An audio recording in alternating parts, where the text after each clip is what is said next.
wake up and dance. You know I got to get up and dance. When I'm in the backyard, dance, dance.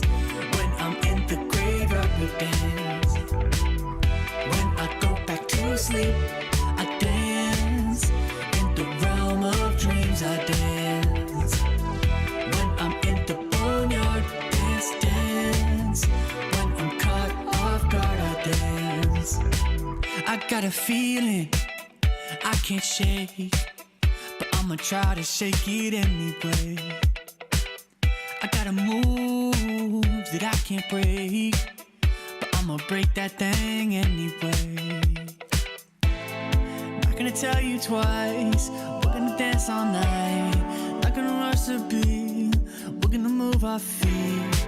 Not gonna tell you twice, we're gonna dance all night. Not gonna rush the beat, whoa. You know I got to wake up and dance. You know I got to get up and dance. When I'm in the backyard, dance, dance. When I'm in the graveyard, we dance. When I go back to sleep, I dance. In the realm of dreams, I dance. When I'm in the boneyard, dance, dance. When I'm caught off guard, I dance. Feet on the ceiling, feeling great. Don't tell your mama we shaking, babe. Break the rules and do your thing. Bring your shoes, yeah, bring your date. Not gonna tell you twice, we're gonna dance all night. Not gonna rush the beat, we're gonna move our feet. Not gonna tell you twice, we're gonna dance all night. Not gonna rush the beat, yeah. You know I got to wake up and dance. You know I got to get up and dance. When I'm in the backyard, dance, dance. When I'm in the graveyard, we dance. When I go back to sleep, I dance. In the realm of dreams, I dance. When I'm in the boneyard, dance, dance. When I'm caught off guard, I dance.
inside.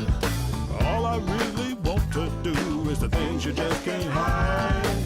Put your funk around it, babe, and I'll take you for a ride. You know that feeling. You know that feeling. You know that feeling. You know that feeling.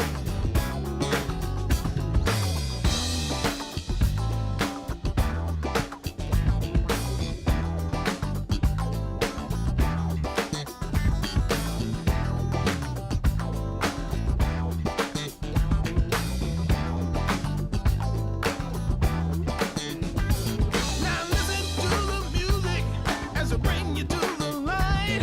You can stop to see it, they'll just open your eyes.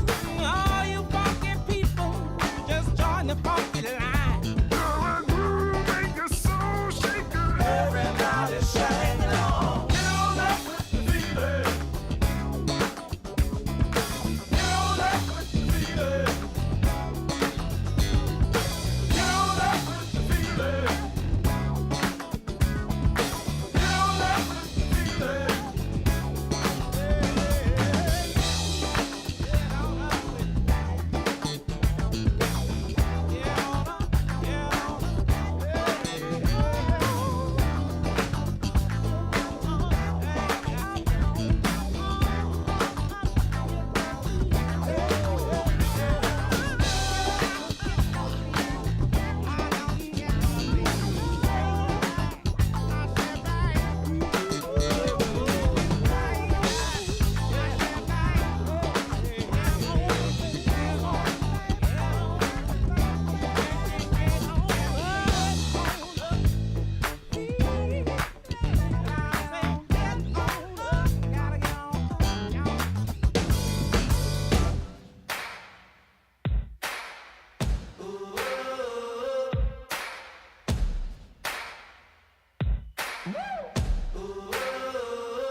Bitter, sweet, fiery heat, whispers the man of the hurricane. Oh, stop pushing me, gonna push so hard, I'll just let go now. Lost in your mind, blown on the wings of the hurricane. I won't let go, I won't let go, I won't let go, I won't let go, I won't let go, I won't let go, I won't let go.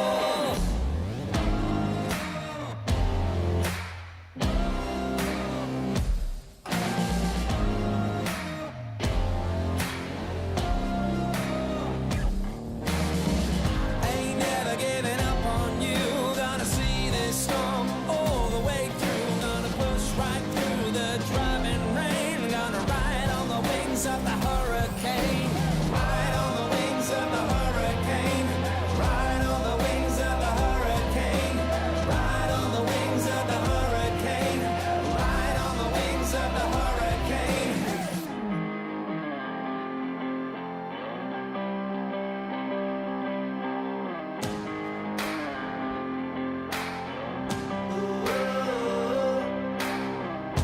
Spirits climbing, love contriving, passion driving, the tempers rising. Whoa, stop pushing me, you're gonna push so hard, I'll just let go now. Lost in your mind, blown on the wings of the hurricane. I won't let go, I won't let go, I won't let go. Ain't ever giving up on you. Gonna see this storm all the way through. Push right through the driving rain. Gonna ride on the wings of the hurricane. Ain't ever giving up on you. Gonna see this storm all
Let me take you for a ride. Close your eyes, come with me. It's a heaven in disguise, just for you. Just for you.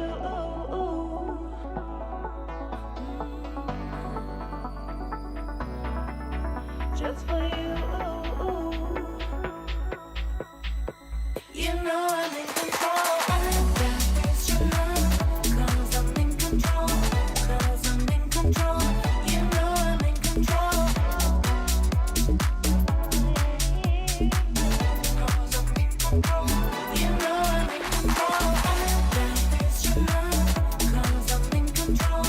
'Cause I'm in control. You know I'm in control. I got this, you know, 'cause I'm in control.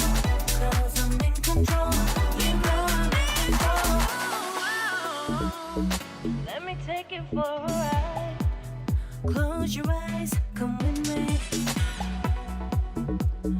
It's a heaven in disguise, just for you.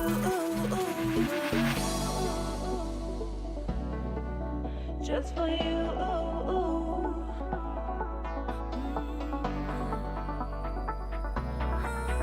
Just for you. You know I'm in control. I got this, you know, 'cause I'm in control. 'Cause I'm in control. You know I'm in control. Because I'm in control. You know I'm in control. I got this, you know, 'cause I'm in control. 'Cause I'm in control. You know I'm in control. I got this, you know, 'cause I'm in control. 'Cause I'm in control. You know I'm in control.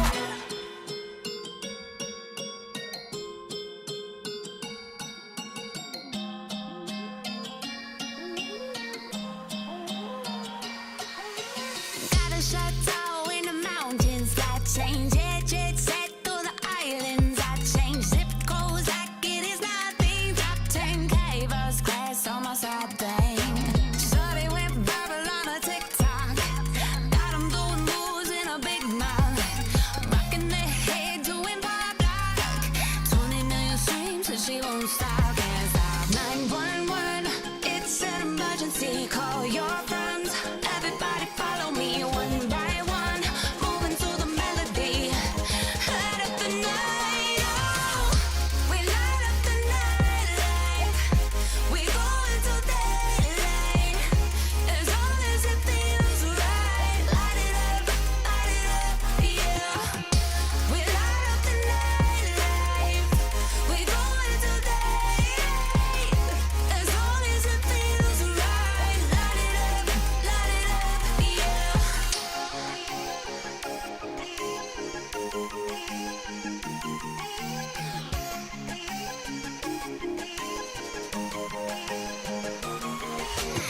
Only show me love, I don't clap back. Homie got a catfish face so you can have that. Topping hits on hits, can you handle that?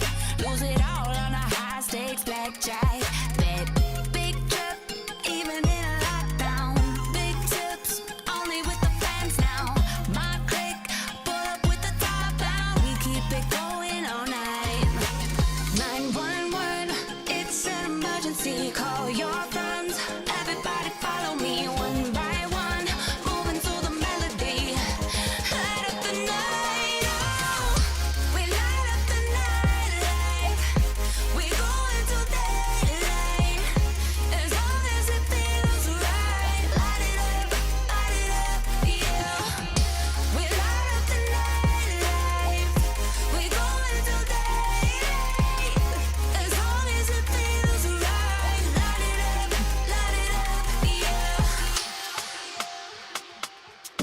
club and you party like nobody. We in the club and you dance like nobody. We in the club, girl, you show me your mata, your mata, your mata. We in the club and you party like nobody. We in the club and you dance like nobody. We in the club, girl, you show me your mata, your mata, your mata.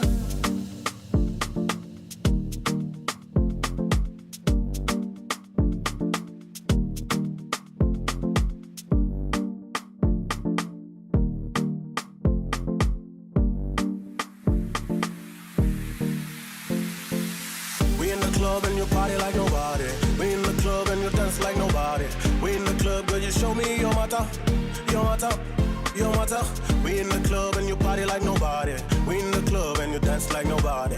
We in the club, girl, you show me your mata, your mata, your mata.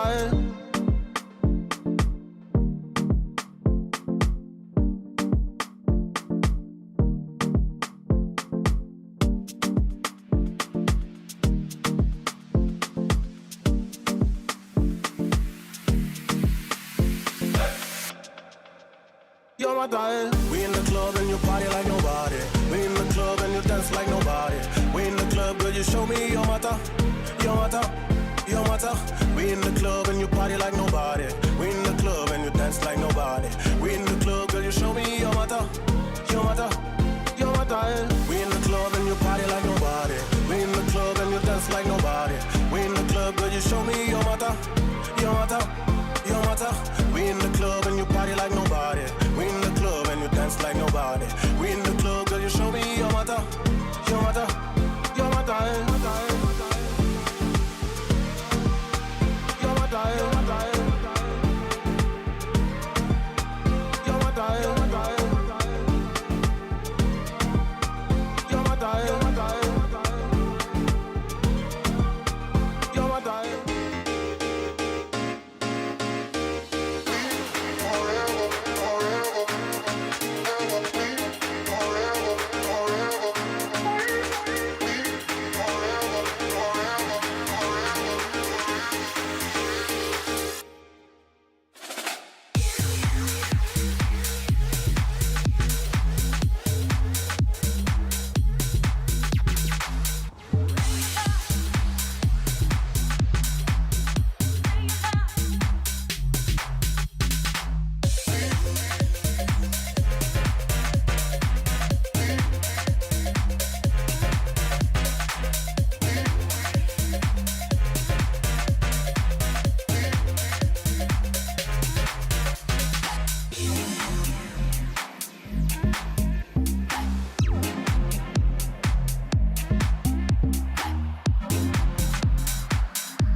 keep banging on my door. See where it gets ya. I'm moving on now, honey. Ain't gonna play your game. I won't stop fighting on. I won't stop fighting on. Never gonna play your game. I won't stop fighting on. I won't stop fighting on. Never gonna play your game.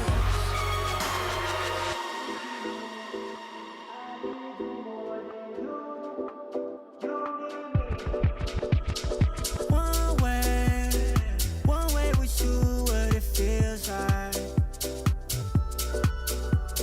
Some way to you, I still try. If I love you where you love me, you would question me, yeah. At times I hold it back and give you less of me, yeah. Do you love me? Do you me for real? Shorty, keep it real. Ooh yeah, ooh yeah, yeah.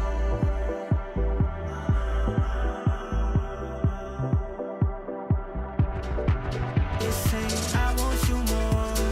I want you more than you. You want me. It's saying I need you more. I need you more than you. You need me. Oh yeah. Is it that hard to call me back after you say you call me back? Passive aggressive. No, I hate when you call me that. You don't get the message. Playing these games while you texting. Same thing you do with your exes. If I love you where you love me, you would question me, yeah. At times I hold it back and give you less of me, yeah. Do you love me? Do you me for real?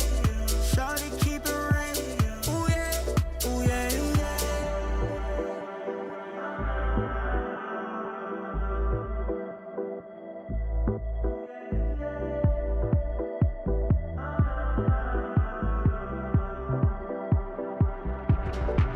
It's saying I want you more.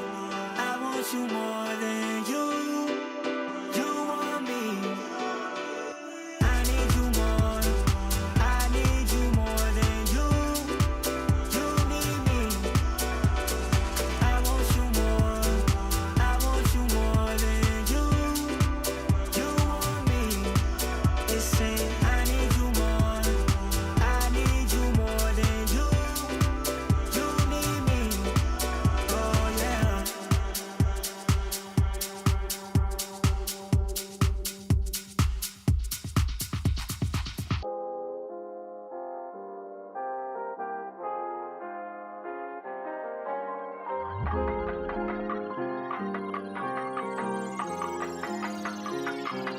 I just copped a big bag of that gelato.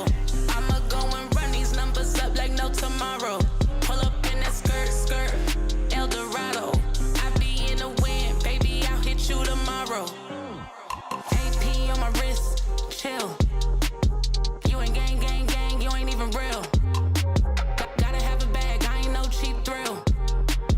Popped up on a flight, baby, I ain't in my feels. They know I'm the truth. When I'm pulling up, I'm bulletproof. I don't really care about all the rules. I be Chris Brown with the moves. Got 'em like, damn, baby, how you doing, baby? When I'm stepping in the room, I don't look at nobody paper. I be locked in on what I do.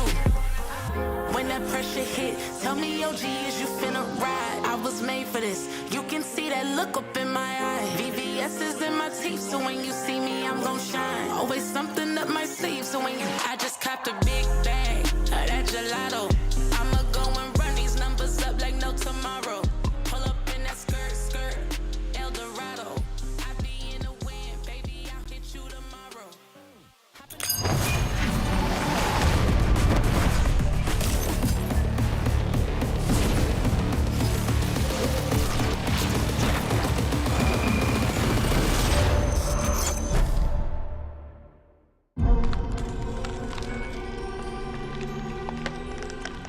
Be delicate, gentle, precise. Calm down. Why are you trying so hard?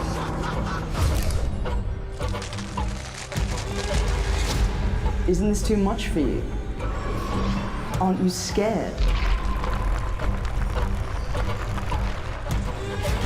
Don't play, don't compete, stop complaining.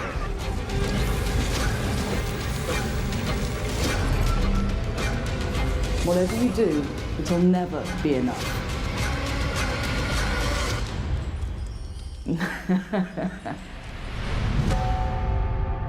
Greatness comes from within. Just wait and see.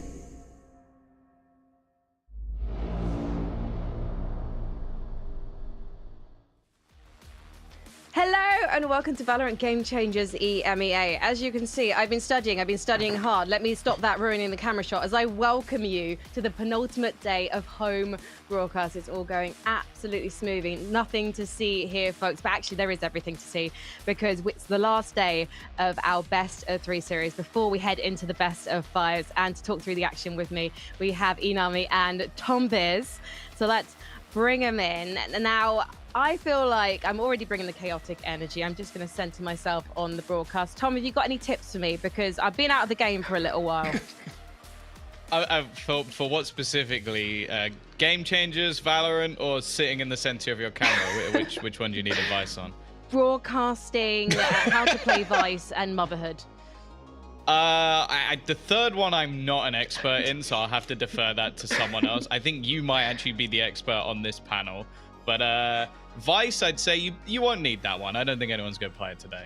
No, but I'm a rosy lady. I'm looking forward to getting stuck in with that agent in the future. Now, Inami, it's been a really exciting playoffs for you in particular, because as we take a look at the bracket, you will see that there are still 2 MENA regional teams in the running. And actually, it was a rather lovely surprise to see NASA actually beating out Falcons for the spot in that upper bracket final against G2 today. Yes, and with 3 spots available for the champs, this means that we're guaranteed to have 1 MENA org in the champs, and I think that's huge for every person from my region. We're just so proud to have that kind of representation in the champions for the first time ever. Yeah, and there's so much to play for at the moment. If we take a look at the points distribution for championships, we're basically guaranteed to see G2 at championships. And to be honest, it would feel really weird if they were not there. They're always there. They're part of the furniture by this point in the Game Changers universe. But Falcons, Giant X, and NASA Ignite, there's everything to play for in terms of the last 2 spots, Tom. Yeah, no, a lot can be decided today with Falcons having an opportunity. If they win their match, they're qualified. For Giant X, they kind of need to win because if NASA gets to the final, they can be leapfrogged. And if Giant X wins, NASA actually, I think, needs to win the whole thing if they're going to qualify. So a lot that can still happen today. The only thing that is fully confirmed is, well, anybody in red is out and anybody in green, so just G2 Gozen, is already qualified to champ. So yeah, still everything else to play for. It's so much has changed in the last year. It's so strange to see BBL Queens there in the red because obviously at the end of last year, this time last year, I should say, BBL Queens were reigning supreme, but then G2 came along and nicked some of their players. So it's probably no surprise that things have changed. Now, obviously, our teams are competing for a spot in Berlin. And I know you're all going to be hopping on a plane to go and cheer them on there. But also, you can see 2 of the finest teams from Game Changers EMEA playing live in front of an audience in Istanbul. So if you would like to join them, there are 600 seats. You can grab your ticket now. I have heard that the tickets are what I like to call a Barry bargain. And Istanbul is a fantastic city. I'm sure it's already been referred to on the broadcast as Constantinople. There are it's literally like the world's nicest petting zoo. You can meet any kind of cat you want. You can hug a kitten on the street, and then you can go and see some banging Valorant. So hopefully you will make the journey to Istanbul, and we're pretty much guaranteed to see a Turkish player on LAN at this particular event. So we'll talk more about that later, but right now we need to talk about 2 teams we said goodbye to yesterday. And Tom, I'd like to say you be emotional about Valiant and Heroic, but you have no soul. Yeah, you're not wrong. But I did feel a little bit bad for the manner in which they went out. And I think it was just absolute bullying almost in both matches with dominant performances from either side. So I think it's a harsh way to go out. It definitely leads us to like good things to talk about later in the day when we talk about the teams that beat them in the form of course, Falcons. But I don't know. GX as well looking very, very good. And I'm a little bit sad to see them get dominated like that. But honestly, I think there is a lot to be happy about and proud about, considering their entire journey. When it comes to Heroic, they lost in group stage at the start, 0-2, and then they came back very strong. They made few changes, and it's the same for VALORANT. They brought Dream, they made some changes, brought a new IGL, and it just worked. It'll be really interesting to see where these teams come next year, if they're going to make any changes or not. I hope they stick together and keep building on the foundation that they've established this year, because it was great to see Heroic going further than we've seen them go before in the playoffs. So let's see, maybe next year will be the chance for them. That's all the way though, obviously, as I said, next year in 2025, because unfortunately their season did end yesterday. However, the season is still alive and kicking for our first two teams to play today, NASA, Ignite and G2. And G2, I mean, this roster needs no introduction. At the start of the year, they made some crucial changes to make sure that they don't settle for third again at Champions and Inami. It's definitely paying off. They are looking absolutely terrifying in a very competitive region. Yeah, sometimes when you see those changes coming in, when you get the best players in their roles in the same team, it cannot click, but that's not the case for G2 Golden. It seems like no matter what change, who they bring in, it always works for them. And I feel like this has been the best lineup for G2 Golden that we've ever seen. They get their player. I think that's the G2 way. Is like a lot of people will sort of like look around, and I think NASA, for example, will have looked around and found different pieces as they go along. But on the other side of things goes, and they go for their girls. They know who they want. They know what position they need filled, and they pick the best of the best. Yeah, they pick up the best controller at the end of last year. They pick up the best Senti at the end of the year, and now they're a force to be reckoned with. And you can see that actually if we look at their historical performances against NASA, their opponents today, Inami, it's always been playing out in G2's favor. Yeah, it has always been so dominating for G2 Golden, and the only map that Nasser won, that was last year in the playoffs of last year, qualifying to the champs, and that was when G2 Golden were in, I believe, the lower bracket, and they didn't even make it to the finals, or like they didn't make it far in the playoffs back then. So that was a weaker version, I guess, or like a less dominating version of G2 Golden. But this year they just have been so dominating. It does seem like everything points to G2 in this upper bracket match. Like there is plenty in their favor, but definitely that matchup, as Nami said, like it's one where, especially in recent times, it's gone to them fairly dominating. So I guess we can even just pick up the next graphic as well, which is the streak that G2 Golden are actually on, because it is something I wanted to talk about. You talk about that Champions winning roster. You go back to 2022, the one where they just brought in Mary. They won 19 series in a row, 28 map wins. It's a tough task to beat that. Well, they're getting there. They're 21 map wins in a row, which is insanity, especially with the Game Changers composition in EMEA constantly getting better and better. This team seems to evolve with it. 13 series wins. I'll also say that's actually closer than you might think, because the series wins at the bottom also include some best of ones. So that's something that just doesn't exist anymore for Gozen. So they are in incredible form. And as I said, that team went on to win Game Changers champs. I think that's where this team is headed. Can I also jump in here and say, looking at these stats, surely the scene is a lot more competitive than it was in 2022, Inami?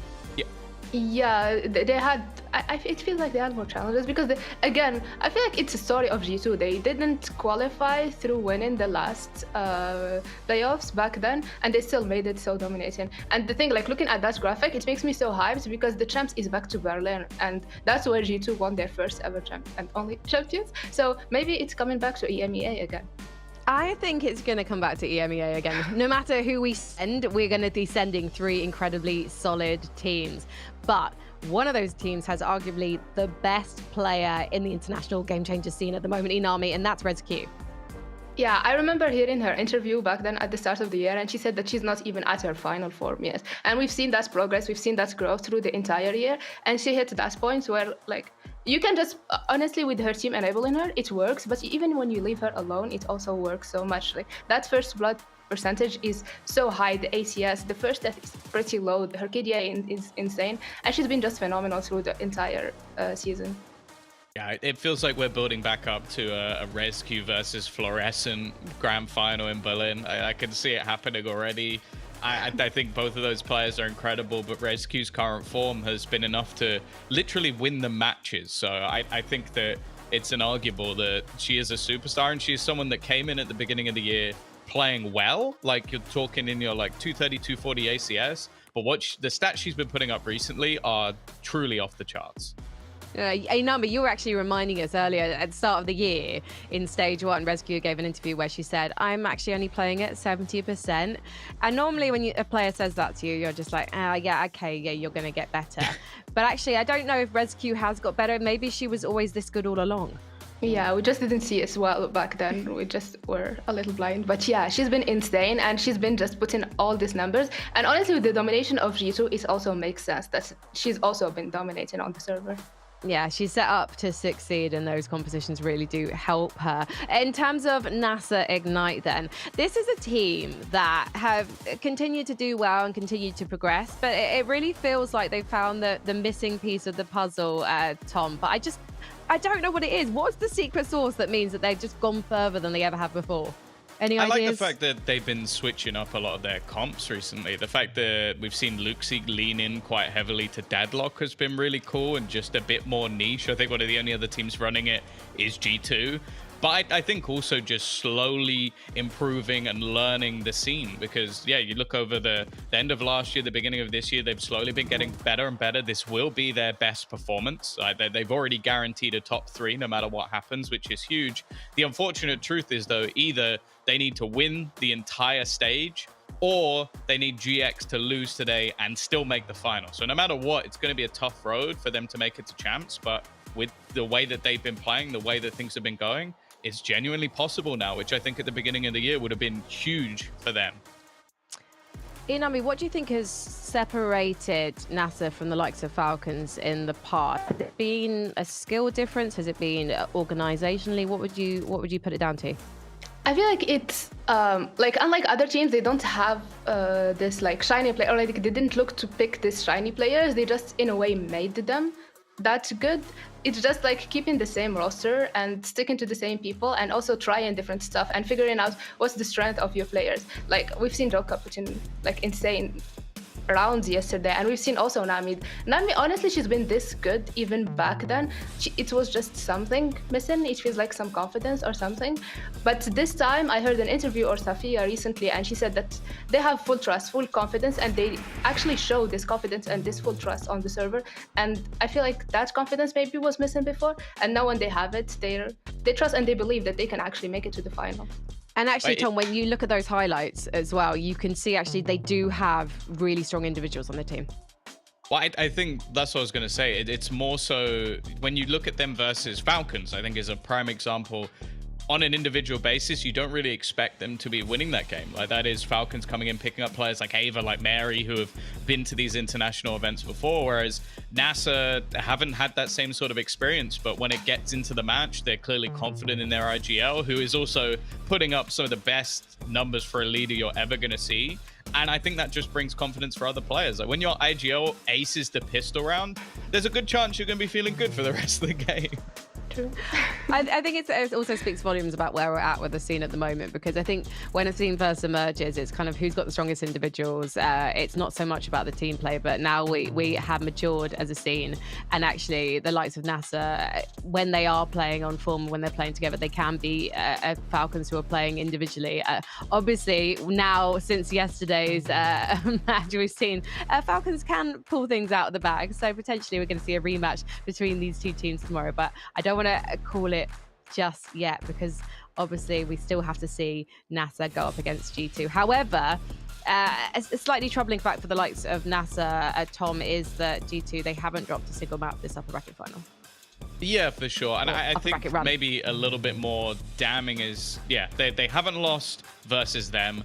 They haven't lost in an upper bracket final. They haven't lost in, what was it, 20 odd maps. So you're kind of sat there going up against every single statistics, and also in terms of map pool, yours is relatively similar. I feel like when we get to the veto, we're likely to have a crossover of, okay, this map would have been favored for NASA, but G2 are going to ban it, and maybe the same the other way around. So they're going to have to play G2 on grounds that's either level or fairly favorable to G2. And so they're going to have to pull something out of the bag today, something impressive. So what can they pull out the bag? Because I suppose this is the thing that I wonder about. Obviously, for any team, not just NASA, like what can you do against G2 to guarantee a victory? Apart from praying and doing some kind of seance to request that the spirits have vengeance on G2 or make sure they have a bad day. I'm spitballing here and I'm clearly unable to do it. So Inami, any thoughts? I mean, against a team as dominant as G2, I guess you just have to go and look for where they're less dominant, like the maps that maybe they struggled at close and so quick, or maybe just stick to your own gameplay also, because we've seen that Nasser have insane individuals, their growth has been insane, so maybe if you stick also just to your gameplay, to your own, like to the things you know how to do, maybe that can be the solution to be able to take a map or two from G2. Yeah, I'd say that we actually saw in the last matchup where I think it was Bind from Heroic, they did the opposite and it almost worked, which was they threw in an ISO on Bind, which is not something I really ever expected to see, but they just got up in G2's face. And I think that's going to be an important thing for the opposing side here, NASA as well, is like, go for those risky plays. Like, do things that, yeah, sure, maybe they're a bit out of your comfort zone, but it can force G2 in a place where they're not necessarily as comfortable and are forced to adapt. Because I think if you allow G2, especially on that attack side, to get into like solid executions or even just setting up res queue, you're probably going to lose the game. Make them uncomfortable. That's what I took from that, Tom. I appreciate the insight. Make them uncomfortable if you can. I'm somewhat of an expert in that field. Let's take a look at the map vetoes. Now, this is a rematch of a showdown we saw in the group stage. So it'll be interesting to see if the veto goes the same way, you know what I mean? Yeah, the veto might probably like be slightly different. So of course we see G2 banning Ascent as usual. It's a map we didn't see them play. And a fun fact, that's I believe the map that Nasser won against them like 1 year ago. So we don't want to see that map anymore. And Nasser going for a bind is interesting for me because even if they lost against G2 recently on this map, it was a 14-12 loss. So that was like the closest they got to taking a map away from them. So I'm not surprised to see this pick coming in the veto. Yeah, I think also even going back to the beginning, like the ban of Haven, you mentioned it, Frankie, like they're probably not going to want to go to the same place. They got bodied on that map last time around. And that's the thing, the first two maps for them, Bind, as Inami said, it was close last time. So you feel like, okay, if we can adapt a few things, maybe we can take this home. Lotus as a pick for G2 is understandable. It's a hugely strong map for them. But it's also a decent map for NASA. They've been pulling out the deadlock there. And as said, that's been one of my personal favorites from that squad. So I think in terms of the veto, it's a weird one because I think both teams are going to come out of it thus far incredibly happy because you've got maps that you're comfortable on. You've got maps that you can play. The problem is again, if you're going off numbers, if you're going off experience, if you're going off who you expect to win, it is G2 in every single box, but I still think it gives good opportunities for NASA to do some damage. So, Tom Biz, with that in mind, do you think we're actually going to see Sunset this time? No. Short and sweet, I love it. Inami, have you got any hope? any wisdom that makes us feel a bit more positive about the outlook for NASA?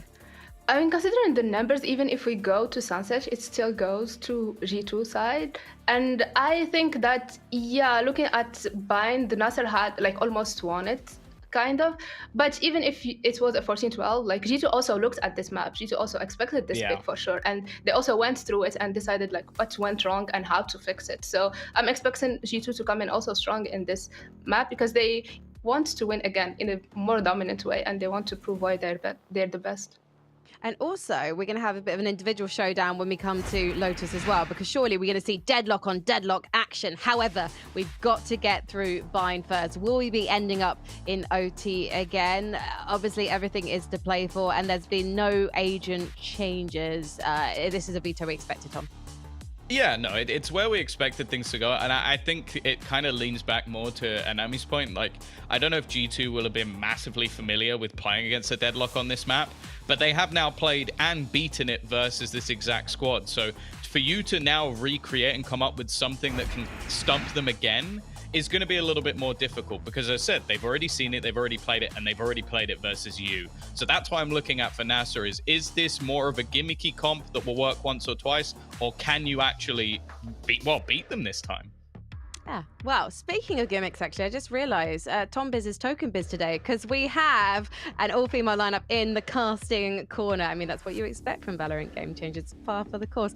We have the wonderful Ash and Zach, so let's head over to them to kick off Nasser versus G2. Thank you very much, Frankie, and thank you to the rest of the desk. Indeed, we're going to be heading into game one for the day, the upper bracket final here that will decide which one of these teams is going to be locking in their ticket to Istanbul. It's me, Zach, joined by Ash today. So, Ash, how are you feeling?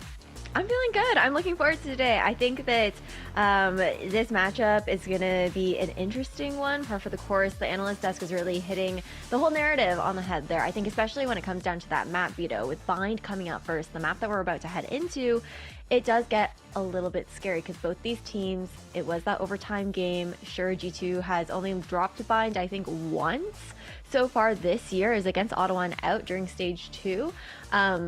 But that match was extremely close the time that they played up against Nasser.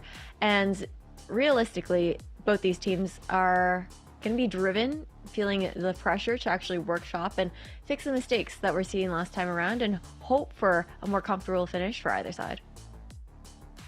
Yeah, I think, this game is very important, at least for Nasser. I would say a little bit more than G2 because, G2, like our analyst has talked about, they've already qualified, for that GCC. I mean, yes, they would love to play in Istanbul when you consider, you got Rescue, you got Vanya, being able to play a LAN on their home ground and take yet another trophy. I think that's what G2 always seems to aspire to. But for Nasser, on the other side, so far this year, you've had a very, very consistent top 3 in terms of rankings, and they're looking to kind of upset that. They've got a place, depending on some permutations and combinations, seeing how it goes. If they win today, it's looking really great for them, but even if they lose, they still have a chance to make it. And I think you can see that kind of fire, if you go by the quote of Luke C, Nasser's IGL, I don't touch grass, I don't shower, I only play Valorant. It seems like she really wants it. She wants to be there. Oh, absolutely. And I think what's really cool is just the creativity that Nasser are bringing to the table, but Tom was talking about it as well. This is a composition that has been used previously. G2 goes and have seen this. They've played up against that here on Bind, and it's going to be the question of the depth that they can bring, because G2 is a team where you can trust in their coaching staff to work on that anti-stratting and then also bring new ideas to the table there as well, right? But overall, I think that this is, again, we have to remind ourselves, the matchup that we weren't necessarily even expecting to see here in the upper final, and the fact that Nasser are able to step it up another level in this stage is really interesting to see, and I think that it says a lot about how the teams have been developing over the course of this year and how every single Game Changers team, for the most part, has been leveling up within that main event. Sure. I mean, it's a journey, right? And it seems like Nasser, in the beginning of the year, they seem to, they look like a good team for sure with the kind of players that they've signed. But it seemed like it took them this much time to really find that chemistry, to be able to play off of each other and kind of have that synergy. And I think in particular, I think our analyst desk was highlighting it as well. This team's IGL, Luxi, has been really stepping up on the deadlock. Like so many of the games that we've seen so far in this tournament, it's been her being the MVP, her being the top frag, her saying, all right, guys, hop up, let's go together. Let's make this work out. And she has just been looking absolutely incredible. But, for the rest of this team as well, right? Marty has been looking great in terms of finding those entries. I feel like Nasser, they really have figured out, like, okay, there is a slot at stake here. We have a chance to go to Berlin, a chance to represent MENA on that bigger map, and, a chance to take down your regional rivals, which is always, like, something really nice, which we saw happen in that previous map, previous series in the upper bracket. Falcons versus Nasser. Historically, Falcons have always come out on top, but, this time Nasser said, nope, not happening. We're changing the script. We're taking the win. And here they are against G2 in this upper final. Well, I don't think you can necessarily say that Falcons were always coming up on top in that matchup. It's been a little bit of a MENA rivalry there where it's been that back and forth. They've kind of traded those wins and losses. And this time, the last time around, just earlier this week, it was Nasser's turn to take that one once again, right? But realistically, too, I think that we have to have our eyes on everyone on each team. I think both of these rosters have the ability to have these players who will just step up to the plate if there is any situation where it's unlikely I feel like from both sides, where you see, you know, the teams not looking quite like themselves. That doesn't happen too often, but there's typically a star player who's able to step up, and I feel like it can be any individual on either side when you look at this, because as we head into bind here, into the pistol round, it's going to be a default start here on the side of Nasser. G2 already kicking things off with a very heavy read stacking into this A side. Players position, kind of just waiting. They haven't really tossed out too much utility either. Usually you see the early paint shows, maybe a Dizzy coming out, but now they're just happy to kind of play around side, hunker down. Now, as you said it, they've stacked towards A, which means B is looking relatively undefended. I mean, I don't think Nasser has this information quite yet, but you know, with this lack of noise being made, Toka already having cleared out all of long with the help of this Trailblazer, it does seem like they are looking to hit B right now. And I mean, we've seen this from G2 before. They love that TP play.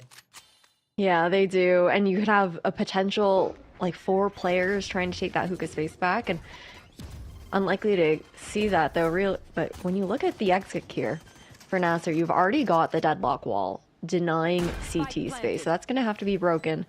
And we're going to have to look to EMEA to try and keep this elbow control for now, play a little bit deeper so that she can regroup with her team. But look how Nasser are looking to push.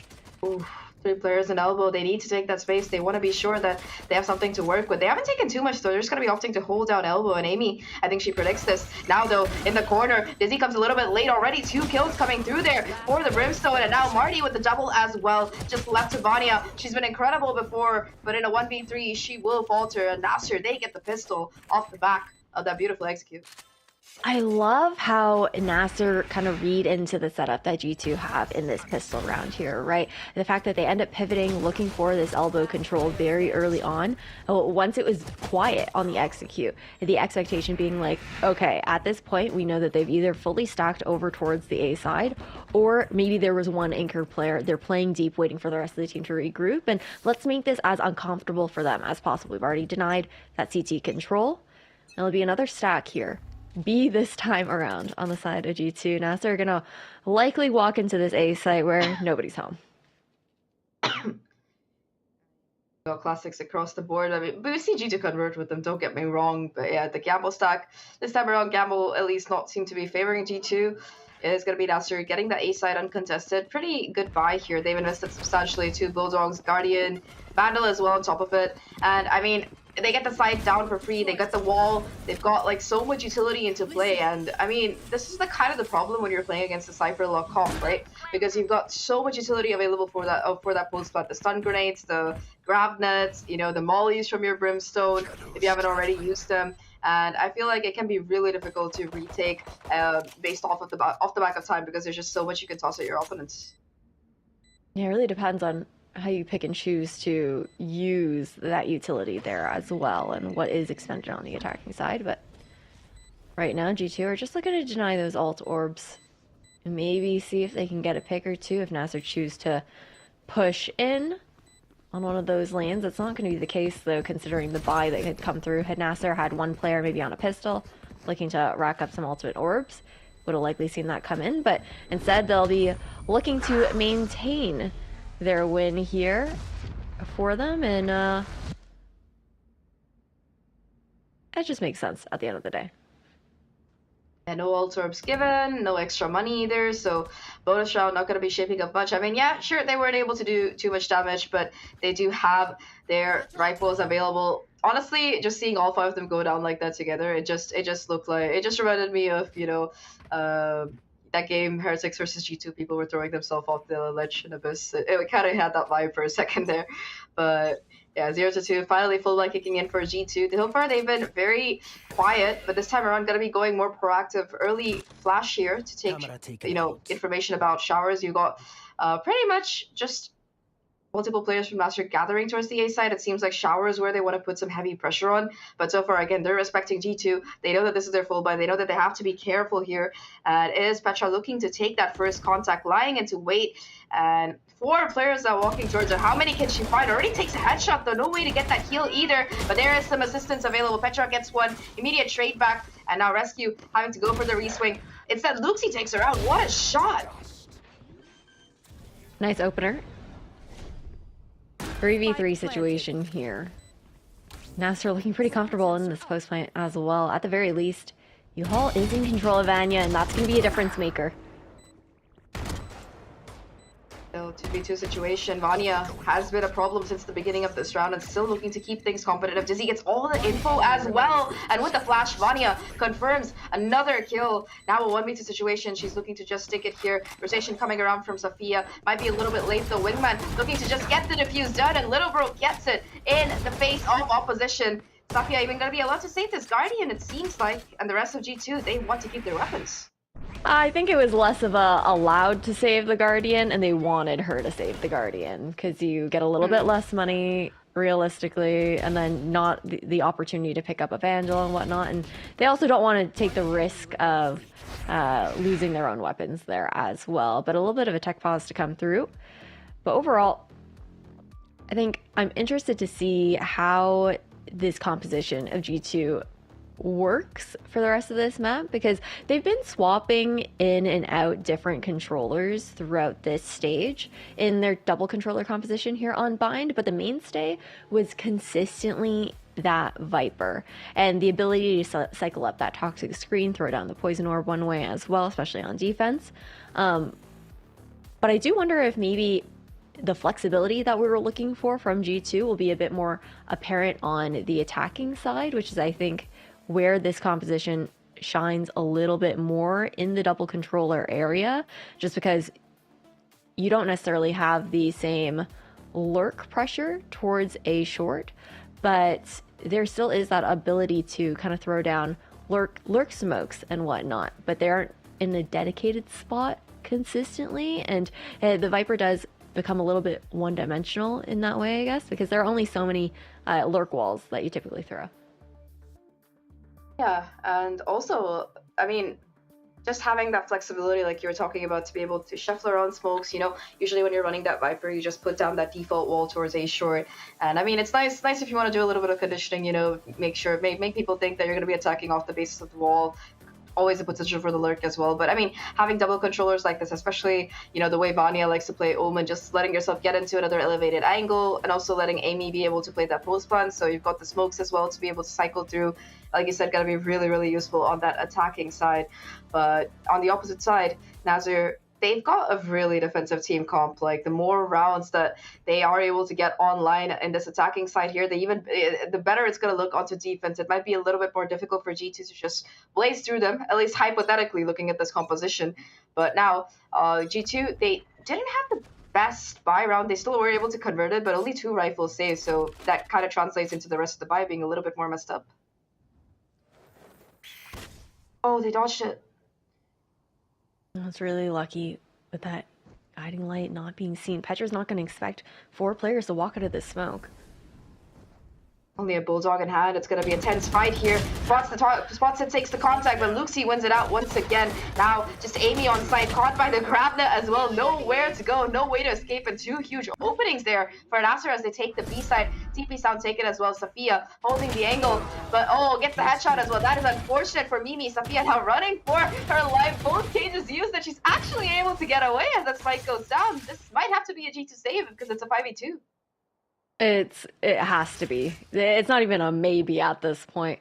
Rescue might look to see if she can get a pick or 2, but you can see Vanya is just not even going to attempt that. Rescue mostly looking for maybe some chase frags, some exit frags if Nasser look to try and take these weapons out of her hand, but I mean, otherwise, not gonna make too much of a risk of it, because realistically, you look at the money situation here. Sure, Vanya saves that one.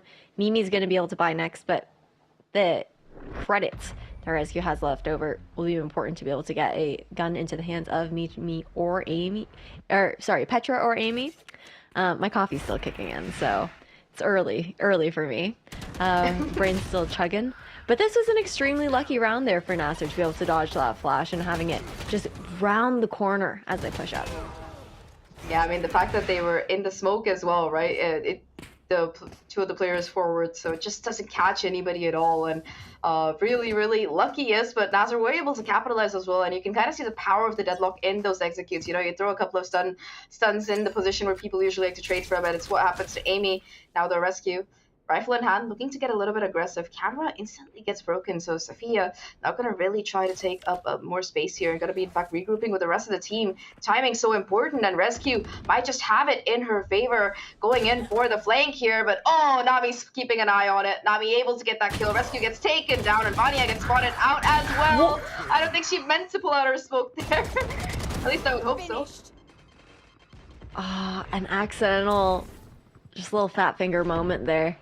I think the call was pretty interesting from G2. They sent both their hero rifles, kind of looking for some sort of early engagement, hoping to get the pick, but it was a big risk at the end of the day as well. Sure, the opportunity opens up, the call could have had been an opportunity to open up the round for them, but it goes in the completely opposite direction there. And Andalusia flawless here for Nasser as they round up 4-1. G2 struggling to currently break back into this first half. Been a bit of a quiet half from them so far. I mean, by G2 standards anyway. The only round they were able to win was against the bonus coming in from Nasser, and it seems like Nasser, they have done their work when it comes to figuring out how G2 like to play, and more than that, just being able to play their own game, get their battle plan in. Now 4-1, they've got a lead here. They've got these ultimates stacked up as well, and so far it's been very methodical, very patient how they're looking to go. It seems like they seem to find safety in majority numbers. You don't really see too many lurk plays coming in. They're just happy to go together, play together, and be able to get the kills together. This time though, A-side is the target. They're going to be charging forward here. Stem Beacon in play, grab that in play, and G2, they just don't want to risk getting caught by most of the utility. Going to be falling back and opting for a retake setup instead. 2 players towards Shower. Vanya is spotted, but I don't think they saw the second one, but they hear the orb, so it is just going to be the deadlock goal to try and catch Vanya, or at least make some space, and it works. That it does. Nasser looking to chase Vanya out of Showers as well. Shrouded step away to disengage, but we'll be walking into a player no matter what. And you can see Luxie looking to wrap her. They're keeping her pinched and separated from the team. I love this call with the from the shadows to try and regroup with the rest of G2. Very poor. They really don't have ults to work with either. Mimi looking to push inside. Showers actually almost gets the kill, but Marty finds better instead, and now the orbital strike dragged out as well. That's at least going to be a blessing for G2. Vanya gets the kill, but now clock ticking. They have to try and defuse. Amy looking to stick it right now, and not going to be able to do it. Luxie with the spam takes care of that, and Nasser, they win the 5th round. I feel like they didn't want to commit both of those ultimates, but they were happy to be able to confirm the round here, and 5-1 right now, and what a half so far from Nasser. Nasser are looking quite clinical so far, this attacking side. I think what they're doing really well is, again, consistently going for these plays, which are isolating players on the side of G2, who now are going to be calling the first timeout of this matchup. Still not able to kind of break back in ever since Nasser found themselves on those full loadouts, and Nasser have been comfortable since the pistol, essentially.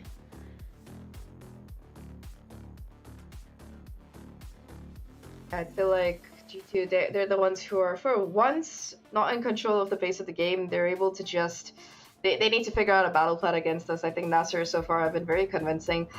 Starting off with the kind of quality of the executes that they have.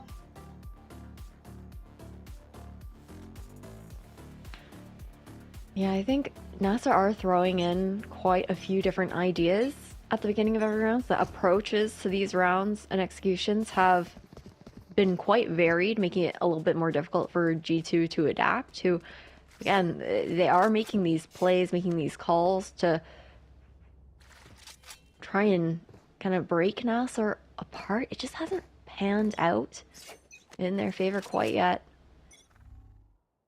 Let's see what they're able to do this round. I feel like it's some of these ecos that you really have to keep an eye out on G2 for, where they're able to just pull out something crazy. Both players towards B long, Mimi and Amy already having walked down the smoke. That's actually going to call the fall off the line on that B side. Here we go. I mean, only Sheriff and Petra looking to take that aggressive angle. Not going to be able to hit the shot quite yet. They are able to figure out a Here comes the execute as well. Drop it. Gets the first kill. Immediately traded out though, so it's just gonna be a 1-for-1. But off the back of that, Luxi able to get that deadlock wall down. Possible space for a plant here. Rescue Sheriff at hand looking to take that first contact. Everybody inside the smoke though, and Nami making a push through it along with Luxi. Each find a kill. 2v4 situation now, and G2 just looking to find some kind of damage. Again though, despite that timeout, sure it's an eco round. Nasser, it just seems like they are in position. They have the reads, they have the kills, and Mimi, a 1v3 though. Oh, never mind. Beautiful. Yeah, it's not going to happen, unfortunately. They're a bit of a tough climb back up in a situation like that. But again, it is an eco round for them, right? But now this is a pivotal round here for G2. They haven't had any success other than that third round, the anti-eco, up against the bonus of Nasser, like you had mentioned before. And coming up now, I believe it is 6-1. This is where G2 need to find an opening to kind of get that second round on the board, make it look a little bit more comfortable for them, and amass some of that economy. So right now, they're stuck in that vicious loop. 2 pieces of utility already used to try and clear past this one way over towards V long. Like this, we haven't really seen this before on B long. Let's Petro try to play a bit more aggressively, and like you said, being able to bait out the utility here and try and wait a bit. Second smoke invested by Vanya as well. I guess that's another advantage of having both of these controllers. Looking to play aggressive once again. This time though, Vanya has the paranoia. Accidentally hits her teammate as well though. And Nami able to find the kill onto Petra. Thrash gonna be able to clear on Hookah, but nobody's there. Everybody's just towards long, and here comes the showstopper. Vanya immediately nopes out of there. Does not want to take that contact. Neural Theft coming in onto Petra's body. Gonna get all of this juicy information, and now they know that they have the side to themselves. They should be able to, you know, continue taking that space, possibly even getting that spike down. Look at how far down they've gotten already. Yeah, I mean, the thing again with the post plants is just how annoying the utility is here for Nasser, right? Rescue on this op, also making it a bit more difficult for her to try and break back in on the retake. My territory. Ooh. Either way, though, I mean, Rescue with the op not in the best position. The swing from Marty catches her off guard, and again, space being taken off the back of this deadlock ultimate. Annihilation not gonna catch any players yet, but does keep things looking relatively calm. Mimi left alone, once again, forced to run and save this rifle. They invested quite heavily as well. G2 had an operator on Rescue, and I mean, yeah, you're able to get the kill, but you were just talking about this, Ash, like how impossible it is to try and retake, or if not impossible, outright difficult, especially without the help of any of the ults that you really need. You know, Mimi used her Thrash early on, had no opportunity to retrieve it either, and I feel like off the back of that, it's just another dominant round for Nasser. I think what the difficulty is right now here for G2 is they're playing strong side A and then going for one of the lanes on B side and typically it has been B long that they've been looking to contest, and Nasser are very aware of the fact that within this composition, when you swap out one of these controllers for the Viper that was previously used, you don't have any stalling power other than a Brimstone Molly, and then I guess you can count the Mosh as well for some stall, but it very much so relies on some of these one-ways that are being thrown. And Nasser are doing well to use their utility to re-clear that space, and then into the post plant, they know that there's nothing really stopping G2, giving that additional information. G2 are going to play more for that retake, so they deny one of the lanes consistently to make it as uncomfortable as possible. I like this read, though, from G2. Now they know that it has to be a hit towards this B site with all of that information that was found after the players pushed out from A. Again, they're able to get at least one opening kill, but the rifle is looking a little bit too strong here. Marty and Safia between them able to get 3 kills, again leaving G2 at a numbers deficit. 2v4 situation. Backstab incoming from Mimi. I don't know if this is going to be expected by Safia here. Yeah, it is. Gets the headshot as well. 3 kills for her on the round already, and now just Rescue left in a 1v3. Gets the first one, does have the showstopper, maybe another kill, and it should be, it could be an ult that's invested to try and win it out here, but no information being given. Really, you know, peek comes in from Safia, feeling confident, gets taken down, but the trade is there from Toka, and that is going to be an 8th round for Nasser. You know, Ash, I don't think we're really used to seeing G2 on this side of this kind of scoreline, aside from that one time on Sunset.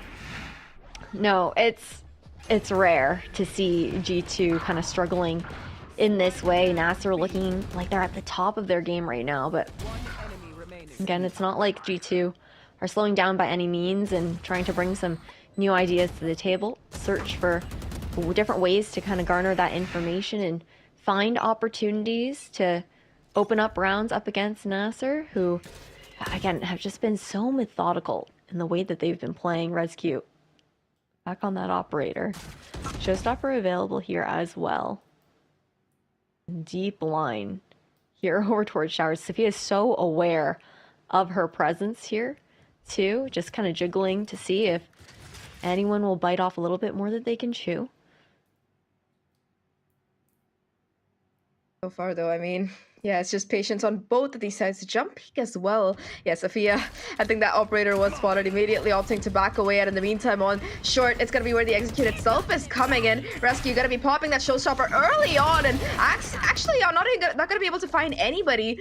Either way, though, Mimi at least going to be able to avenge her fallen teammate here. And now they know at least 3 people on the site. They're going to be rotating over towards B, which is looking completely empty here. And Sophia on the lurk, looking for anybody who might be going in for a cheeky TP. Nobody really quite taking that bait yet. G2 finally rotating over. The Smolly does miss, and Vanya able to TP over as well. Might be able to try and make this round work. Vanya, if she can get this kill in U-Haul, it might be the opening one that they really need. Thing is, Master also have to buy enough time for Safia to actually find value on this lurk. Exactly, it's going to be a long lurk. Seeker's coming in as well. That might be the cue given away. And now Nami forced to use the ult early on, playing up close and personal. Sophia with the lurk gets one. Luxie there for a second. And now, again, 3 players go down. It is just Petra left onto site. Spots out Luxie here. Knows the position of all 3 players. But the problem here is that the clock is not in her favor. It's ticking down and it's run out here. Luxie with another triple kill. Able to get Nasser to 9 here. 9-1. Such a strong start in this upper bracket final. Exactly what Nasser could hope for. Exactly what they can hope for, but also just insane the way that they're playing into some of these rounds. Again, the post plant here, the idea that they have. Sure, I was worried about the timing for Sophia, and questioning the fact that Nami was playing so up close alone towards elbow, then Luxie grows to group up with her, and they deny all the value that G2 were looking for with the Seekers. Now back onto an eco round. A bit of a faster taking of space here this time from G2. Already completely pushed outside of B. Nami being able to make this call to the rest of the team. Likely to see a speed up towards this A site. Nami so far back though, still able to get the first one before Vanya trades it out here. And now G2 finally on the offensive, making things look a little bit more successful here. 3 versus 3 situation, and I mean, off the back of that info, all these players charging towards them, they figured that, all right, this site is looking pretty empty, pretty juicy for the taking. They should be able to get the spike down, but they haven't cleared U-Haul, and Amy is going to be able to find a victim. Gets that first kill, still holding down this position. It's going to be Marty to try and clear her out, push her back. Does take a lot of damage from that wallbang dink, but Amy does still have her ultimate available as well. So now, in this 2v3 situation, definitely a viable strat here. Sophia, though, gets the first one. Neural Theft available. Gotta be put into play as well. Problem is she has an outlaw, not the easiest weapon to try and use here. And Marty towards CT gets shut down by Vanya. It is the 1v2 situation. Spike being stuck here. I feel like she doesn't know that. And G2, they make the Thrifty work. A pay safe card Thrifty coming through here as they finally get around 2-9. I mean, that was beautifully done by them. It was a much needed round there for G2. Especially to be able to do it on a pay safe card Thrifty is exactly, I think, the momentum that they needed to stop the bleeding of all of these rounds that Nasser were able to take. Just playing together so well here as well. A nice call to try and speed up that push and the aggression that we saw from them on defense, something that is kind of expected at times on a G2 eco or half buy round. They're gonna take a page out of that book. Once again, not quite as aggressive, but Rescue to push all the way up. And you can see the rotation to be called here as well. You've got the line of sight outside of Long. Then you've got the spotting from Vanya over towards Market as well. They know that all these players are going to be coming in through showers. My territory. Ooh.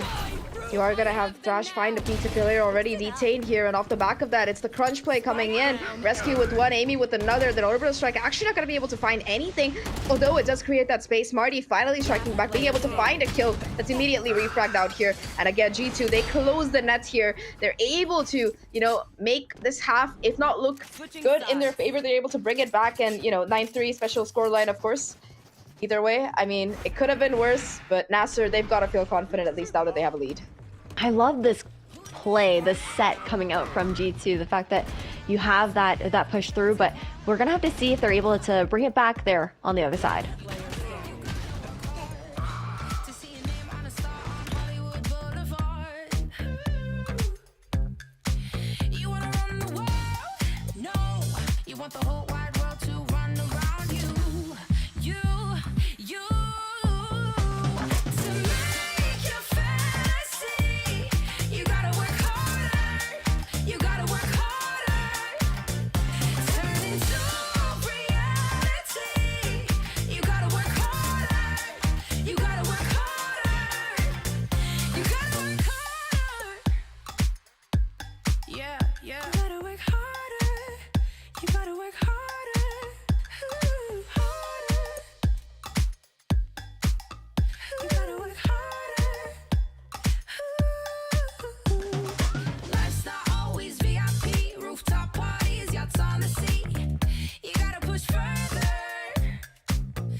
Welcome back, everyone. It is the upper final here between Nasser and G2. We just saw a blistering first half coming out of Nasser. I think there was 8-1 at some point, but yeah, G2 were able to recover by winning the final 2 rounds. And I mean, Ash, we've seen G2 make some insane comebacks before. You think this is one of them?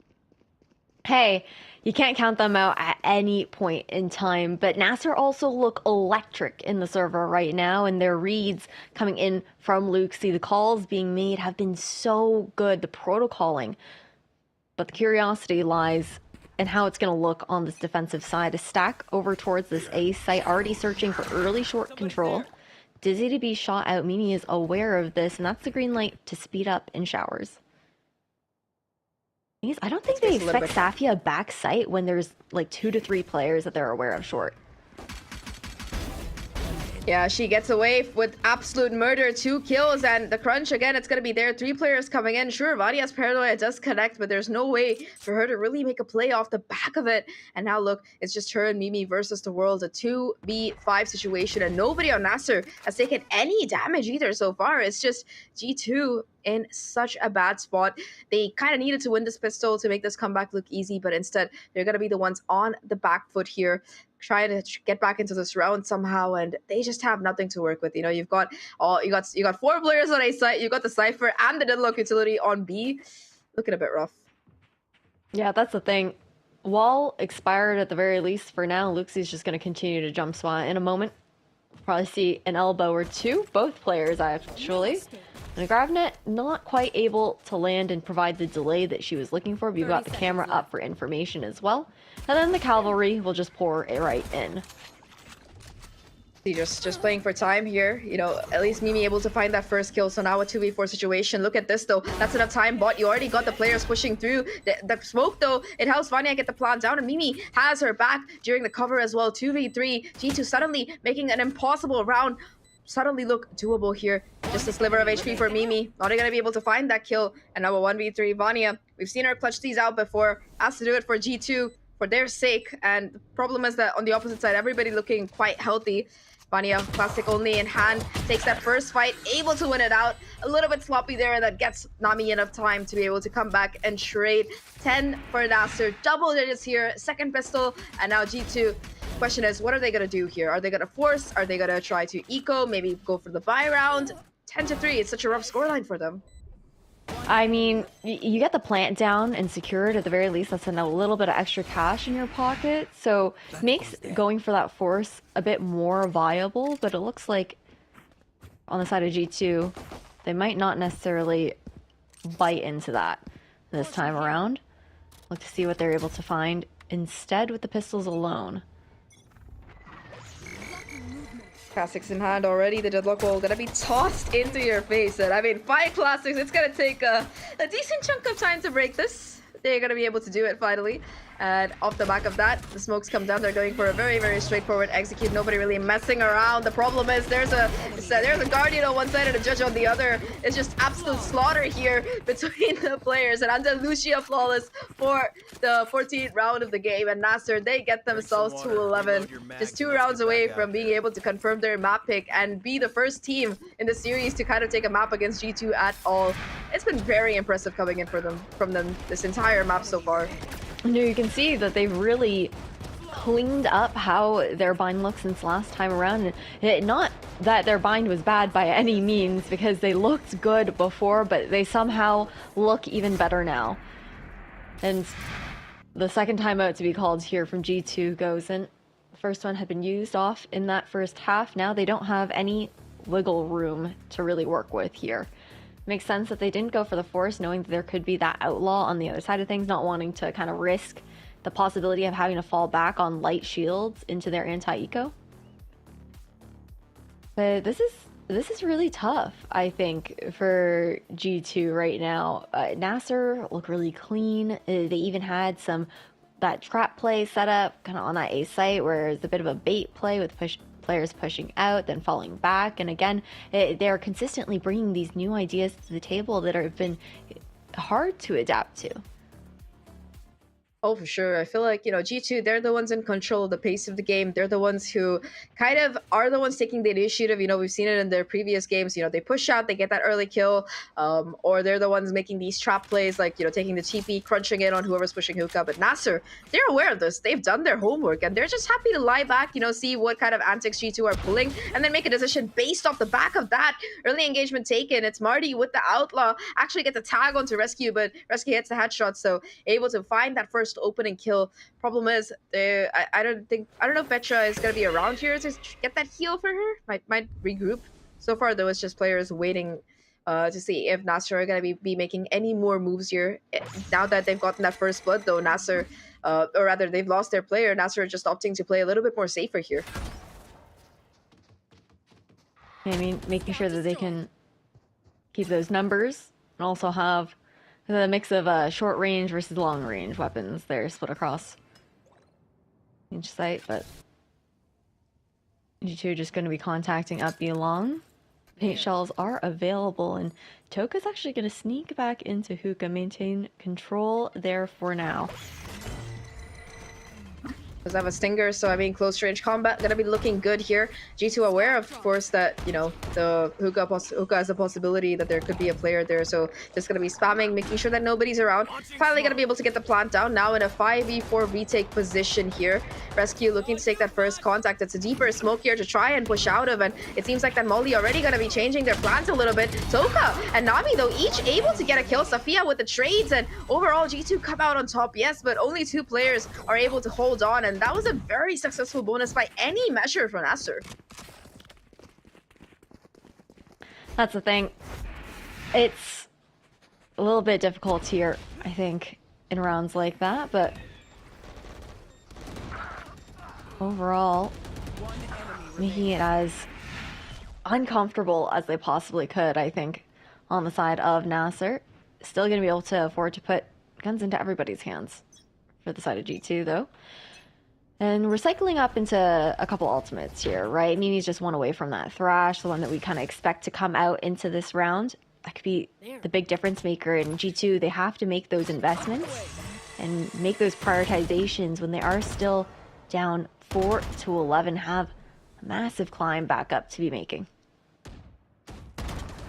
Gonna be a bit of a longer journey here for sure, and I mean, it seems like they at least want to prioritize getting rescues up faster. I mean, Mimi might get her Thrash anyway with the plants, so instead they're going to be tapping the faking the tap, looking for anyone pushing out, and like you said, getting that Thrash online.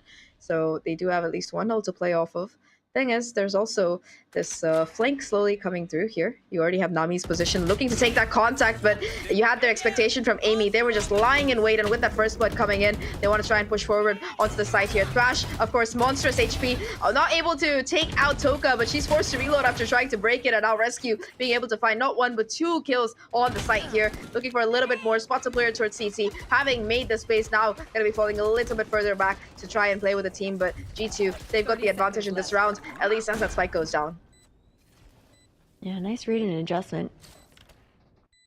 Nasser looking to re-clear towards Albo. I believe that is the Trailblazer that just spotted them out. Rescue alone on site inside 2. Vanya going to be playing close Cubby Marty. This is a really uncomfortable position for her to actually drop back down onto site to help her team. Oh, the timing here. Safia actually going to be able to get a kill. Marty gets one too. Suddenly, it's just going to be 2 players left, and it is a 1v2. Mimi, we've seen her look incredible before, but Luxie says it's not happening this time, buddy. 2 kills for the IGL and a successful retake and defuse to come through.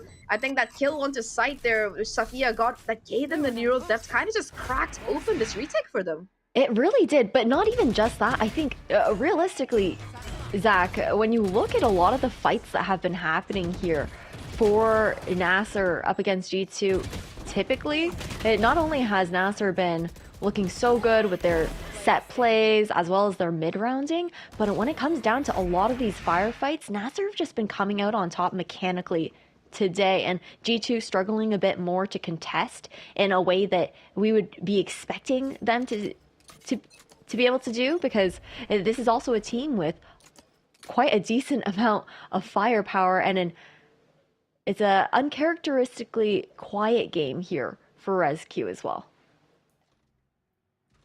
Well, maybe she just needs a warm-up, or honestly, to give credit to Nasser, I think this entire map, it's just been them in consistent control. Rescue, oh, doesn't check the corner!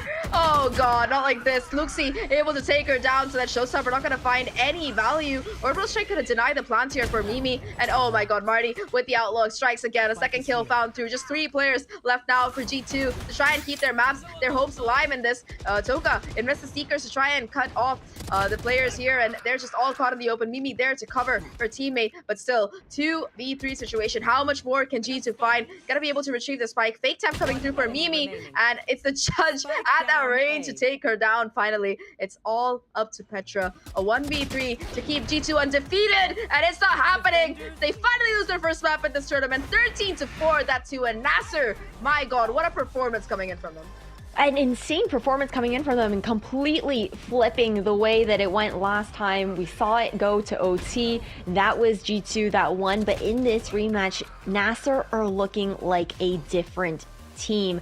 We've seen them level up through even just this stage alone, and so far they're able to take down Falcons the other day. Now G2 might be next on the chopping block.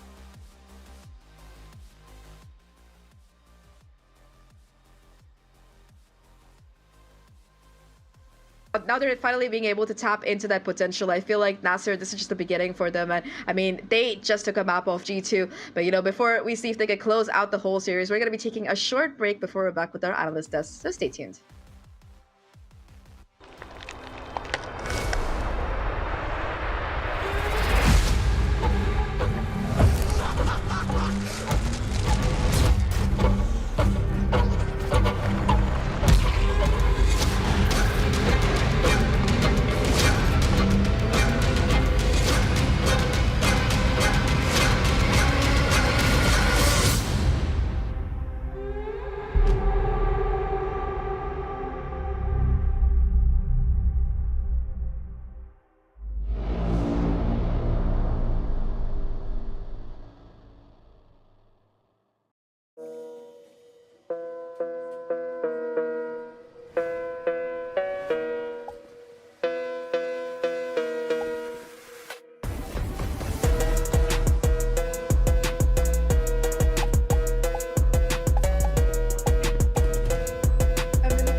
I know a place that will break you into 1,000 pieces. Stay away from them. Stay away from Lorca, Paco, and Picasso. Don't ask about Lola. Ay, Caballo Grande. Ay, Dolor de Nieve. But in spite of everything, it occurs to you to visit Andalusia. Don't say I didn't warn you. Be careful of the Andalusian crush.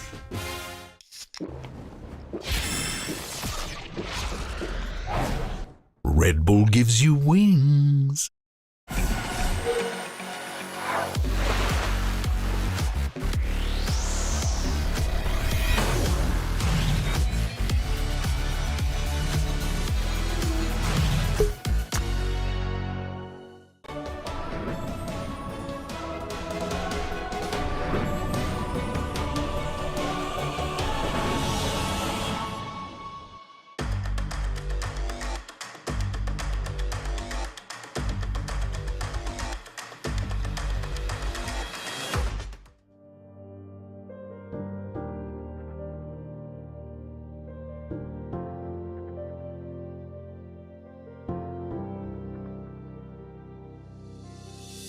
Do you feel what the eyes can't see?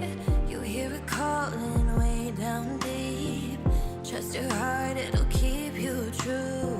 This world expects so much from you. From the dark out into the light, it'll come in the middle of the night. You were raised in the sacred place. Evil runs when it sees your face. Throne calls your name.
Test your soul.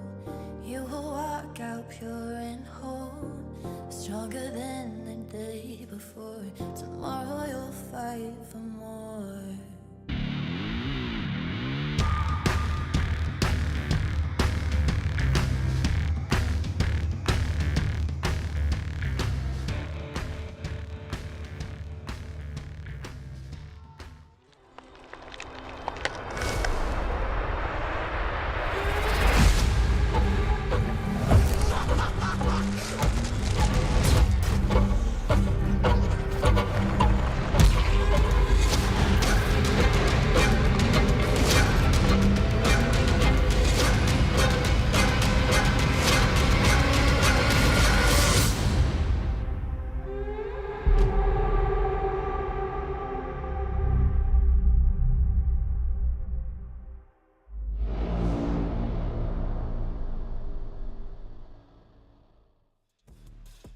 Welcome back to Game Changers, where there's been a bit of a shock to the system, because we were talking about G2 being on a win streak, and now something shocking, seemingly impossible has happened. NASA has beaten them 13-4 on Bind.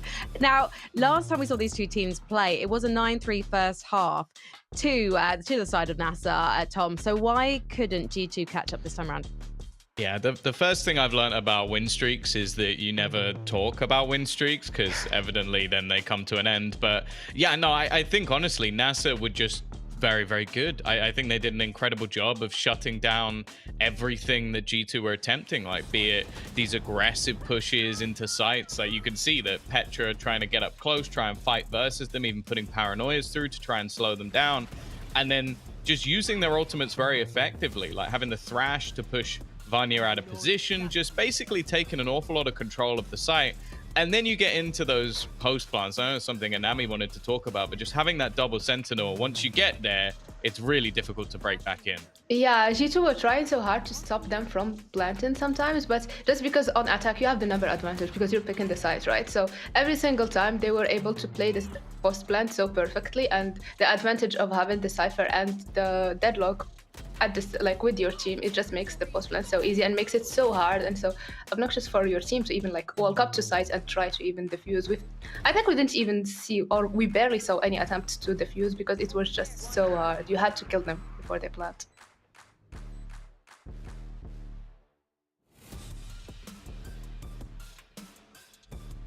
Now, if you've not noticed, I've been very quiet, and it's for some reason I cannot hear Tom and Nami. Massive apologies. That's why there's awkward silence. I don't know. Tom sabotaged me. Tom, talk us through what happened if you can hear me when we look at the breakdown. Oh, okay. Yeah, obviously that was it was one of those matches where honestly it ended so quickly. Incredibly dominant in the end, and I think that again it just came down to not making mistakes, because ultimately they had the same attack side that they did last time around, but they allowed G2 back into the game. And I think we saw such sort of stellar stuff individually across the board. Again, I have to highlight Nami, but I think it was that double sentinel, and I sort of made the joke when we were watching backstage, and Nami, that this is probably the first time ever that not only is Amy not the second best sentinel in the server, but she's not even in the top 2. She's the 3rd best sentinel in this game. Well, I guess technically she's the Brimmy this time, but normally matches up versus those sentinels quite well. Yeah, the Safia and Luxia have been so phenomenal this map, and I've seen like a part of I don't know if you remember in the interview, but Luxie mentioned how she plays the Deadlock as a Senti, but also as an initiator. And we've seen that so many times when she tries to go into the site where she just throws her grab net and trying to catch someone off guard, or just like to make sure that she has the upper hand and she's able to like just take the shots. And we also seen the confidence that they're coming into this map. They weren't afraid of taking any shots. And yeah, you mentioned the Sentinels. And honestly, like this game, these were the best Sentinels on the server. Yeah, no, honestly, they were fantastic. I think we spoke about the post plant, but even just that some of the lurks that Safia was able to get away with these sort of late pushes. They'd even at times go for these ASAT executions where they'd take the entire site, meet some resistance, go for these rotations back to the other side, and then basically have themselves this secondary lurk. I think we saw it one round midway through the half where Safia is able to just get behind the entirety of the squad and do so much damage from that position. So yeah, a massive performance from her, but it was sort of across the board where we just saw impressive individual plays. Yeah, it's all the confidence, and their shots just hit in, honestly. We've seen them playing so well as a team as well. And they also had a good read on what G2 wanted to do every single time, because even when G2 wanted to push them on defense, they knew exactly where to find these picks and how to make their post plans always so perfect and always make sure they're outnumbering G2. And yeah, they just deserved this win. Well, guys, I can hear you again. I've returned to the broadcast. Apologies. Now that we have seen that NASA can pull things out the bag and just show that they are primed and ready for a spot in Istanbul, how are we expecting to see them perform on Lotus? Because G2, they're hardly a team that's going to be put off by losing a map, Tom.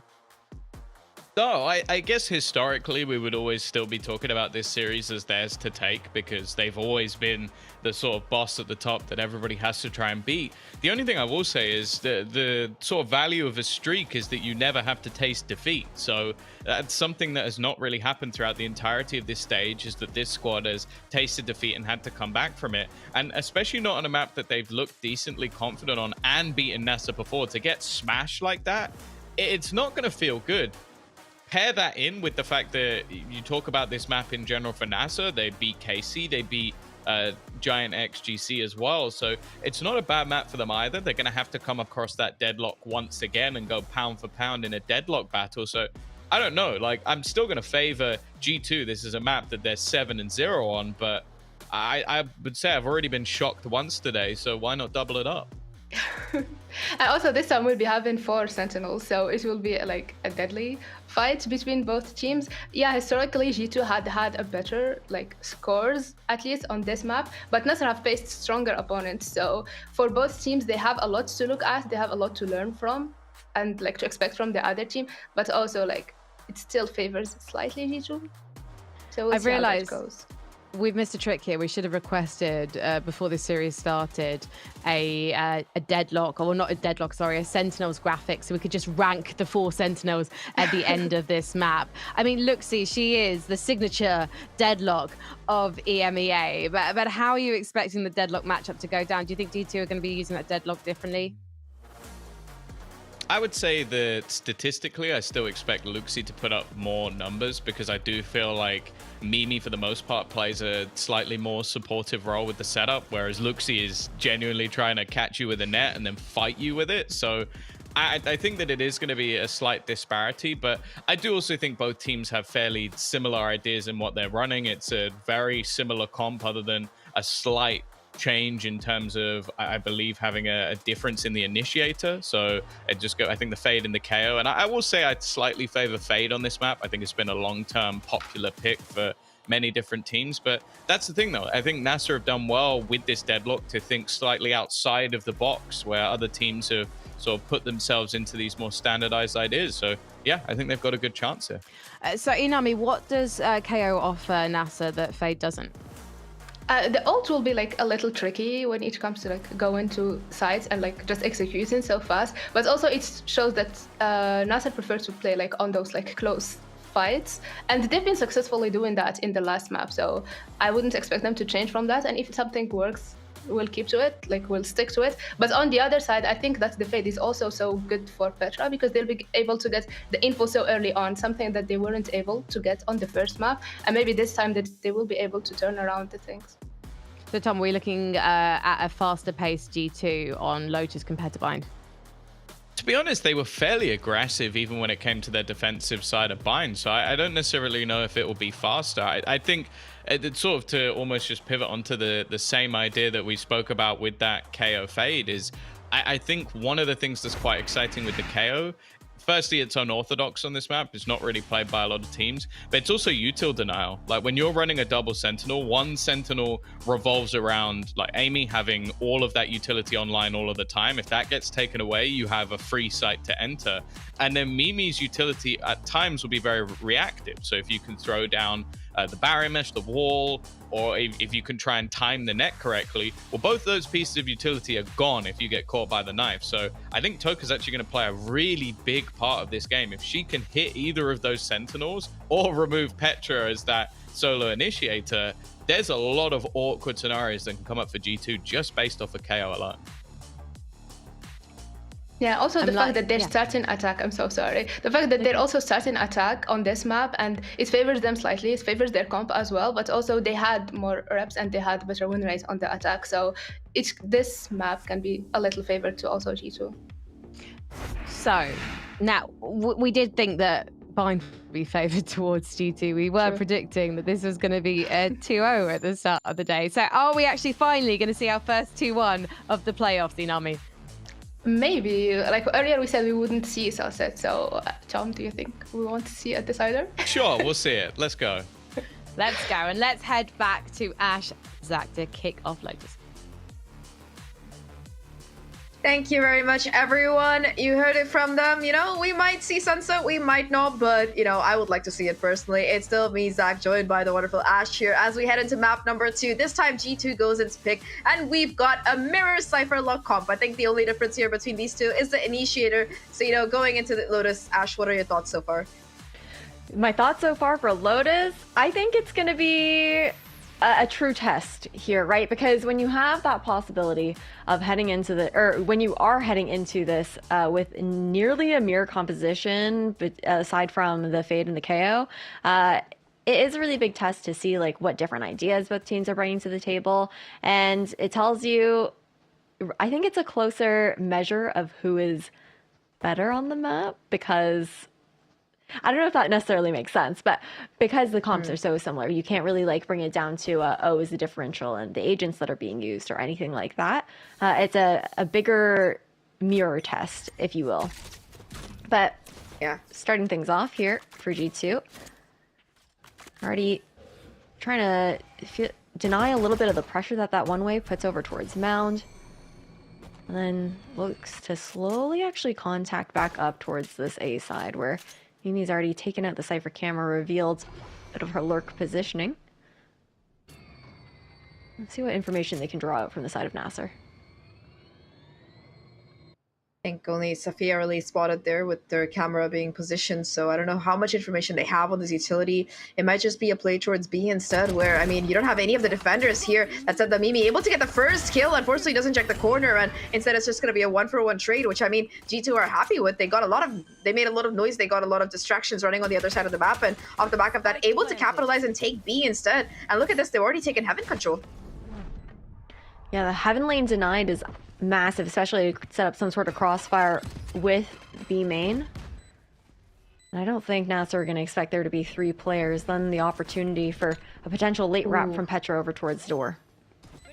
There is, but here comes the paint shells to deny the defuse here. They're aware of it. The paranoia bought them time, but still the gunfights, they have to go their way. And Vanya, 27 HP, still holding strong. The clock is still ticking. Oh my god, Amy, you can't let that one go. And Petra, you talked about the wraparound here. A 1v2 now as she gets that first one. The problem is there's not much time on the clock. The Haunt is going to recharge as well. Nami needs to get half here. It's not going to happen though. And Petra wins out the clutch here for G2.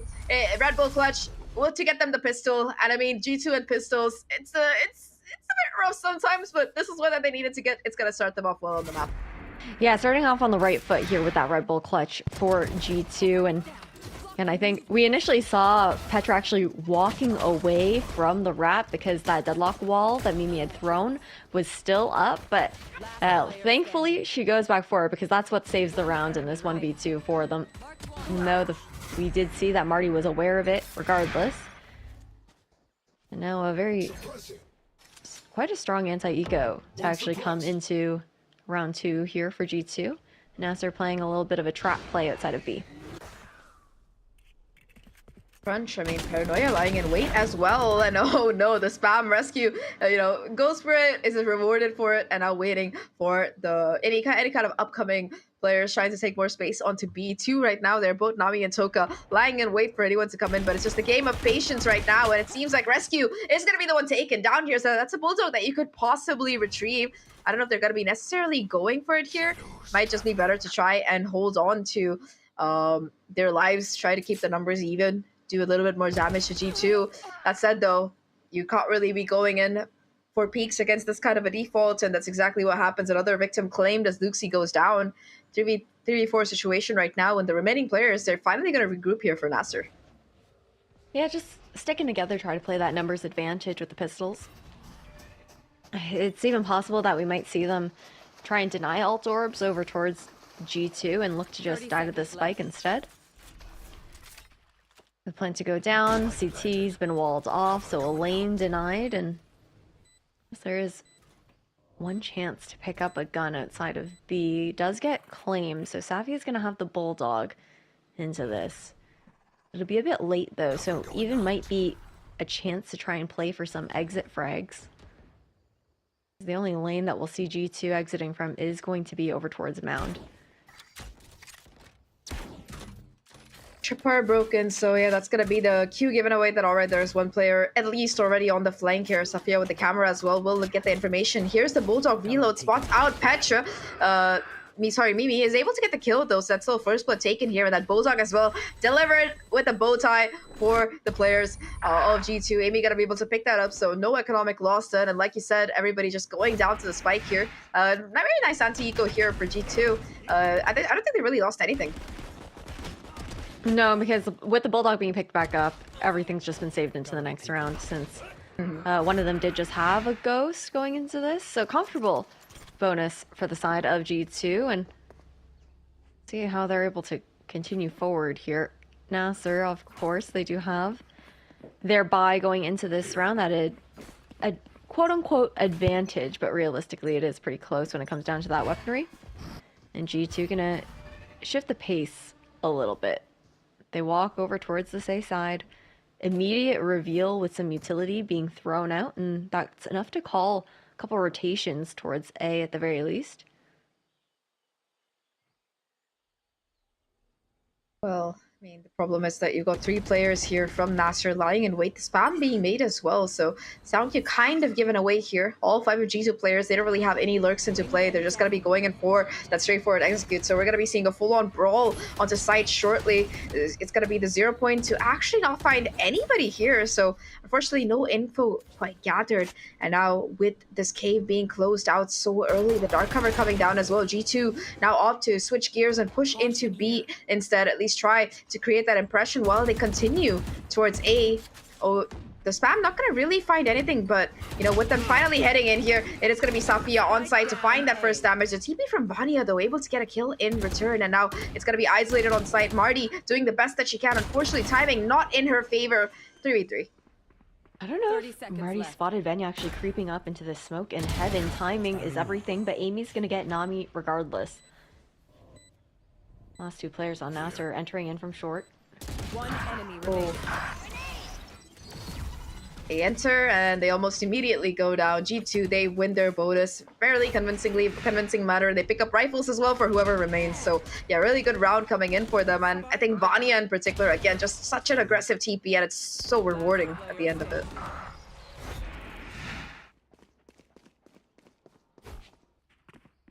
Okay. For Nasser, this round's essentially a little bit of a write-off, right? You've got some sheriffs in hand. Sure, there's a world where it can work out. Like, Nasser has been shooting today. They've looked so good. And they're actually going to have 3 walking up. Marty to get the first blood, taking out Rescue and Petra. 2 for 2. That said, still Shade to come through, and the remaining Nami just going to be opting to fall back here. Still though, they want to be sure that these rifles don't get retrieved, so probably going to be continuing to exert pressure onto this A site. Now opening the cave. Here comes the wall and the cage for the execute, and it's just Nami on site. Avoids the paranoia though, unfortunately can't connect to the shot, and that could have been the difference maker here. 3 players caught by the grab net, but unfortunately only 1 kill to come through there. 2v1 situation, it's all gonna be up to Safia. I mean, she's been impressive with the Marshall, with these kind of snipers before, but you know, against 2 players, 2 rifles, it's gonna be a bit difficult, I feel. They've also got completely full shield up, but there is an opportunity to pick up some rifles as well. The rifles is here as well for Safia, says she will be able to just grab one that was sitting a main from those early picks that Marty was able to nab. You open the door, put a little bit of pressure, try and clear tree, make it a bit more comfortable for her, especially with the placement of those trap wires, but it's just going to be a double swing setup here from G2. Cage triggered. Cage to try and isolate the fight. The problem is the clock is still ticking here, and Safia just creeping up slowly. Might be able to find the timing onto this peak, but Amy more than ready for the angle, able to confirm the kill here. And G2, they get a 4th round on the board here. I'm still laughing about that grab net, Ash. 3 people caught in 1 piece of utility. That was hilarious. Hey, it is what it is. I was more impressed by the fact that Marty's able to find 2 with that sheriff over towards Rue, and it tells you how close this match is capable of being. And sure, you're looking at this 4-0 start right now from G2, but we can't forget that That was a 13-4 win on Bind from Nasser. But G2 is a team that also loves to clap back when they are down in that kind of way. They don't really let it affect their mental in that regard, and I think that's such a point of strength here for this team.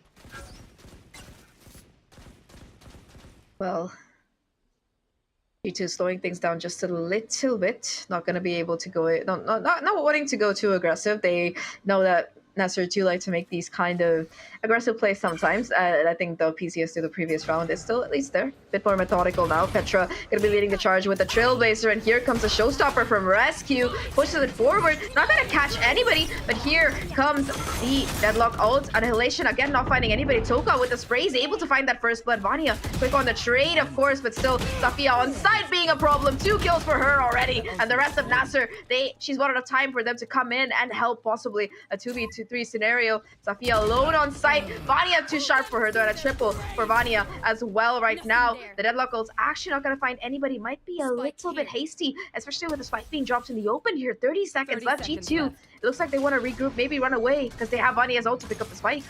Yeah, that from the shadows is going to make all the difference. This opportunity to run away, reposition, find themselves in a bit more of a comfortable spot. But it's also about the time that they'll have to even make this play, because you're looking at getting onto site, using the ultimate, being able to actually get that plant down, and at this point it is impossible. And they've kind of outplayed themselves here. The timing for the rotation, not quite fast enough. Yeah, a little bit unfortunate there. At least small consolation, able to find Nami with the peak. But yeah, Nasser, what a way to get your first round. And I mean, it's a heartbreaker for G2 as well. They invest so much into that particular round, right? They invest the Annihilation to start things off, along with the Showstopper, the Omen ult as well. And it just doesn't find any value. I mean, they also managed to bait out a fair bit from Nasser, including that Neural Theft as well as their own Annihilation. So not an entire loss, but yeah, just not a round that you really expect to be losing, especially, you know, when you are able to take so much space early on. But really, really well played by Nasser, especially in that mid round there, I would say. Now, though, again, aggression being caused here by the side. Nasser looking to at least get that early info onto B with the Boombot there, but now that it's broken, just falling back.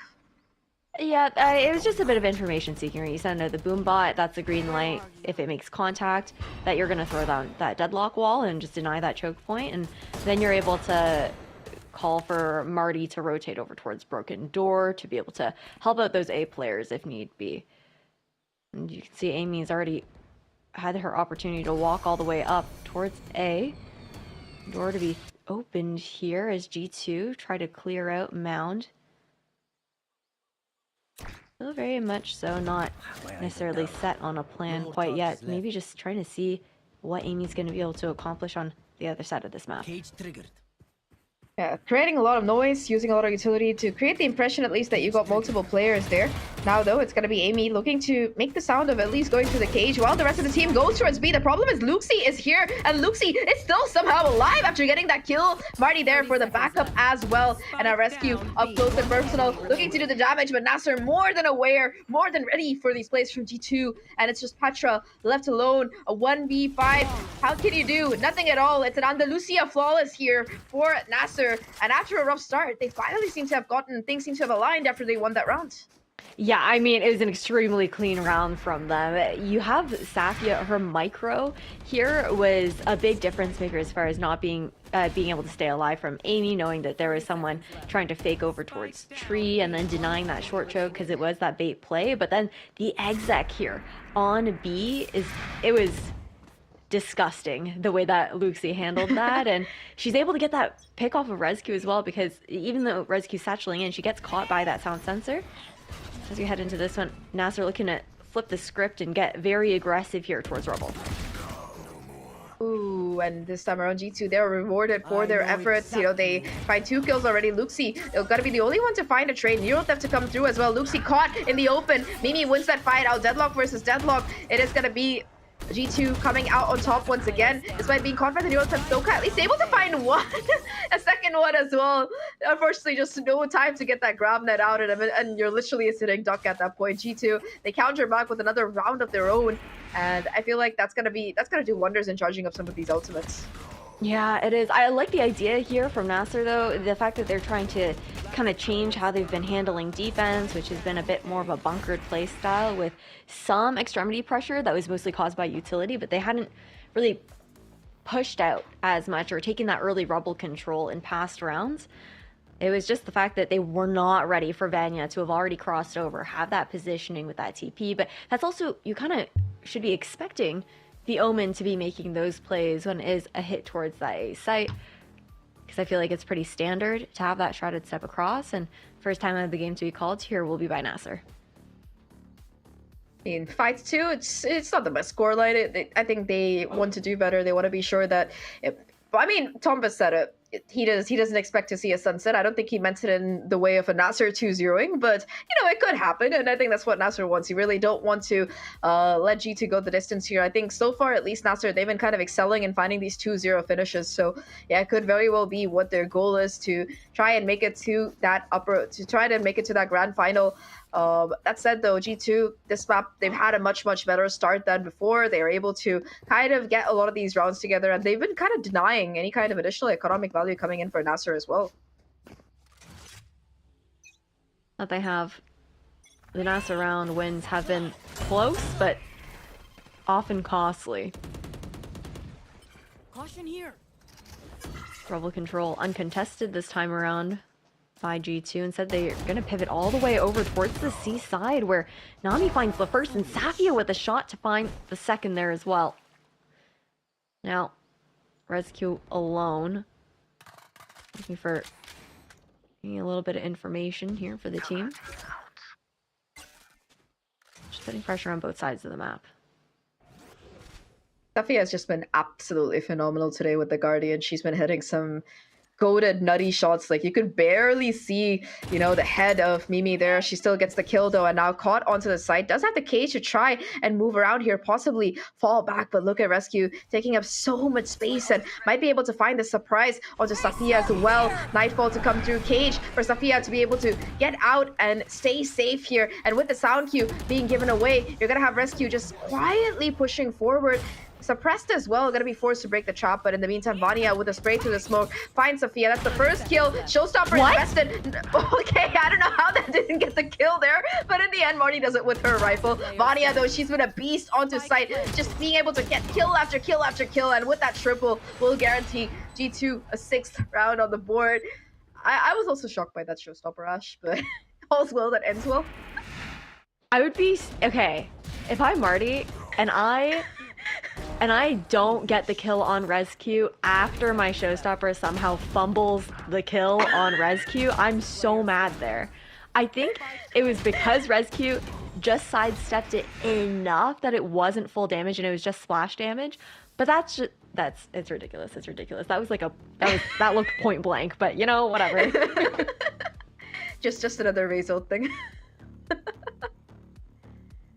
Oh, I don't know why it happens to me as well. I throw a Showstopper at somebody's face. To be fair, I don't play Raze much, but yeah, it's like right in their face, and somehow it doesn't kill them. It's like when I look at it after the round, it's like 60 damage, and I'm like, 60 damage? That all took 8 orbs to charge. Are you serious? 60 damage off of a Showstopper? Like, are you serious? All good. Aim better. Aim diff. That's true. I should just put that, write it up in big somewhere on the wall. Just shoot properly. Remember to aim. All good. Remember to aim. I don't think that was the issue in this particular instance, though, unfortunately. But as we're dealing with a quick little tech pause here right now, just an opportunity to, I guess, talk about the situation that Nasser is in currently. Sure, they've been able to chain 2 rounds together, right, Zach? But G2 slowly, I guess, losing some of that comfort in their economic advantage that they had garnered with the 4-0 start that they had this map, right? Mm-hmm. But Nasser, despite the 2 rounds, they were close rounds that they were able to close out. And it's left them in this situation where, again, they just can't quite get super comfortable with their economy. It feels like even if they win a round here, they can't even get too comfy for the rest of the half. It's very much so this cyclical situation where they have to finish out a lot of these rounds like either with very smart saves if they are going to be losing it, or just, I guess, I don't want to just say like having to win the round, but having to win the round with as many guns as possible so that you're not constantly reinvesting and either stuck with like slightly lower weaponry and whatnot. I think it's a bit tough for Nasser to get back into this first half, even though we do have 4 rounds left. Yeah, I mean, to be fair, Lotus does tend to skew a little bit towards the attacker side, but that's when you're dealing with the X-meta comp, you know, the Cypher lock. It does give you a lot more options on that defensive side. So I feel like G2 are going to have a slightly better time defending than they did on that previous map. That said, though, I mean, you talked about the economy here, Ash, and you're right. Like, Nasser, even the rounds that they won, they were, like, skin of the teeth kind of rounds, but maximum you have like 1 or 2 players staying alive aside from that one Andalusia flawless. And I mean, you lose 4 rounds, you're constantly being forced to buy utility, buy armor, buy ultimate, buy guns, and there's just not money. There's just not much money left. So even if you do go down in your next round, you've seen Safia with the Guardian, like, yeah, she's able to do the damage with it, yes, but it's just not a very good situation to be in. And I mean, in contrast, you've got G2 here. They've been I think what I've really liked about their game so far is that they haven't been keeping it still, you know, like, all right, you've got like these 2 sentinels here, and it's Mimi, the one who's, you know, looking to take up that space, or Amy, who's just pushing through on B. They're really using the utility of their sentinels in a more aggressive kind of role, and I think that's something that's really getting them a lot of benefit. Oh, that is for sure. And just to give a little bit of an update to the audience right now with this tech pause that we're dealing with, a coach had just disconnected from the server, so we're just getting a little restart done, and the expected delay is just a couple of minutes. We should be back in relatively soon. Overall, I don't know, I feel like we're probably going to go to a 3rd map in this series, Zach. Even the analyst desk had been talking about it at the end there as we head back into the next round, but we've still got Lotus to get through. As a reminder, this is G2's map pick. We are in the upper finals as well. So the winner of this series, of this best of 3, will be the first to head into the grand finals and secure their spot in Istanbul. Always nice to visit there. I believe you were there, Ash, last year, so definitely you can drop some, I don't know, recommendations later. But here we head into the round here. A bit of a pause, but now we are back in G2. Look to continue finding their streak here. They've had a pretty good run so far, and they're just keeping up whatever they were doing. Unfortunately, Prowler are going to be repelled there by the deadlock wall, so just forced to try and break it before they can really push forward here. Every angle being watched, you've kind of got Luxie just hard anchoring, waiting for that wall to break. And now you got Toka rotating over as well, so there is going to be some additional backup towards the C site. Still 2 players towards A, so Nasser not really being baited too much, I would say, by all this noise being made. I mean, Nasser knows better. G2 have also, for the most part, been very spread in their attacking rounds. There's only really been 1 or 2 where they've gone for a full, like, 4-1 split or even a 5-man hit, but overall, it's been mostly poking and prodding, seeing what they can draw out from the defenders. Nami will be the sole anchor here on the C side. 4 players right on the other side of the smoke. Well, the paranoia is perfect, at least buying Nami a little bit of time. Here's the satchel, though, and well, at least Nami's able to get 1, but the rest of the team, they're looking to come forward. Luxie on the backside as well, only Sheriff in hand, unfortunately not going to be able to do too much there as Petra takes her down. A 3v4 situation. G2, they get the spike down and they set up in their post plants already. The cam gonna be able to spot out Safia here. 0 point, proving that nobody's really playing up close and personal. And now they have to go forward. There's already that deadlock wall in the way. Mimi having rotated over as well. There's a Sheriff in hand. Marty somehow has to find some insane kills here and also contend with the haunts from Petra. Really trying to catch these players. The timing on the swings is almost perfect here, and it will confirm the round here. 7th on board for G2. They will have the lead in this half, and what a round it was. I really like this pressure that Mimi is putting on like the opposite side consistently. No, the lurks have been quite nice as far as denying any early rotations. I think that matters the most as well in these kind of half-buy eco rounds for Nasser, where they're looking to play that numbers advantage as much as possible. You had Nami being the sole anchor because she had that hero rifle to work with. Meanwhile, everyone else was mostly buddied up or stacked up together. to guarantee that they had numbers to work with. A bit of a faux shrouded step play. Nobody to actually fool, though, on the other side of Rubble, because we're playing a very bunkered trap setup on the side of Nasser, who have also gone searching for information. They know nobody is home outside of C. Might end up hitting the door to get that read here as well for the B side, and then all the cards will be revealed here for G2. And Nasser, I think they pretty much have a good idea about the fact that this execute is coming to A. The problem is, how are they going to stop it? You've got 2 players on site. Probably the 2 players you want to have with the Sentinels being in play here. But now the Prowler actually going to catch out Luxie's position. But force the TP over. Rescue gets the first kill. Luxie goes down. And now is again a 4v5. Look at this, though. The flank is kicked in. Unfortunately, Marty going to be caught there. Rescue, aware as always, going to be denying that value from coming in. And now you're going to see a Hans coming through on that B side instead as they look to go forward. Petra actually having already taken up the space to be able to get that plant down. The problem is Sophia. She gets the kill there, and now the Annihilation coming in. Actually gonna catch a player. You can't really do anything there. Sophia caught, and Toka trying to save her buddy. I don't know if it's gonna be possible. Mimi finding another kill. Now a 3v2 situation as Vania finds another kill. Numbers still in favor of G2, but the neural depth, it's going to reveal their positions, and they have to go forward to be able to find that fight. Again, though, the utility from Mimi has just been so good in this round, buying so much delay, and she's good for the kill as well. Toka, a 1v3. What can you do? What can you find? It might be better for you to just hold on to this rifle, because it seems like G2 are just not leaving any openings here, and yet Toka spots all 3, decides, all right, you know what? I just don't have the time to deal with this. I'm going to try and wait for some exits. You know, just be sure I hold on to this rifle, because I can't really afford to lose it with the team's money being what it is. And oh, never mind. Very unlucky there. G2 gonna get an 8 round on the board. Yeah, unfortunate for the side of Nasser. The idea was pretty interesting, though, with that trap play on A, how they're playing that super bunker style with so much stall capability on the choke points, and then you had 3 players looking to rotate over, and G2 with a great response to pivot towards the B site after getting those a couple initial picks. And Vanya has also just been disgusting this map. She's provided so much value, so much pressure with her utility, some of her positioning.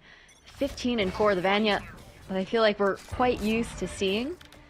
Especially considering that the majority of G2, the entire team seemed a little bit quiet on our first map of today, but they have fully heated back up and warmed up into the server. And it's a very similar setup this time around once again by Nasser. Ooh, Sophia caught with holding the angle. Unfortunately, not going to be able to get the kill. So, yeah, with that Cypher going down, suddenly the site looking much more vulnerable here. You still do have the deadlock utility to try and work off of. And Luxie, actually off the back of the stun, able to find that first kill. Problem is, again, you've got this flank coming in, and Marty with the second one to come through as well. Here come the pain shells, the paranoia to counter, and Toka actually going to be able to find the kill. The crunch play working out perfectly, and Vanya caught between a rock and a hard place, just not able to do much. It is just Mimi now, a 1v3 to work out. The problem is that 2 of these players are looking quite incredibly low.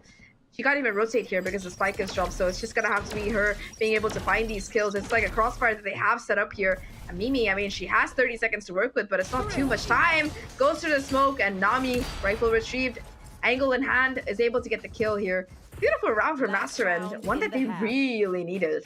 That it is. The pay safe card thrifty to come out here for Nasser, and I mean, it all comes down to the flank that comes in, right? That early mound control that was found on the other side of the map.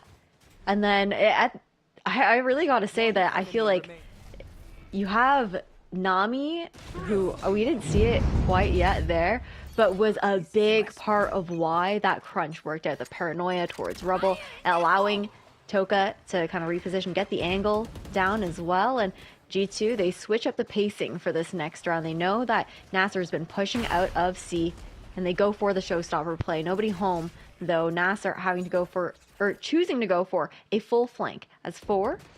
Actually looking to clear back into B main for a crunch on the mound player. It's just Petra, and Petra, I mean, really doesn't want to deal with this right now. The paranoia, it could come through here, but it might be a little bit too late. It's all going to be on Safia to try and hold on to deny the space for G2, but Vania takes care of her, so now G2, they flip the map here. They've taken CJ control, and now Mimi with the annihilation, actually going to be able to catch Marty as well. Her teammates will break her out in time, I feel like, but the counter annihilation, it's going to actually catch a player here. 1-for-1 trade, 2 players left alive for this side, and Nami actually coming in huge. A 1v2 right now. It's all up to Toka. She has to be able to find the kills, isolate the fights here, and Vania holding the upper angle will actually be able to just swing and peek. A 4K for her. We talked about Vania before, and a 3-9-half this time in G2's favor off the back of that 4K. Beautifully played by them. No, she is absolutely insane, but we're going to have to see if it's going to be possible to see a comeback from the side of Nasser, if G2 will take us to Sunset.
Welcome back, everyone. It is map number 2 of our upper final here between Nazar and G2, where we just saw G2 pull off a blistering start on their map pick, 9-3 in the half here. It's still me, Zach, joined by Ash, and we are here to bring you the action heading into this one. Now, Nazar, they're going to be the ones on attack.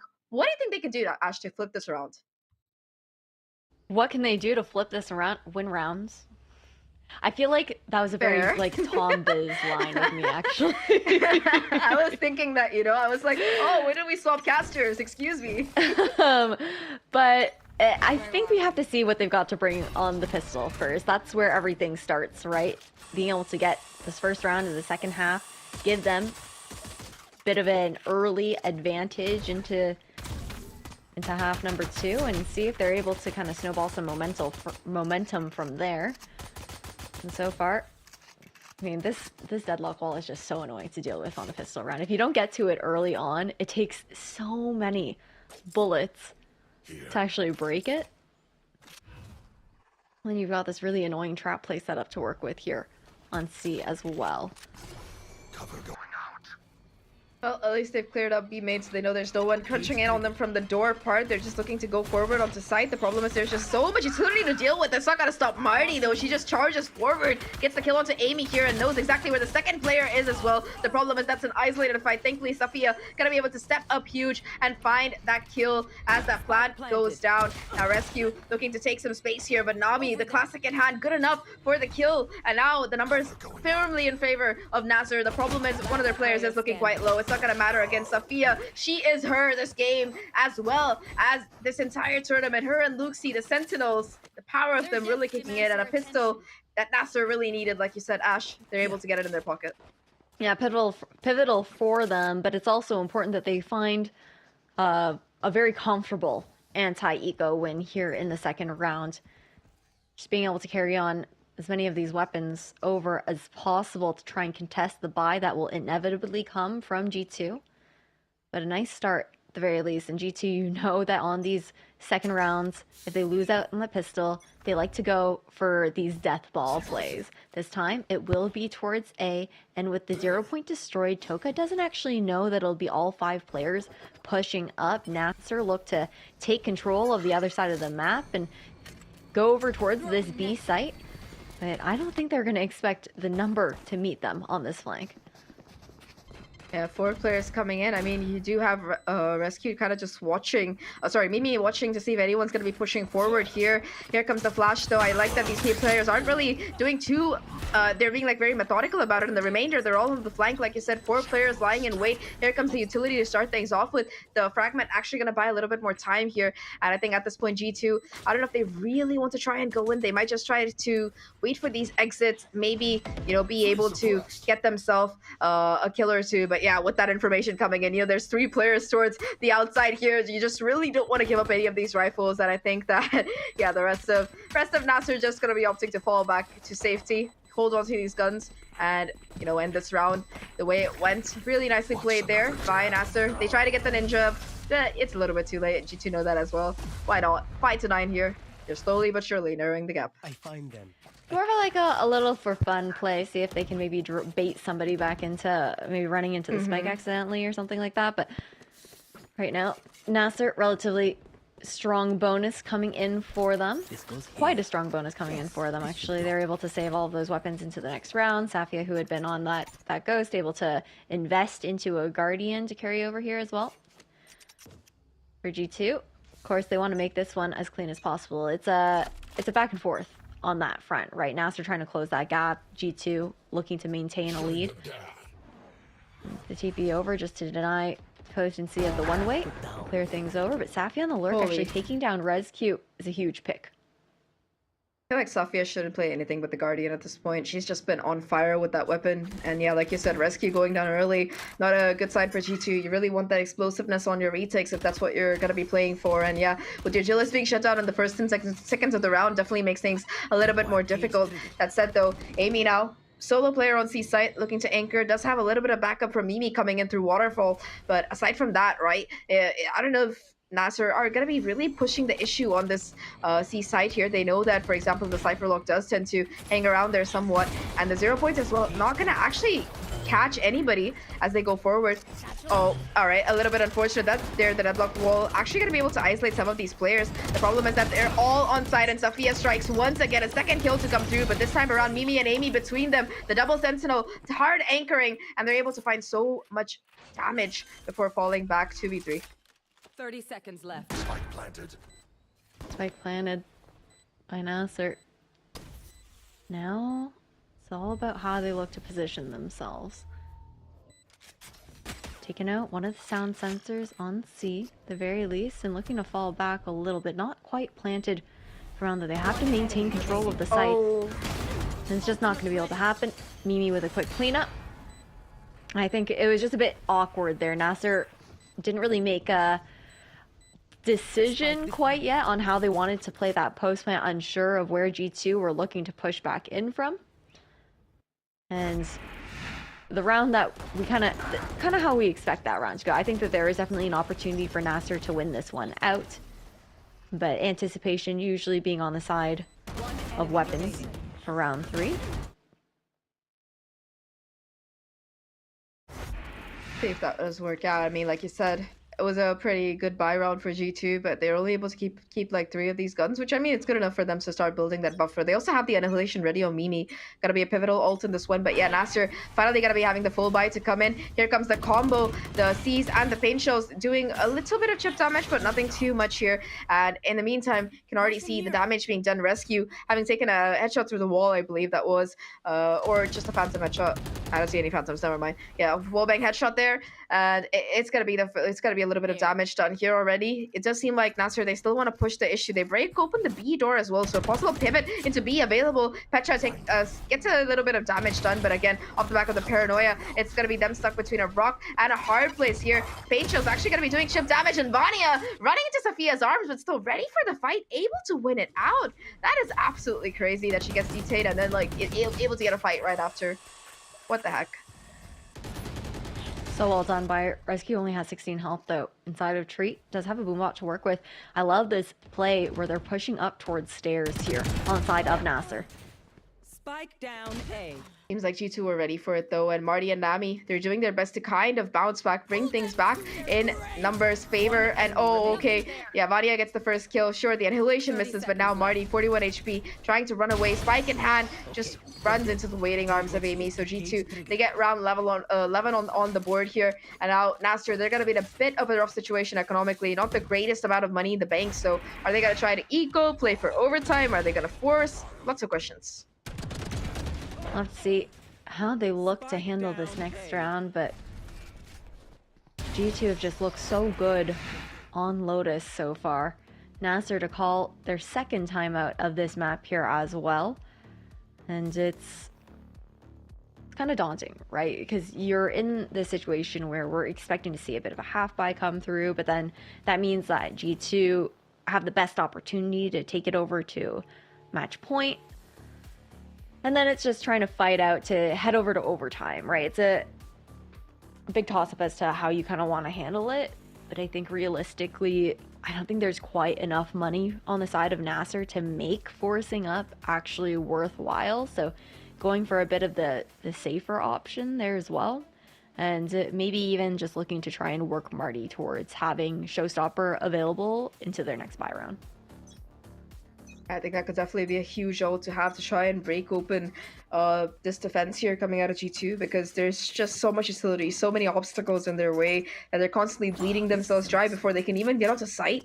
I don't think they've been able to really, you know, find favorable trades throughout this entire half here, and things are looking a little bit dicey in that regard. That said though, 5-11, they've still got a chance. It's just that this round is going to be looking even more difficult than the others because of this kind of buy here. You know, 3 Stingers, you've got a Marshall as well, so it does look to be at least a little bit of a force here. That said though, they're going to have money in that next round to be able to buy Stinger. Noise being made, Q being given away. I just hope that they do check that corner, because there's around 3 players from the G2 side waiting on this B area. Amy now on C, looking to solo anchor here, and with that cage coming in, has a cam as well available for additional information. We'll be able to hunker down. I'm looking to pull some rotations over Bay in camera though. It's actually going to deny all the pressure that lurk smoke provides for Nasser. And then having to break this deadlock wall here as well, just another thorn in the sides. Then you've also got the sound sensor set up on site here too. And 40 seconds left, we might see some sort of pivot towards B, though the lack of information is going to make that extremely unlikely.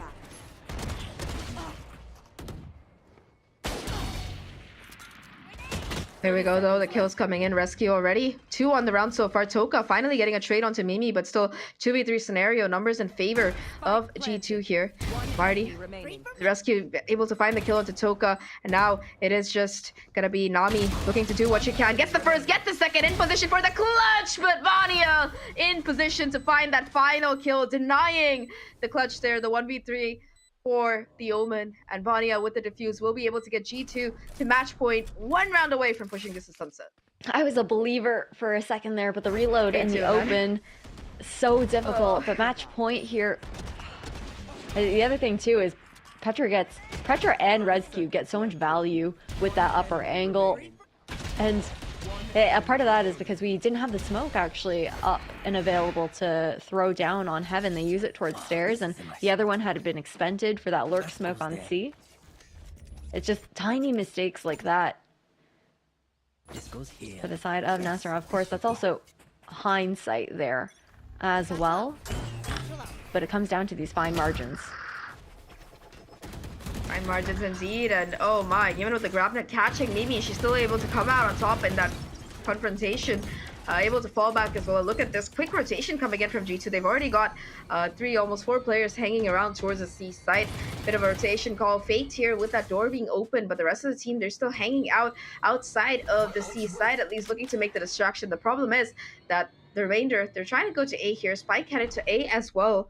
And there is Amy looking to play on site. So if they can find this kill onto Amy, it might be enough here. And Sophia actually going to be able to do exactly that. Neural Theft coming out, proving that A site is empty here. And now Luxie will have the space to be able to get that plant down here.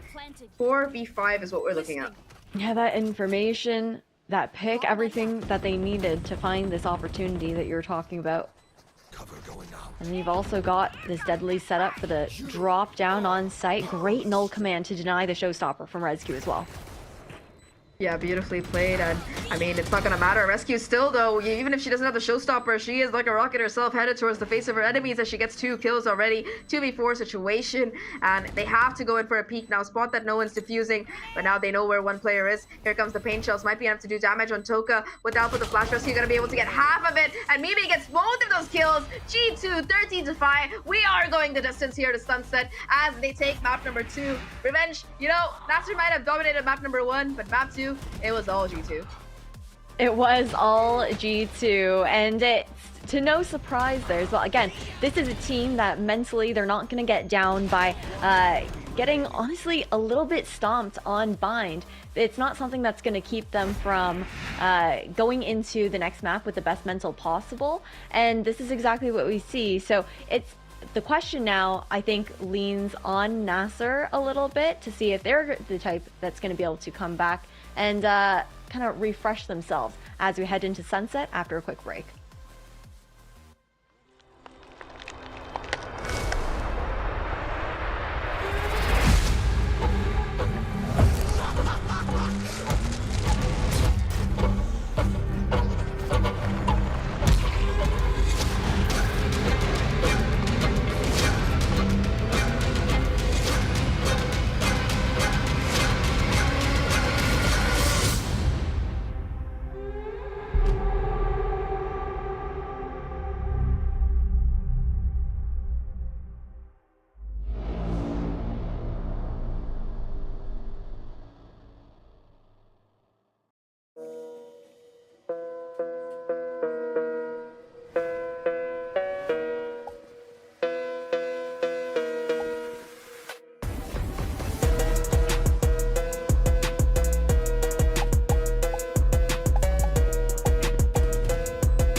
I know a place that will break you into 1,000 pieces.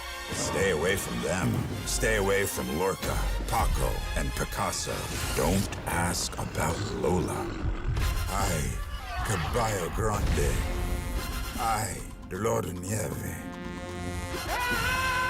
But in spite of everything, it occurs to you to visit Andalusia. Don't say I didn't warn you. Be careful of the Andalusian crush.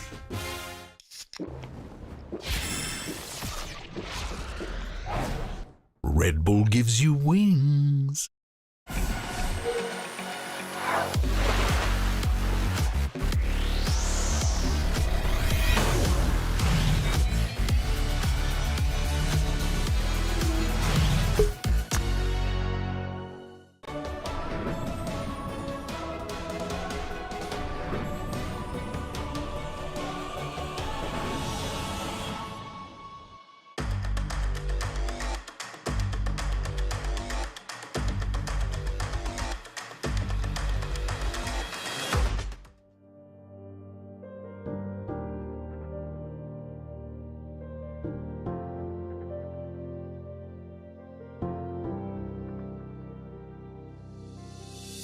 Do you feel what the eyes can't see?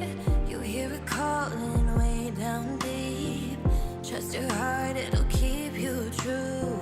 This world expects so much from you. From the dark out into the light, it'll come in the middle of the night. You were raised in the sacred place. Evil runs when it sees your face. Throne calls your name.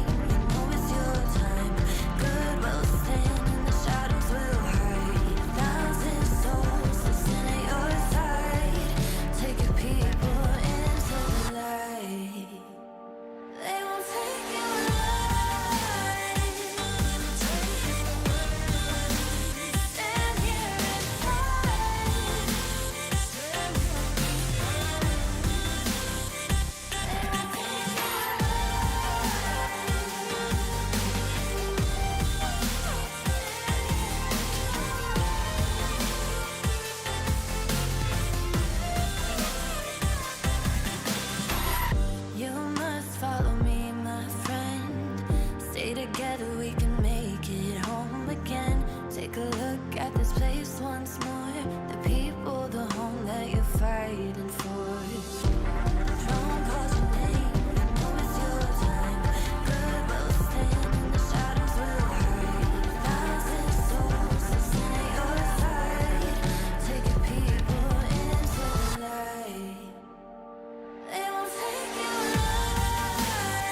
will test your soul.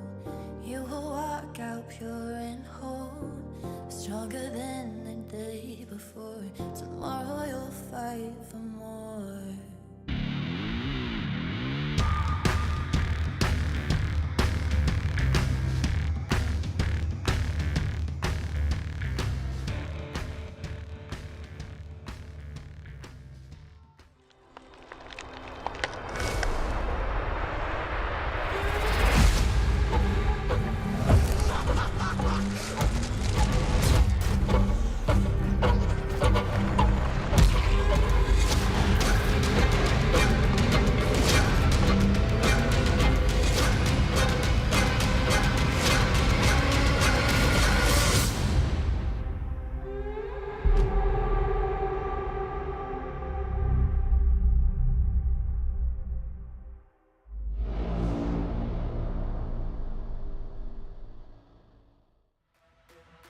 Welcome back to Game Changers, where finally, ladies and gentlemen, we have it. We've got a 2-1, which means we go to 3 for the first time in the playoffs. And honestly, I am so excited that we get to go to Sunset, because last time these two teams, G2 and Nasser Ignite, played in the group stage, we didn't make it this far.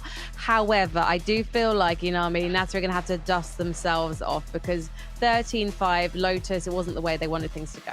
Yeah, definitely not. We expected the match to be a little more close, but honestly, if we see like G2 coming back strong in the map too, then it's probably expected. But yeah, the win came from this like insane team coming in together. We see that like Vanya is an MVP, but the entire team has been playing so well and so good together. We've seen like them repetitively go into A and into B. They knew they couldn't go to C at some point, but then even when Nasser knew the game plan and knew they have to like push them maybe into A, G2 just had the perfect read on that, and they just pushed C and were able to secure themselves an extra round. So insane game from both teams, but G2 were on the top.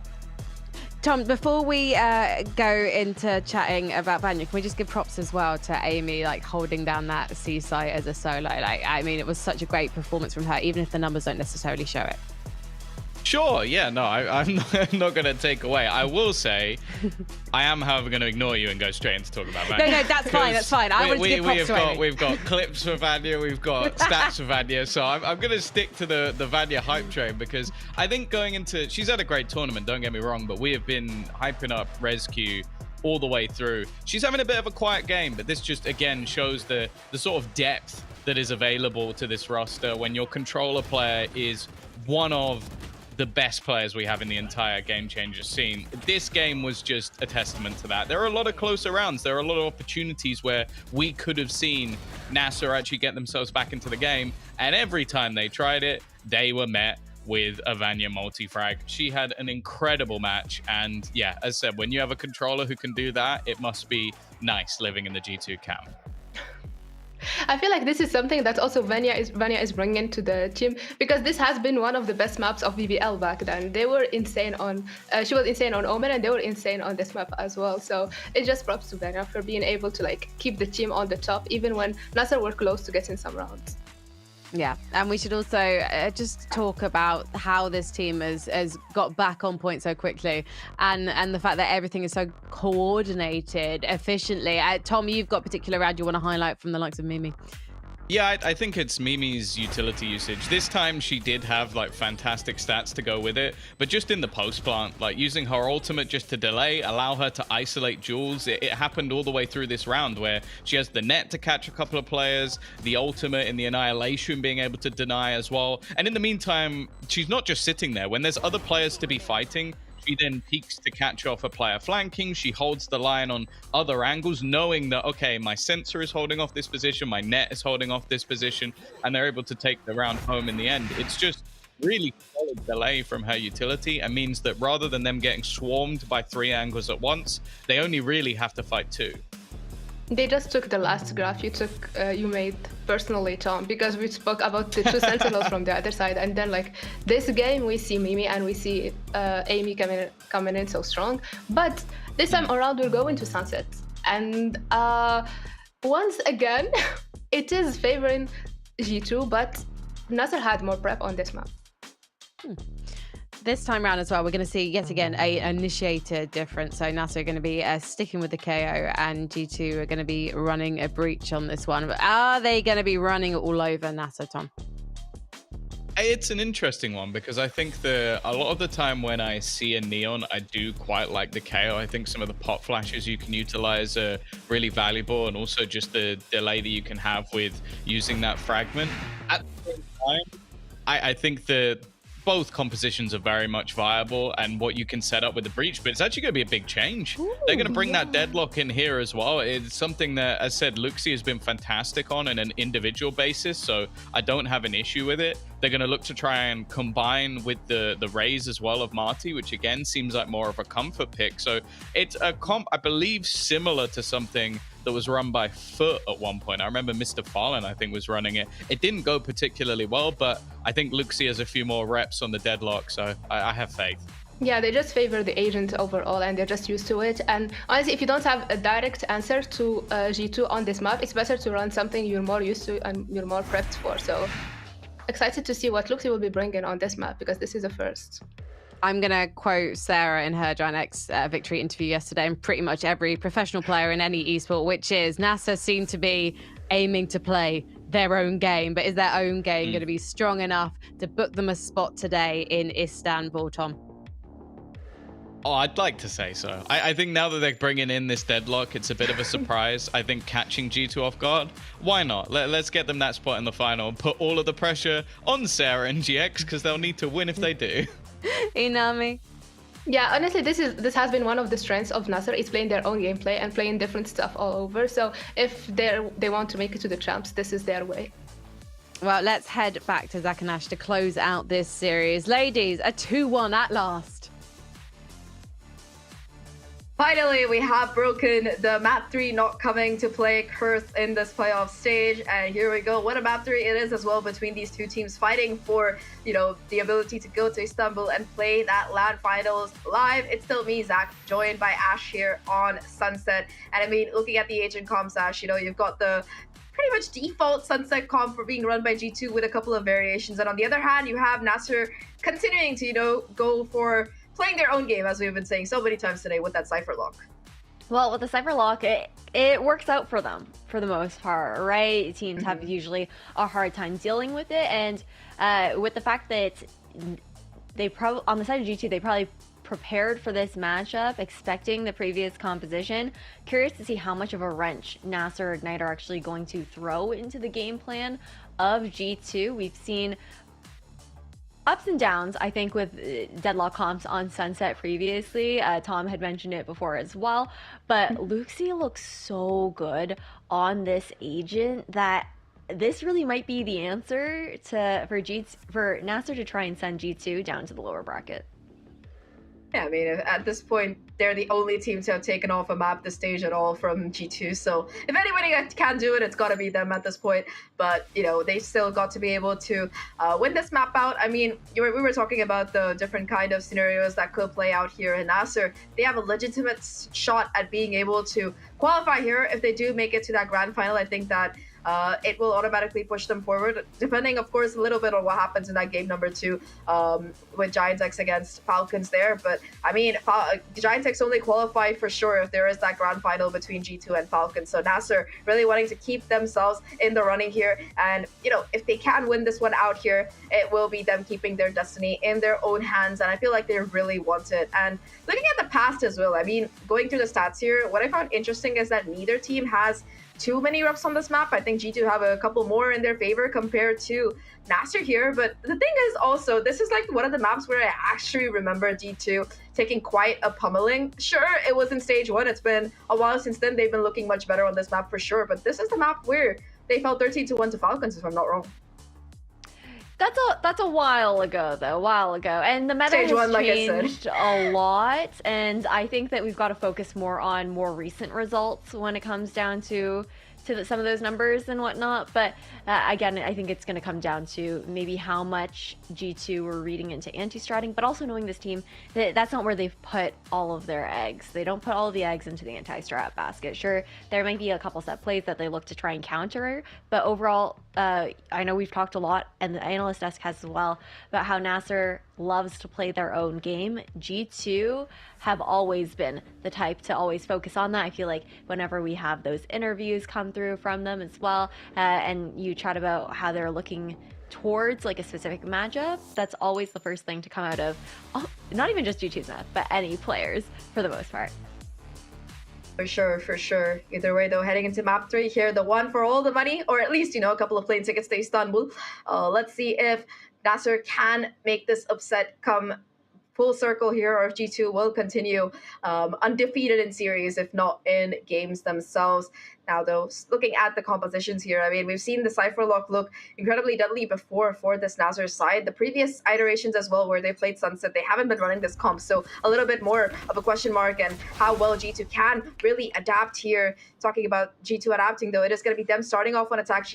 They're already taken up the space here towards Elbow Rescue, pushing forward and finding all of that value. What interests me is the kind of distribution of players so far on the map here for the side of Nasser. Yeah, just kind of poking and prodding, seeing if G2 will give anything early on, but information will just continue to be denied. They look to regroup towards this B side. With how deep the Cypher and Deadlock setup was on A, Nasser don't actually really know what to expect on B. It'll just be the stack by numbers. Barrier still available here for Luxie as well. Ooh, nice stun. The counter stun there from Rescue, though. It's a stun after stun being tossed on the map here. Rescue gets the first kill in the second as well. Absolutely bonkers to come out from there. And now Marty looking to try and find a little bit more damage. The recon, it spots out a couple of players, but unfortunately for Marty, Vanya just on her toes to be able to find that kill. Shockyard now looking to find at least a little bit of damage, enabling Safia to get that first kill. Still, though, it is a 2v3 situation, and it's a question of how much more Nasser can really find here. Vanya just looking a little bit too sharp there. 1-for-1 trade, though, as Safia is able to find that second kill, and now both players from G2 towards main. 10 HP on Safia, taps the spike, waits for a possible peek to come through, and again, it's just picture perfect plays coming through from them, forcing Safia off the spike. They're not really leaving themselves vulnerable in these 1v1s, and you can already see that Mimi hasn't even moved a muscle here. It might just be Safia available to try and find the defuse, but there's just no time left. She has to be able to stick it out, and nobody's peeking at all from the G2 side. It's just paranoia at this point to be able to win out the round here. And I don't even know if Mimi's still here. It seems like she might have disconnected, but it worked. It worked out, man. It worked out. Sorry, that is so funny, because for a second there I was like, wow, Mimi, like I always knew Mimi was cold, but like girl is literally just sitting in a corner right now. Like the read is insane. Just so confident that Safia just isn't sticking a half or anything like that. That's actually hilarious. I mean, it's Mimi, you know. I also thought like that was gonna be. I also was wondering, like, you know, what was happening. You can see G2 as well. They're like, yeah, it's us, bro. Mimi, that's the best celebration I've seen. Mimi just happy to be able to do nothing. She didn't even lift a finger to win that round. She's like, I win that. A bit of a technical pause there. Well, she is gonna be able to reconnect. And all said, I mean, G2 around that they had the advantage in going forward. So kudos to Safia to be able to bring it down to the 1v1 in the end. But yeah, I feel like that disconnect might have actually helped G2 in a way. You know, it came down to a 1v1. Maybe Safia might have been able to find that, you know, shot if Mimi had peaked. But again, just the accidental ice coldness working out for them. I think that's the thing though too. Is just Safia was just so confused as to where Mimi went. She was like, I guess she could be anywhere at that now. By now, she hasn't peeked B main. Like I haven't seen her at all. Like sets in this like faux paranoia. But just such a funny start. I would be so sad when I find out, if I were on the other side and I found out that Mimi had just disconnected. I'd be so sad that round with the loss. But regardless, it's not like that's gonna really come to affect Nasser going forward for G2. They're just gonna continue as expected. And so far, how are you feeling about the difference, I guess, in team compositions, their approaches to Sunset? I know it's just the pistol round, but what are your thoughts on the compositional changes here? I mean, for G2, it's pretty much what they've always been running. I like the breach and the solo. You get that right mix of initiator and aggression that kind of sets Rescue up, especially with the Neon. You know, you want to be sure that your Neon gets those favorable fights. So I personally like what G2 is running. It's pretty close to what the meta comp is. And I mean, you're talking about changes here. It is going to be Nasser who have revamped their comp, so as to speak, especially with them adding that Cypher lock instead of just keeping the Cypher. I feel like it's more of a comfort thing for Lucy. I think most of the insane games that she's had this stage, it has been on this deadlock role. And I mean, just back to playing your own game, that's exactly what it comes down to here. Now, mid control, G2 opt for it. They look to go aggressive, but already you see that kill coming through. Nami finds a timing on the peak there and immediately backs away. So it's back to stacking B for this team. You do have Safia, the sole player, to kind of at least get the information here, make sure nobody lurks all the way through on this A site, and that's where G2 look to go. Yeah, just playing that ebb and flow early signal with the tripwire and just waiting for the rest of the team to get here, buying as much time as possible. Even heading over towards mid to just fully regroup, expecting that G2 with an empty site and a free plant will be pushing into spawn, into short, whichever one it is. Not looking to get caught out alone. And Petra, I mean, has a shock dart, could try to go for it, but I think here's all the noise being made right now, and they look to go forward here.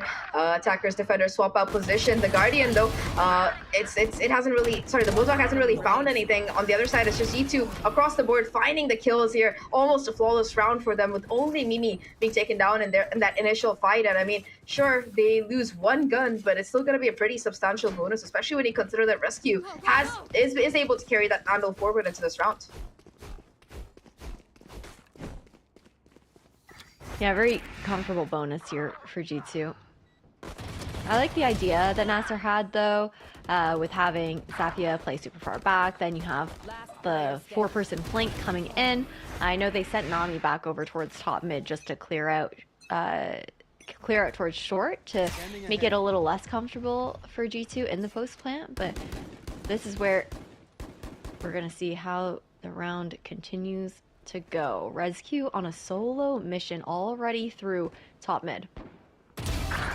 Just walks in, takes that space for free, and unfortunately Luxi is going to be the one paying the price. Now Safia spotted as well, surrounded on multiple fronts by enemies here, including through Market. The Paranoia coming through as well. Gotta just trap her between a rock and a hard place. No way she can get out, and Rescue able to find another kill, another victim on her push through mid. Now a 3v5 situation. Sure, you've got the rifles in the hands of these Nasser players, but G2 has a couple of them, their own as well, and now Mimi finding another kill. This might be where you really call it. Sure, Toka finds the trade here, but in a 2v4 with the clock already halfway ticked through, it's going to be almost impossible to retake here, especially if Petra can get headshots like that. It's Toka against the world right now. The stun coming through as well. All the utility, all the headshots, everything in the kitchen sink. Toka just looking to find what more she can. Takes down her doppelganger, but that's going to be it as G2, they convert the bonus. 3 players alive as well, so economy going to be booming here.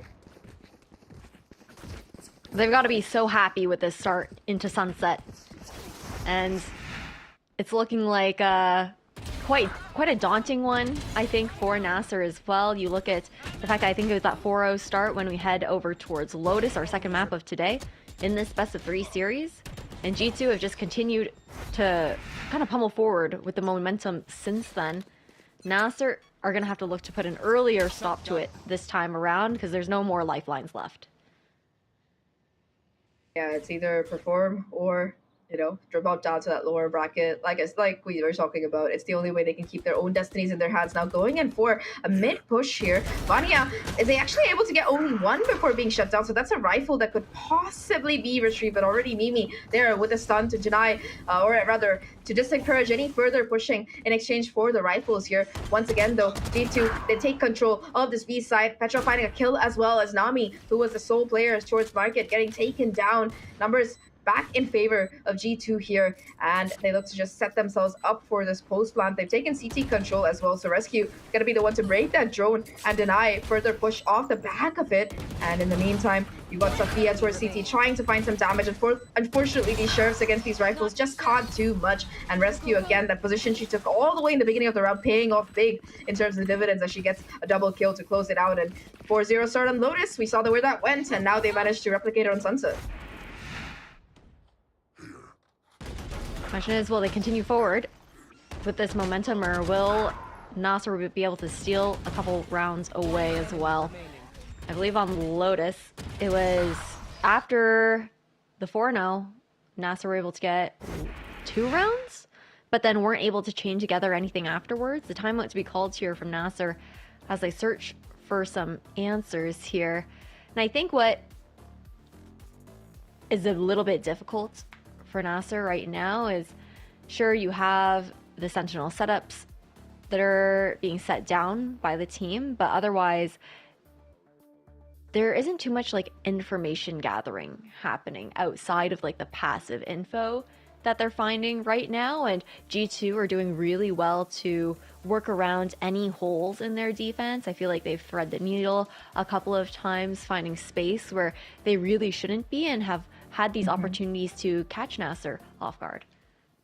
Oh yeah, for sure, especially in that bonus round, right? Like Rescue just found this padding all the way through mid towards the CTB. Yeah, like, I mean, sure, Neon's fast, but you really can't let somebody slip through like that. And I feel like, yeah, having this to add on to your points, Ash, there, I think having this double Sentinel, I mean, yeah, they're focusing most of their utilities towards site. You do see a bit of adaptation after the timeout with that tripwire being put down to kind of prevent that third round situation from happening. But G2, they're just so ready, Shock Dart to take care of that. And now Nasser, they're gonna kind of be forced to devote more resources here to hold on. That said, though, I find this very interesting here from G2. They break the trip, you know, and knowing that there's so much utility towards the main.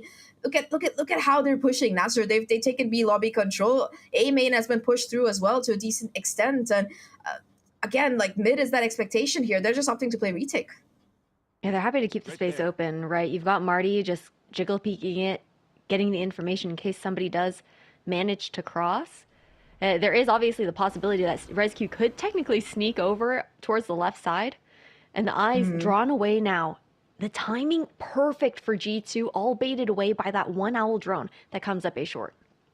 Oh, you're talking about timing here, and Amy has the read, able to get the kill onto Safia here. Now Sova Drone invested Hunter Sphere in an attempt to try and find a kill. Rescue actually going to be caught out by it, and Luxie and Marty, meanwhile, we saw them take that early space on site, and now it's going to be paying off here as they're able to just find the damage as G2 converge on the site. So it's going to be a 4v3 situation. Numbers still in favor of Nasser here on the defensive side, and you got a flame coming in as well from Nami. The remainder of G2, sure, they might be able to take the site here, maybe even get a spike down, but they're going to be surrounded on every side by enemies here. Another showstopper that goes for a little bit of a miss, trying to deny the spike plant from Petra. It's not going to matter though. Luxie just charges forward, finds a double kill, and now Amy, 30 HP at a dream. Not going to really come to fruition as 4K for Luxie. We were talking about how incredible she is on this agent, and after that timeout shows us exactly what she can do.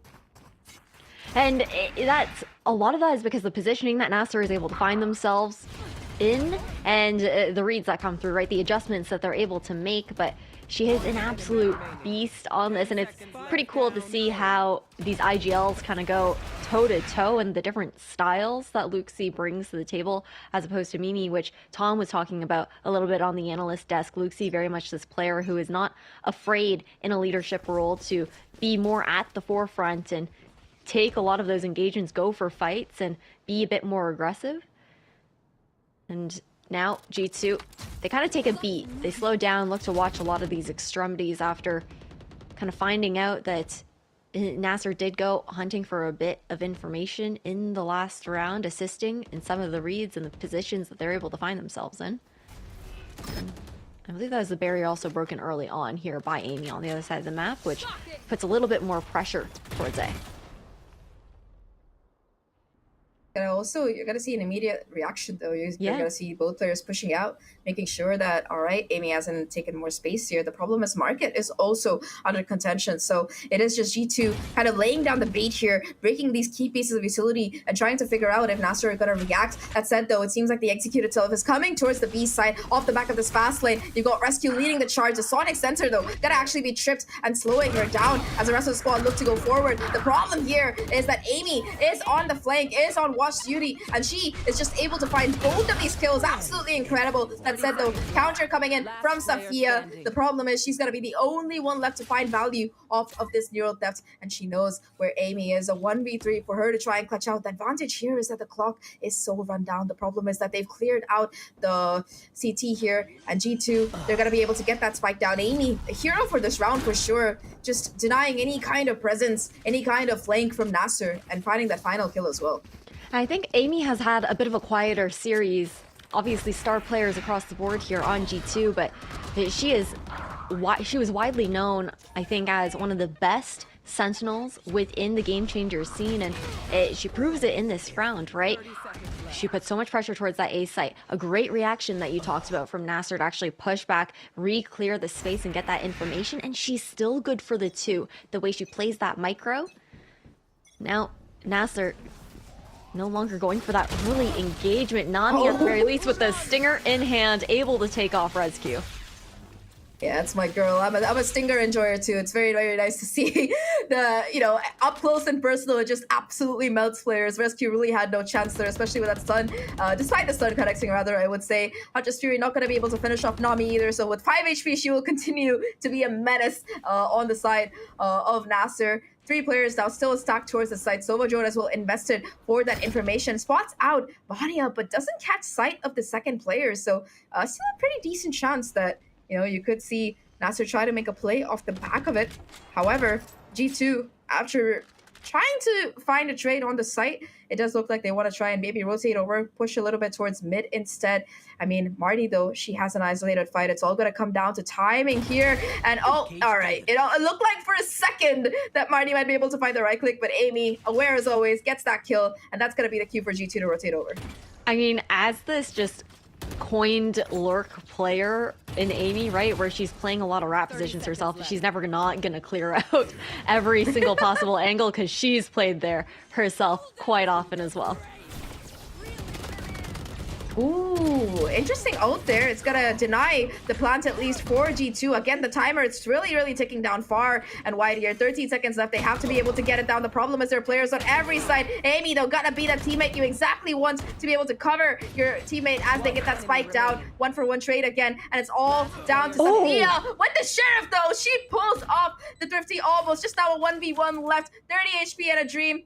I mean, no guns, unfortunately, towards the backside. Just the Sheriff in hand, and this reposition from Amy. I mean, Cypher versus Cypher. Amy has had a hell of a round so far, and this time around is going to be able to close it out as well. Another triple for her, and G2, they get to 6. G2 looking so good right now. I really respect the play that Nasser was attempting there, though. They know that the time is running low. They're doing everything possible to try and deny the plant, the investment of the annihilation. Then you have these players just trying to swing that crossfire, but Mimi has faith in her team. She's getting that down no matter what. And I think, unfortunate for Sophia there, the idea trying to drop down from the box, I think just poking out a little bit, going a little too forward with the jump than she expected to actually be able to try and get the gun that was there. But Rescue speeding things up, fast tempo into market. Oh, able to get the first kill as well. Luxie, and off the back of the stun, a second kill to come through. The entries are beautiful, but Toka towards mid actually able to counter back here. Now Safia doing her job of being able to just play down, hunker, and anchor down the site here. Problem is she's going to be caught out in that position. No way to really get out of dodge there. But G2, they're slowly but surely falling back. Toka coming in as well. And now they're surrounded on all sides. A 2v3 situation. Mimi able to at least get the trade here. But now a 1v2 for her to clutch out. The nice thing is she has everything she needs. She's got 2 flashes. She's got the Rolling Thunder. She has an empty A site. This is pretty much a standard Mimi clutchable situation if she plays her cards right. Yeah, full line up and available here as well. Not sure where both other players are located, expecting maybe Toka to have been towards top mid, and Nasser playing this right, ensuring that they're sticking together. Bit of information garnered with the camera. And then you've also got the dart coming through as well, leaving either deep, short, or elbow to be the spot that Mimi's playing. Oh, Nice play though coming out of Nasser. It was so close. Mimi almost able to get the clutch there, but Toka with 30 HP gonna be the hero for this round here for Nasser. 2 kills towards mid. The final wall coming through along with the defuse as well to finally get Nasser a round on the board there. A much needed one, I would say, to kind of break the momentum that G2 had going. And I mean, nice try from Mimi, but in the end, right, the kind of contact trade, I think that it was good enough for the reswing. I don't think she expected the second player to be peeking just a little bit later, and overall it works out for them. Really explosive round to start off from Rescue as well with those 2 kills towards Market, but it's nice that Nasser were able to recover.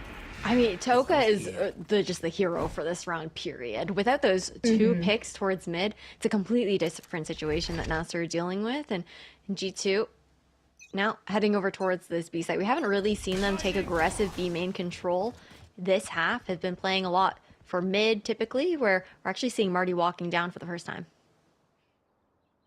3 players as well looking to take the space, and Vanya is going to be the one on watch guard duty. Actually going to spot out a player and immediately falls back, knowing that, all right, smokes are important. You really don't want to be the first one to go down. Mimi as well. I think they realize that this is a mid push coming through, and Luxi actually finds the timing. 2-for-1 trade, and that's perfectly done by Nasser here. Safia as well, having fallen back, just going to be watching, playing for the information with the one-way, actually able to do a decent amount of chip damage, and now here comes the Hunter's Fury as well. Unfortunately, Petra gets the kill, and the remainder of the squad, G2, they push forward and they take care of Safia as well. So no more Cypher utility available for the retake. 2v2. 2v2, and Nasser have more tools in their belt to work with. Recon up, Paranoia available. I think they're aware of it. Vanya looking to get ahead of this utility. I don't think she's aware that the player might have pushed through, but I don't think the comm came through. Nami unaware of this player in CT, and that is going to be such a crucial kill to come through. The Sovatron as well might have been timing here by Toka, trying to get half the stick here. Is able to just confirm it, but or at least almost confirms it, but Petra knows her timing, so it's got to swing right before that 4 seconds expires, and the kill comes through as well. G2, they get to 7. A chaotic round, I would say. Yeah, it's pretty interesting the way that this ends up panning out. The fact that Amy even gets 1, though, she's got to feel quite comfortable about that. But I think what happens on site was I'm sure it was calmed, but it was more maybe of a situation of not expecting Vanya to take her eyes off of CT after spotting Toka.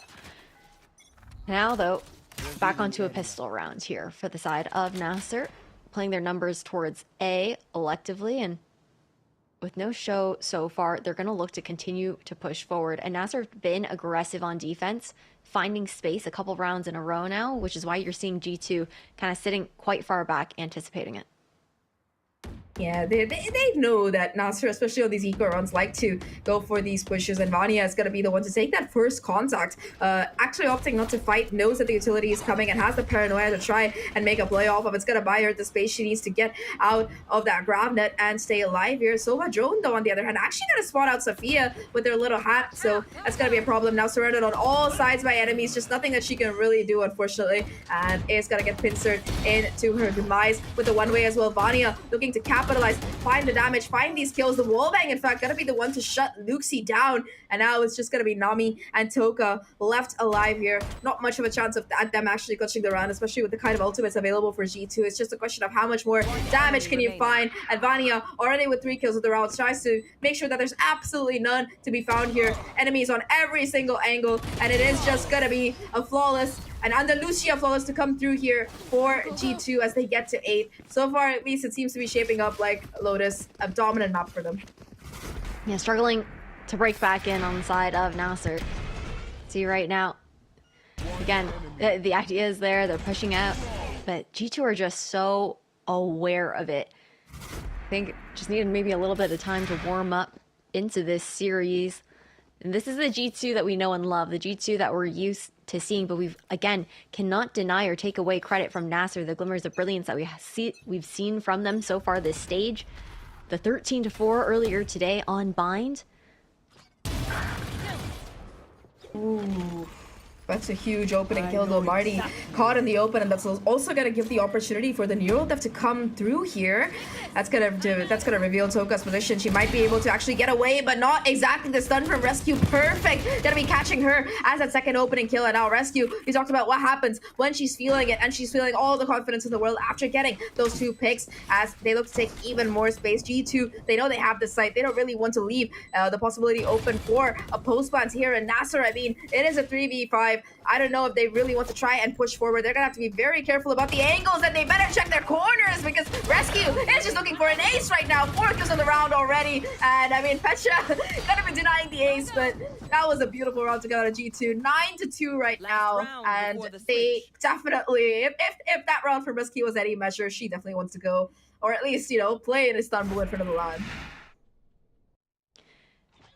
Hey, there's a lot on the line, right? And this team plays to win, not for stats at the end of the day. Just guaranteeing that they can close out that round.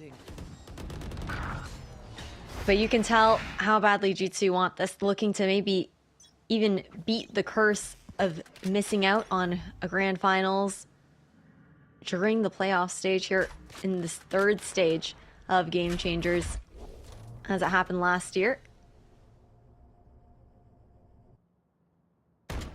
Hopefully, you know, this time is a charm. New players, Turkish players as well. Like, we keep talking about the home crowd buff, but I think it's going to be absolutely crazy. Now they have this Rolling Thunder that Mimi has had for about 6 rounds now, I believe. Last round, use it now. You can't really take it into the next half, so I feel like it's still going to be held on to for a possible execute as it finally comes into play here. Rescue with the Neon ult as well, looking to push forward. Still, despite the stun, able to get the kill there on Tsunami and takes market control as well. Once again, first blood coming through for the G2 side, and Rescue keeps up the pressure to boot. Showstopper though finally connecting. We're gonna be seeing a kill to come through, and Luxie and Marty between them, their patience towards backside is rewarded as G2 try to push forward and they find those kills. Now suddenly this execute has fallen apart, but it's just Mimi buying time for Petra to come around. The wraparound is here. The awareness is there though from Nasser, and now Mimi, a 1v3. The Rolling Thunder invested, goes for the peak, and Marty with that Guardian able to find that headshot here. And now another 9-3 half here for G2. Nasser, they bounce back in that 5-0-1.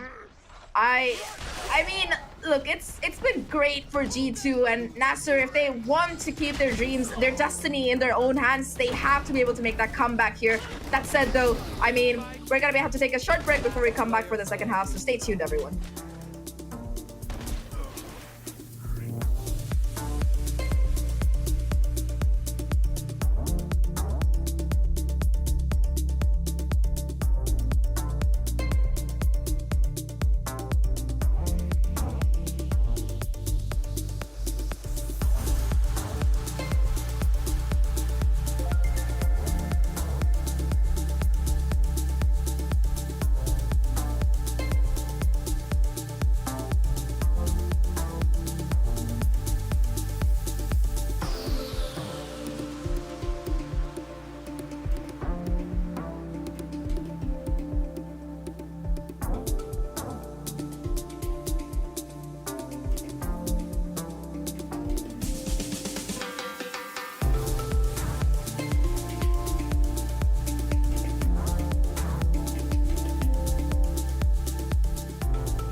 Glad you did. I mean, I've been. This is my first cast, so since all these new ones came in, I mostly been on you've the been 80. hitting all the ones that have been on yours. Oh, we are back. Here we go, second half coming in, and we're starting off with the technical pause immediately. I feel like, you know, yesterday it was a bit of a chill day, but yeah, today we're gonna be back with a minor technical pause. Hopefully we're back in the game soon. And I mean, our AD Ash was talking about it, about the power, about the impact that Rescue has been having. It was a little bit of a quiet map one, but she seems to have come back with a vengeance here. She absolutely has. You know, Rescue, it was I feel like she's just like, you know what, it's time I pop off. You know, this is a player where I feel like she can definitely be hard on herself when it comes down to those expectations, especially when they were talking about it at the top of the day. Rescue chatting about how oh yeah, I feel like I'm only playing at like 70% at this point. This isn't the level that I want to be playing with. So you can tell that she's the kind of player where if she's not playing up to those standards, she's going to take that upon her shoulders to remedy it going forward. And this has just been a rescue map through and through, looking so comfortable on the Neon. And I think that Nasser have also been struggling a little bit with some of the timings that she's able to find on them thanks to that high gear.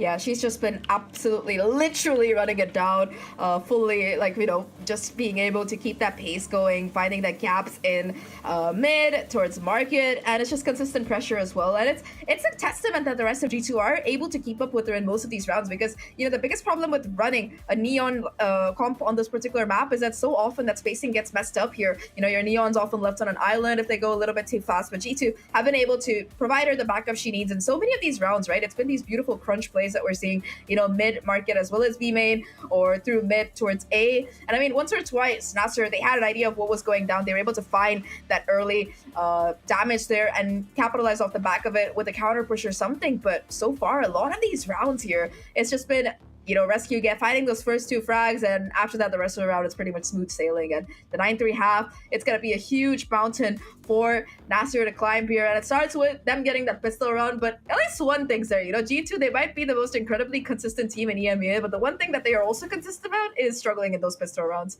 They make jokes about them, you know, they make jokes about it themselves, and so far today they've won 2 out of 5 so far, which I think is pretty impressive. Or was it 3 out of 5? No, 2 out of 5. I can't do math. Hey, all good, all good. It's not a math quiz, so you don't have. I'm not grading you on this. No stress on it. But when it comes down to those pistol rounds, that's something that Nasser, I think, are going to feel more of the pressure on here. It's the one that they need. In G2, sure, if they win the pistol, that's great for them. But that statistic lies quite more in the favor of Nasser. We're looking to come back in this last map of this best of 3. Again, the winner of this map will be the ones to secure that first grand final spot in Istanbul here for the finals of Game Changers Stage 3. Meanwhile, the other will drop down to that lower finals bracket to play against the winner between Team Falcons and Giant X, a matchup that we'll be seeing later today after this series. And heading into the second pistol of Sunset, you're going to see off the gate G2 go for that information seeking outside of A, the rotation to be called by the initiators as well, leaving Red's Q in a more forward position since she'll have a faster rotation time thanks to her Neon abilities. I also like this play. They look like they want to push towards this B side through CT here, and Marty actually gonna be able to find that first kill, but the paranoia, it sets up Vanya and Amy for the double kill here. The problem is Luxie is still alive, still looking for the frags, and she finds 2. She only has a sliver of HP and no utility to work with, but that's gonna be enough damage to be able to get that spike down. With Safia going down though, there is room for this flank, and we were talking about the high gear and how fast it can be, and Rescue able to find so much damage here. 2 of these players just a bullet away from their demise. Petra with 1 shock dart could possibly find so much value here. Everybody towards main. Here comes the first shock dart. I don't know if it's going to be enough to find a kill. It actually doesn't connect. And now Petra forced to take the gunfights here. A high-low setup to start off with. Gets the first kill. Takes a lot of chip damage though from that shot. The dink from Luxie, despite her being 26 HP, is enough to do the damage here. And pistol won by Nasser, 4-9. A much needed one to pick up here as well. Nasser going to have a clean anti-eco round in this second one as well. And this is pretty crazy considering the fact that they fully just recover from the fact that Vanya takes down 2 over towards top mid, and just very nicely played here to be able to pull the round back into their favor. Got the plant down. Gonna have a really good buy here. Very substantial. Only Safia not gonna really be investing here. And Nami goes for the peek in mid. Immediately, they're gonna be falling back here to the rest of the team for some backup, and Rescue still looking to capitalize and find the kill. And the paranoia, it might be enough to actually save her there. And the spray down as well from Toka. The Bulldog barking hard as a triple kill comes through. Mimi at least able to deny the spike plant. Just walks forward and takes that space. Oh, gets a second kill as well. That's a classic. That should not be doing that, but the G2 buff is real. The problem here is that that wall is actually going to be blocking Mimi off here and will be enough to be able to confirm that kill. Vandal not going to be retrieved either. That's a little bit of a heartbreaker. You invest so much into that bonus round and you lose most of it. Yeah, that's going to be difficult for Nasser, but at the very least they win it out. They're able to bring things back regardless of that, but a massive investment to have lost out on. At least some sheriffs to come out as a result.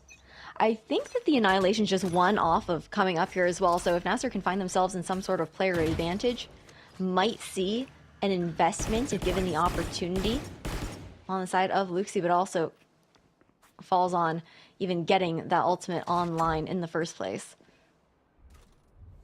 Could be a huge ult to have for sure. And I mean, if somehow Nasser convert this bonus round, it's going to be doing wonders for that flow. 5-9, I mean, this is such a crucial swing round here if you can get it through. Amy, though, playing anchor on side already, able to shut down Marty. And again, this utility barrage is just being able to isolate these fights for the G2 players on site between Vanya and the rest of the squad. They're able to find the kills here, but Amy is going to be the first player to get taken down. So that is going to buy enough space on site for a possible plan to come down at the very least for Nasser. Toka going to be able to get it down, and the double push comes through towards CT. A dink being done to Mimi there, but still fairly decent amount of HP. The problem here is the flank and rescue. She comes in, sliding to the rescue here. 3 kills for her on the round, and G2, they get a defuse fairly easily. 4 players left alive. Wonders for the economy. What a great round. Very comfortable for them. 10-5. I mean, still doable, of course, for Nasser to make a comeback here, but I think it's got to also be frustrating for Nasser. Just trying to, even if they can break onto these sites, G2 have so much for the retake, whether it's Mimi or Petra's utility or even Vanya's. There's just so much that can be utilized in a variety of situations. Meanwhile, for Nasser, not nearly as much util that they can use to fight forward on the attack.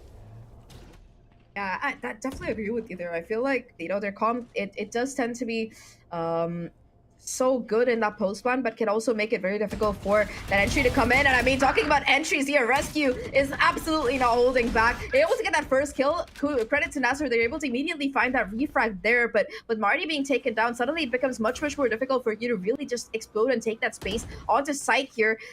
Again, that Sova drone not gonna really check the corner here, so Petra might be able to hold on to this position, especially with the bait being there from her teammate. Here comes the Annihilation, though. It's actually not gonna be invested in the corner, and Petra now actually giving away her position. 3 players looking to fall in here, and the flash is perfect. Both players caught, and now it's a shock dart to try and do even more damage. Petra and Mimi, the backbone of this team, and between them, they are able to just completely demolish the attack for Nasser. Nami now, a 1v3.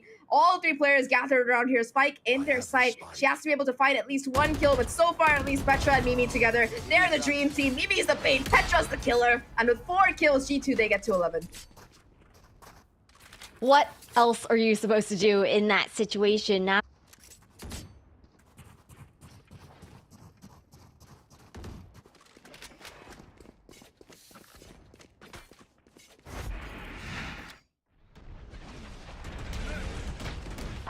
In so many of these fights, the utility was so good outside of A. You get that initial early engagement, and then just the util usage, the synergy that you were talking about here between the dynamic duo, and even when Mimi falls, Vanya comes over to fill that gap. But looking forward into this eco round here, Nasser about to face into a double outlaw there from Vanya, taking 2 players out immediately.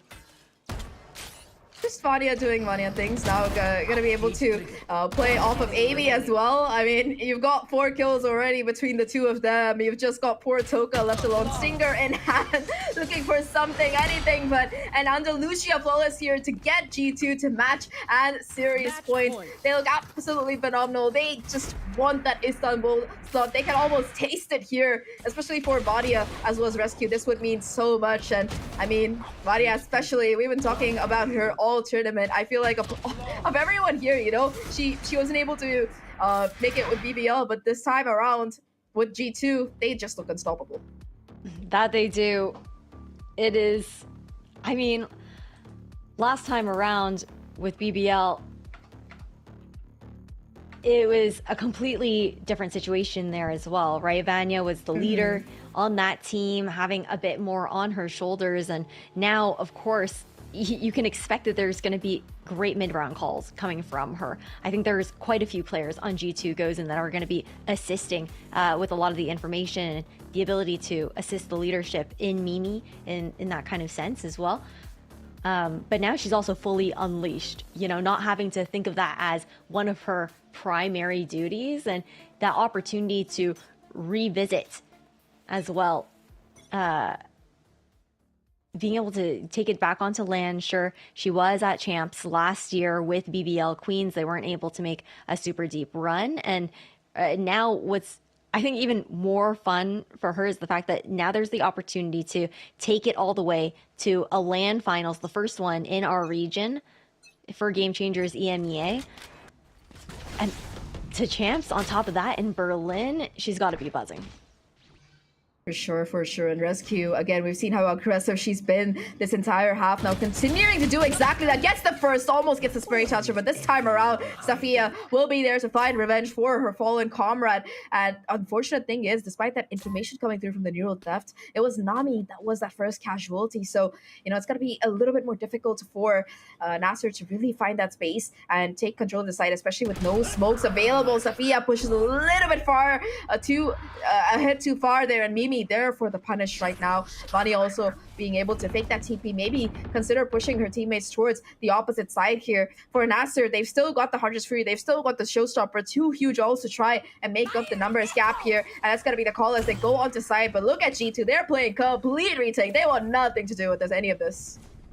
No, they're just going to completely turtle away, not give any opportunity to that. You've got the Hunter's Fury here as well, tagging up Luxie, I believe, once there, and her managing to dodge the remaining shots from it. And now securing that plant here as well. Hunter's Fury in response from Toka, just to deny a lane early on, and just buy a little bit more time here for Nasser in the post plant. Like that was a little bit too early used, especially without the info. Didn't really get any tags either. It's gonna make things very difficult. The paranoia hitting both the drone as well as the player here. Luxie though going off the back of the trip, actually gonna be able to find both kills here. Now though, it is just gonna be Mimi. We've seen her in these situations before, but yeah, the clock, it might have taken a little bit too far here. It was 3 ultimates that were used by Nasser, and off the back of that, they're able to convert the round. They stay alive here, 6-12. They need 6 more in a row, Ash, to take us to overtime here. And for G2, they've got at least 6 more chances and the money with which to try and do it. Yeah, that was insane from Luxie, but I gotta disagree with you on the Hunter's Fury. I don't think it was too late. It just in time to, you know, buy those extra seconds here for Nasser, find maybe more comfortable positioning for the team as well. And there's also that opportunity to try and tag someone up. Even if it doesn't work out, it's all about the zoning plays on top of that. But again, it's still quite the climb to try and take this to OT, like you were mentioning. We've also got no ultimates to work with this time around here for Nasser. A big part of that round is the fact that they did expend 3. Down, and I mean, for this round, that means they've got almost nothing to work with. A couple of kills could get the annihilation for Luxie here, but yeah, aside from that, it's just gonna have to be gunplay to work out. Vania, thankfully, gonna be the omen. The shuttle step still works even if you're caught by that Gravnet, so gonna be able to get out without being messed up by the pain shells. But that's both of those TPs expended, so no more get out of jail free card available for her right now. That said, though, now Petra gonna be wanting to make sure that mid is still clear. You see the kind of pushes that G2 are able to do, so perhaps fearing a taste of her own medicine. Navi goes unchecked though, so could make a play off the back of it, especially if the timing works out. 3 players towards market. Vania looking to take that first contact, and this time around not able to find the kill. Luxie comes out on top instead, and that might open up a possible lane here for Nasser to try and push into market. Yeah, great timing here. Amy also on an island on site as well, and Toka to take her out. The annihilation doesn't find its mark, but that's because Amy had already perished. Now it's down to a 2v5 here for G2, and the expectation gonna be a save.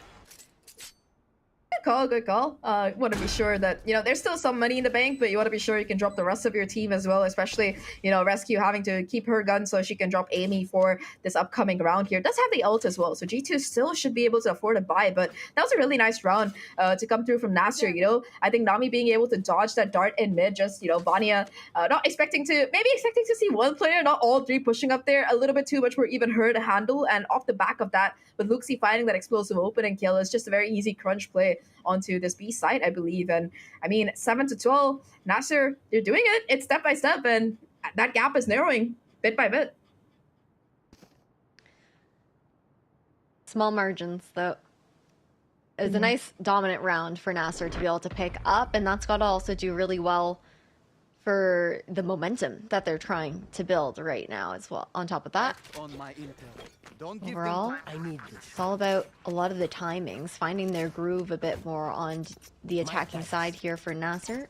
There's opportunities to catch G2 off guard, which against this team comes few and far between. Let's see how G2 look to manage this defensive round, because like you're saying, it's getting closer and closer. G2 should be okay for another round or so, but then that's where it starts to get scary. All of that money that they had saved up through sheer dominance on this map, slowly starting to slip away. They'll be found on some sort of half buy soon. Again, Vanya looking to play aggressive. Again, gotta be able to just yeet out of there with the help of that TP.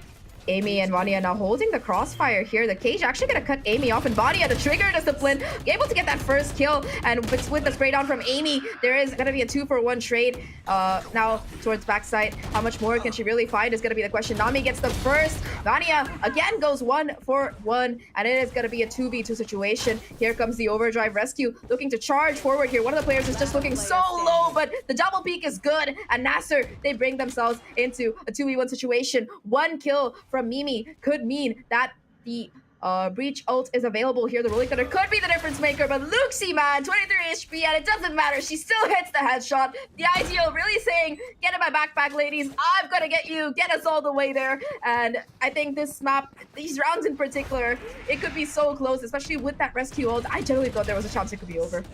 I did as well, just rescue popping over, and I was like, okay, this is going to be some sort of like dash. She's like too fast to hit slide situation. But the double up pans out nicely there for Nasser, and I think regardless, it seemed like it would probably go in Nasser's favor in that round with Nami's reposition as well, but we've got to continue to look forward because this is a pivotal round for G2 to try and close this series out early on. Rescue with the first pick on Marty, setting the tone.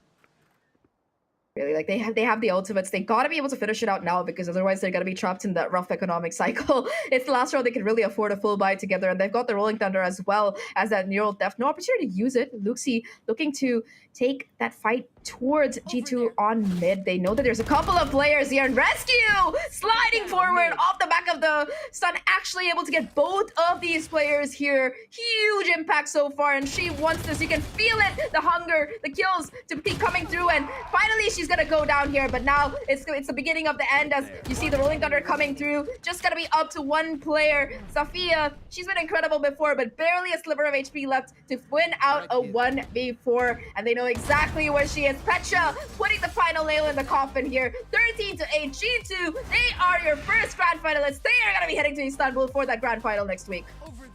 And they've got to be so stoked about it. I love how in this round it was really just Rescue to the rescue, thinking, okay, you know what? I'm kind of tired of this. Let's close out this map. We know that some sort of eco is going to have to come in next. And this is our best opportunity to shut this down early without a risk of hitting overtime. And it was just beautifully done, I think, by G2 Gozen. But again, we've got to give credit over towards Nasser for how good they looked on Bind and how they were able to even make the adjustments here on Sunset.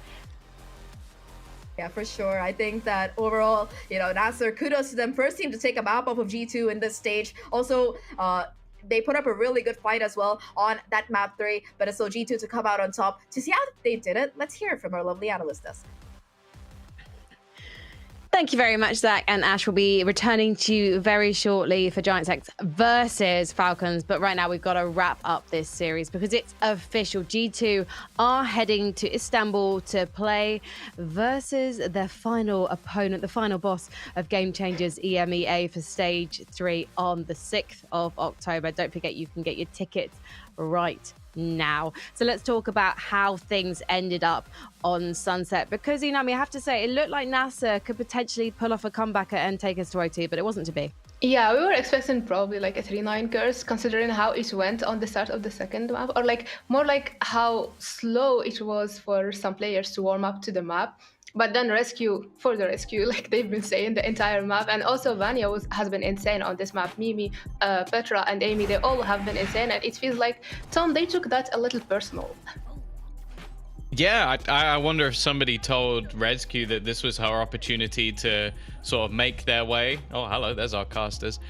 Make their way to Turkey, because honestly, that was one of those positions where realistically she just went ham. Like, we've seen this all the way through the tournament so far. I think a couple of rough maps. I guess you could say the same for Amy. I was actually toying whether or not we go for an Amy highlight or a Rescue highlight, just because of the performance that we've actually seen from them throughout this game so far. But both having a fantastic resurgence when it mattered the most, and wow, that's what gets them over the line in the end.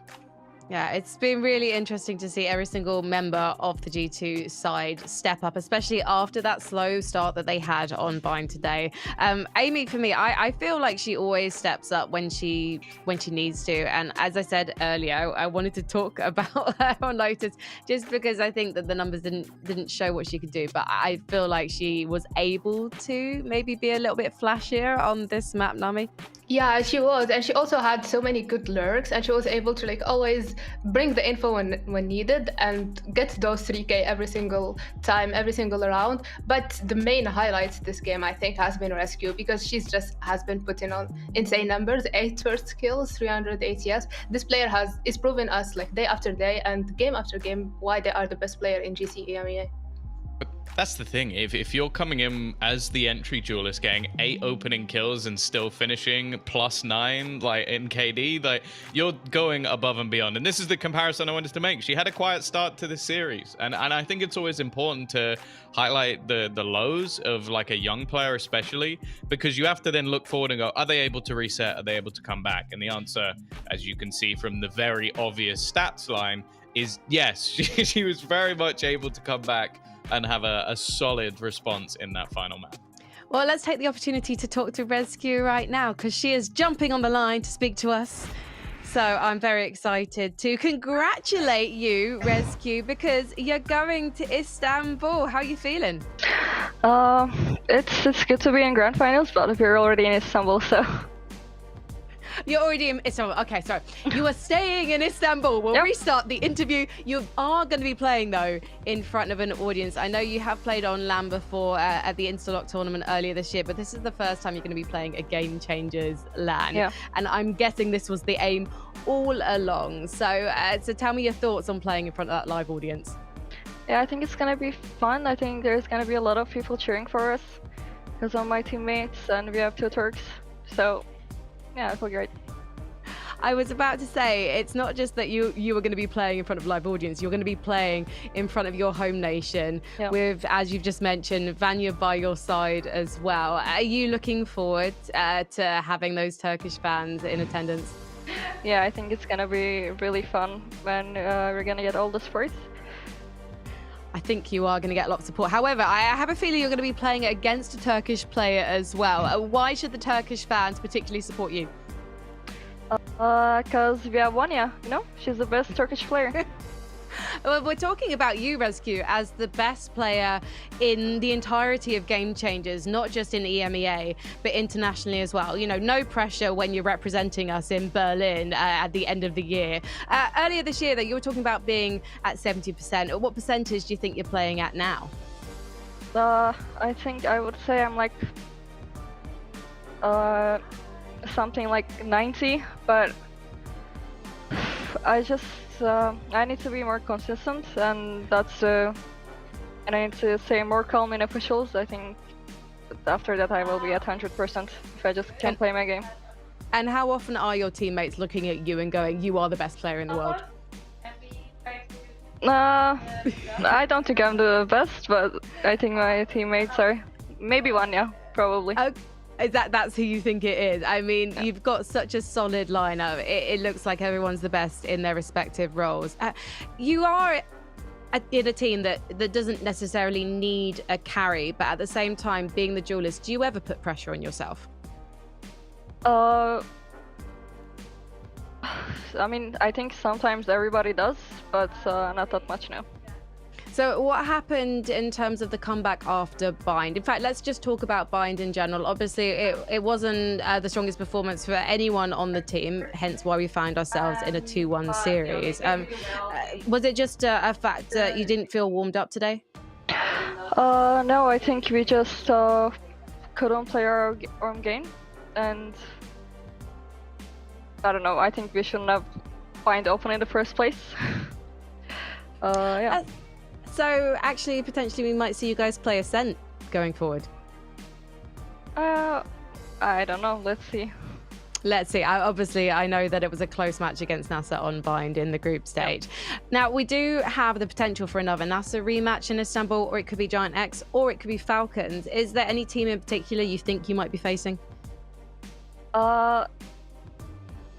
I'd either want Falcons or Giant X, because like I have friends there, but I feel like it's gonna be Giant X. You enjoy beating your friends, Rescue? No, not really. Okay, fair enough. Well, obviously it would be fantastic to have your friends join you on stage in Istanbul. So thank you so much for joining me today. Congratulations. I'm about to be I've literally just been invaded by my 2-year-old child. Hi. Say congratulations. More lip balm, please. Okay, no, she did not say congratulations. She asked me for something. Rescue, thank you so much. I appreciate it. Thank you. My daughter's now talking about nursery. That's never happened to me in a broadcast before. She's a G2 fan, understandable. Eva, are you a G2 fan? No, she hasn't decided yet. She can't play favourites. We're going to head to a break while I see what my daughter wants from the kitchen. And when we come back, it's going to be Giant X versus Falcons. See you in a few.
I know a place that will break you into 1,000 pieces.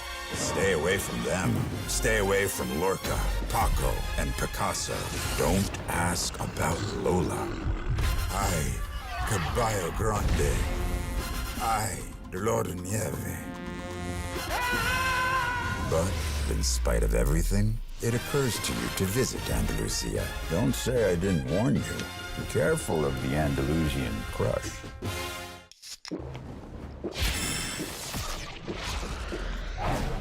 Red Bull gives you wings.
the money in the bank.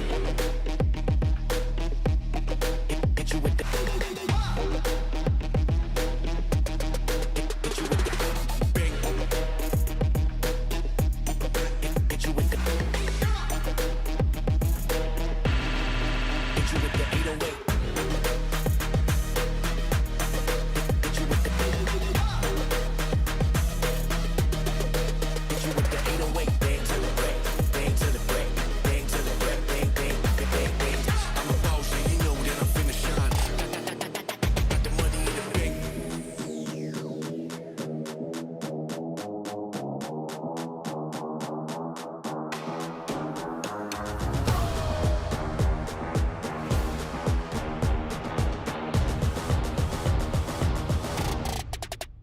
money in the bank.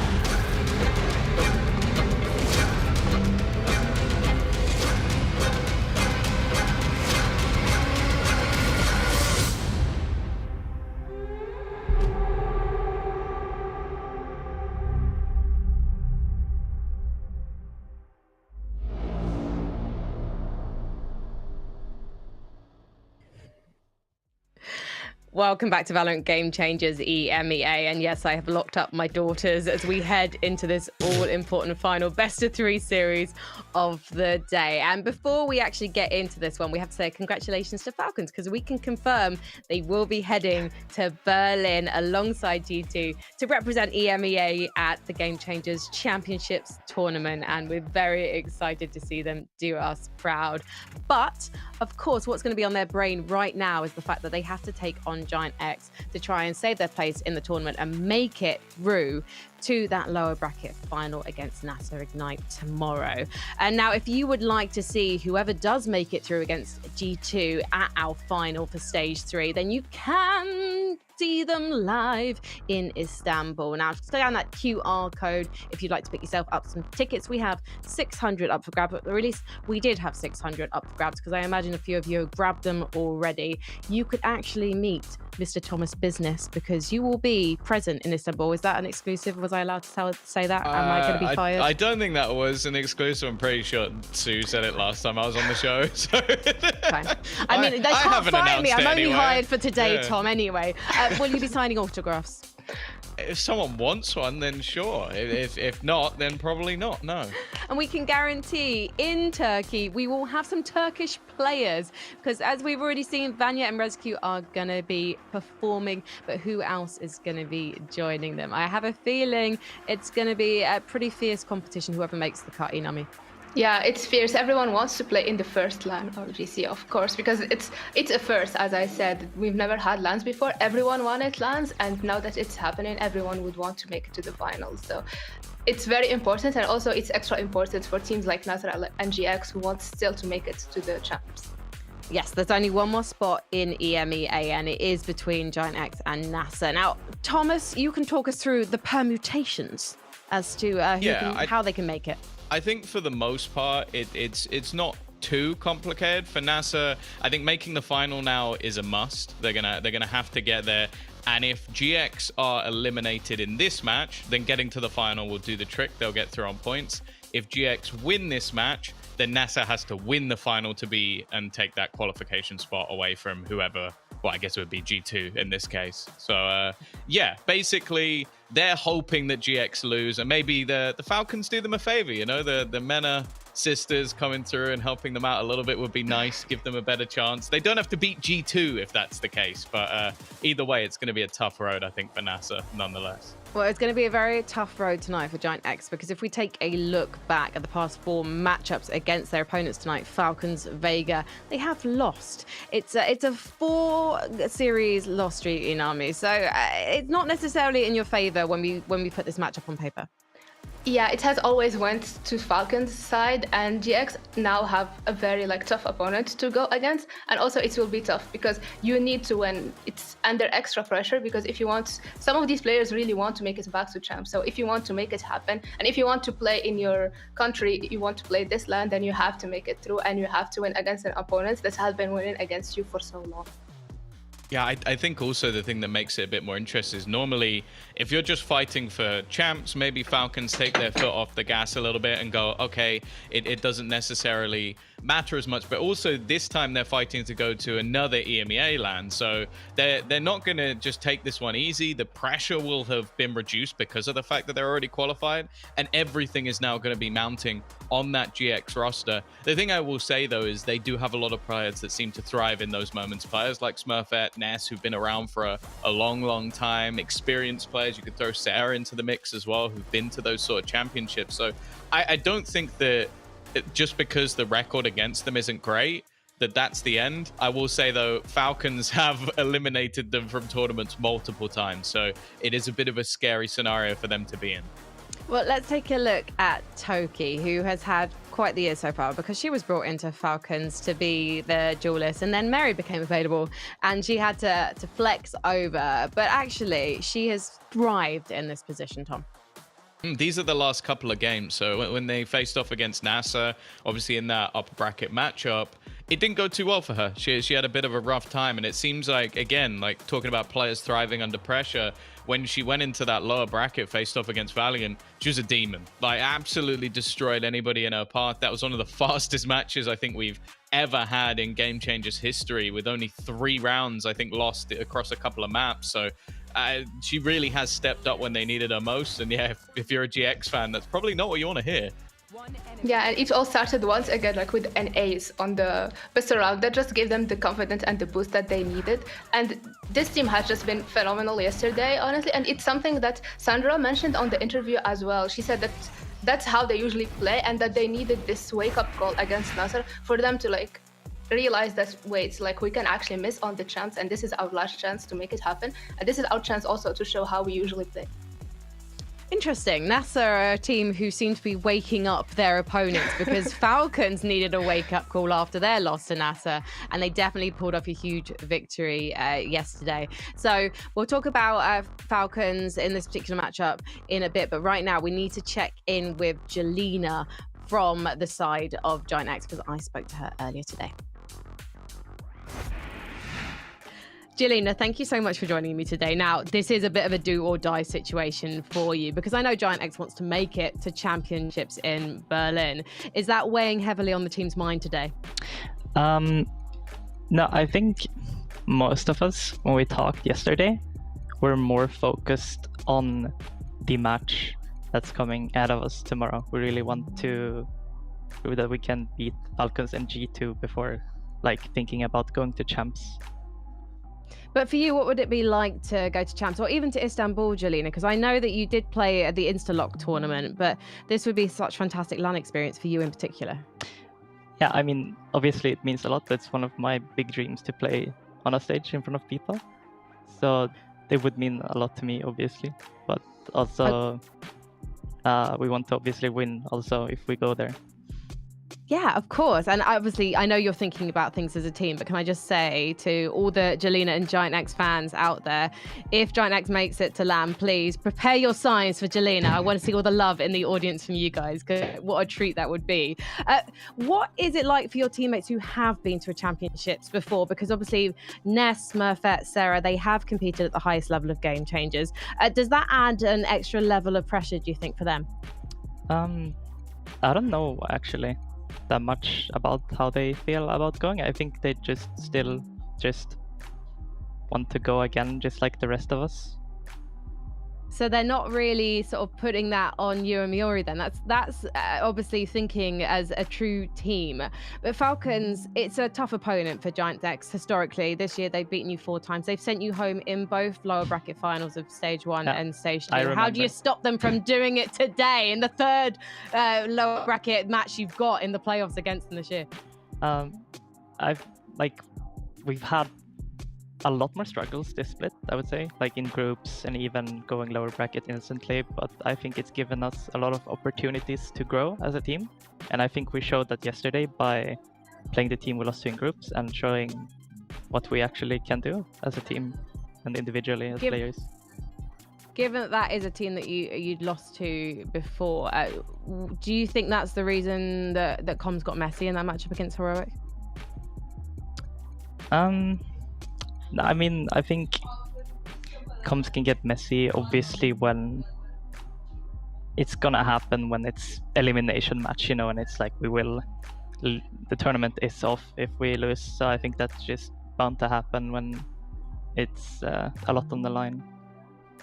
But do you think you can reset today if that does happen against Falcons? Because you've got this history with, obviously, there is your performance. In fact, just your season. If you want it to continue, you have to win today. Yeah, I think we got like the right mentality going into it. I definitely think we can come down when we need to, and I think we'll be able to pull through. Well, I love to hear that, Julian. Thank you so much for joining us today, and good luck in this match. Thank you. Always a treat to get to talk to Jelena, but now we need to talk the map veto because we are nearly ready to get into the game. So let's just spitball, theorize. What do you think we are about to see, Inami? I think I just want to see an Ascent. When you talk about the Turkish Jet, it's just a map that I want to see Smurfette play. So yeah, that's one map that I hope to get to see in this veto. On the other side of Falcons, I think their Ascent is not the best. So yeah, now that they're qualified, maybe they wouldn't mind it. Okay, map veto is coming in. Tom, is Ascent going to get banned? Are we going to see it? I don't know. I guess straight off the rip, the fact that Abyss is gone for GX is one that's not that surprising. They had a couple of losses, including one to Falcons, so clearly wanting to try and switch up the veto. And no surprises with an Icebox either. They have been fantastic on that map in the past, even running the Heretics comp recently, which has the neon in there and something that leans quite explosively. Haven as well has been a strong map this split, other than the loss to Heroic for Falcons. So I think having a recent 13-2 victory and switching over to the ISO Neon comp, which again, we're going to see a lot of fast-paced, explosive Valorant over the next couple of maps as they'll be facing off against the Yoru. So a lot of interesting decisions in terms of the map hook, just because of the fact that a lot of the teams, like in terms of Havens, the rep isn't really there for the side of GX, but other than that, it's looking like we're just going to close things out nice and comfortably on that Ascent. So, and now we got what she wanted in the end. Yeah, but I'm very surprised that it's like it came in so late and it was also left open. And no surprise, of course, the ban of Sunset. Falcons were brave enough to pick it twice. Even if they won, it wasn't the best showing. So I'm happy with that ban and happy to see Ascent maybe if we go to the map 3. Looking at this map veto, guys, is it too close to call who is going to be booking their spot in tomorrow's show? Clearly not me, because my camera has kicked me off the broadcast. Tom, I'll start with you. I think this is going to be a very back and forth map. I always get a little bit nervous when teams pick an Icebox just because of the fact that it can be quite a 50-50 map. But I like the fact that we're seeing this Heretics composition. Smurfette is someone who loves to pick up the pace. I'm also quite glad that we've seen Falcons move away from their previous comp that was like a Reyna Jet Harbor. That gave me nightmares. So I think moving to something a little bit more standard. I'm always a big fan of Gecko, which both teams are running. So I think we're going to have a good map. I will say, though, if they can disrupt Smurfette quite early, things can get quite difficult because you don't have the same sort of elevation you get with the Jet. You can't take as many of those fights, and it really does revolve around her just being a sick entry duelist. Well, I'm very excited to get to see Icebox on the broadcast today. So let's get straight into it with Zach and Ash. Thank you very much, Frankie, and the rest of the 80. Our second series for the day, like our analyst did break down, has a lot at stake here. It is going to be Giants going up against Falcons Vega. You know, if Falcons win, they're going to be, you know, they're pretty happy right now, Ash, seeing that they've already qualified for that GCC. But, you know, sometimes just a qualification isn't enough. You want to try and win it all. you want to try and win it all. And I also think that something we haven't chatted too much about, but I think the analyst desk actually just mentioned it recently, was the fact that the LAN experience is also so important to kind of get those reps in before even heading into Game Changers Championship. Could be a big difference maker as far as just getting comfortable playing on a stage if you haven't had that experience before. Of course, some players in the server today have had that opportunity, but a lot of them, it would also be a completely brand new experience. But heading into Icebox, again, I'm really looking forward to the head-to-head here between Smurfette and Mary. Let's just hope that for Giant X, it'll be more of a Heretic situation like Tom was saying, and not Carmine Core. Yes.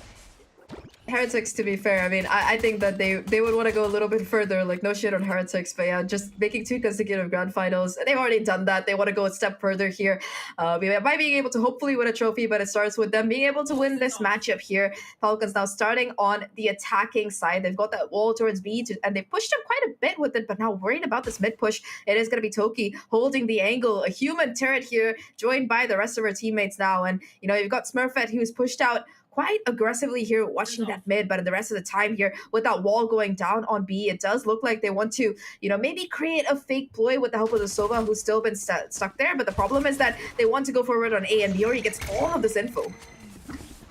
A lot of information, but a fast rotation here. Miori also taken out, slowed down at the very least by the concuss to come through here from Smurfette.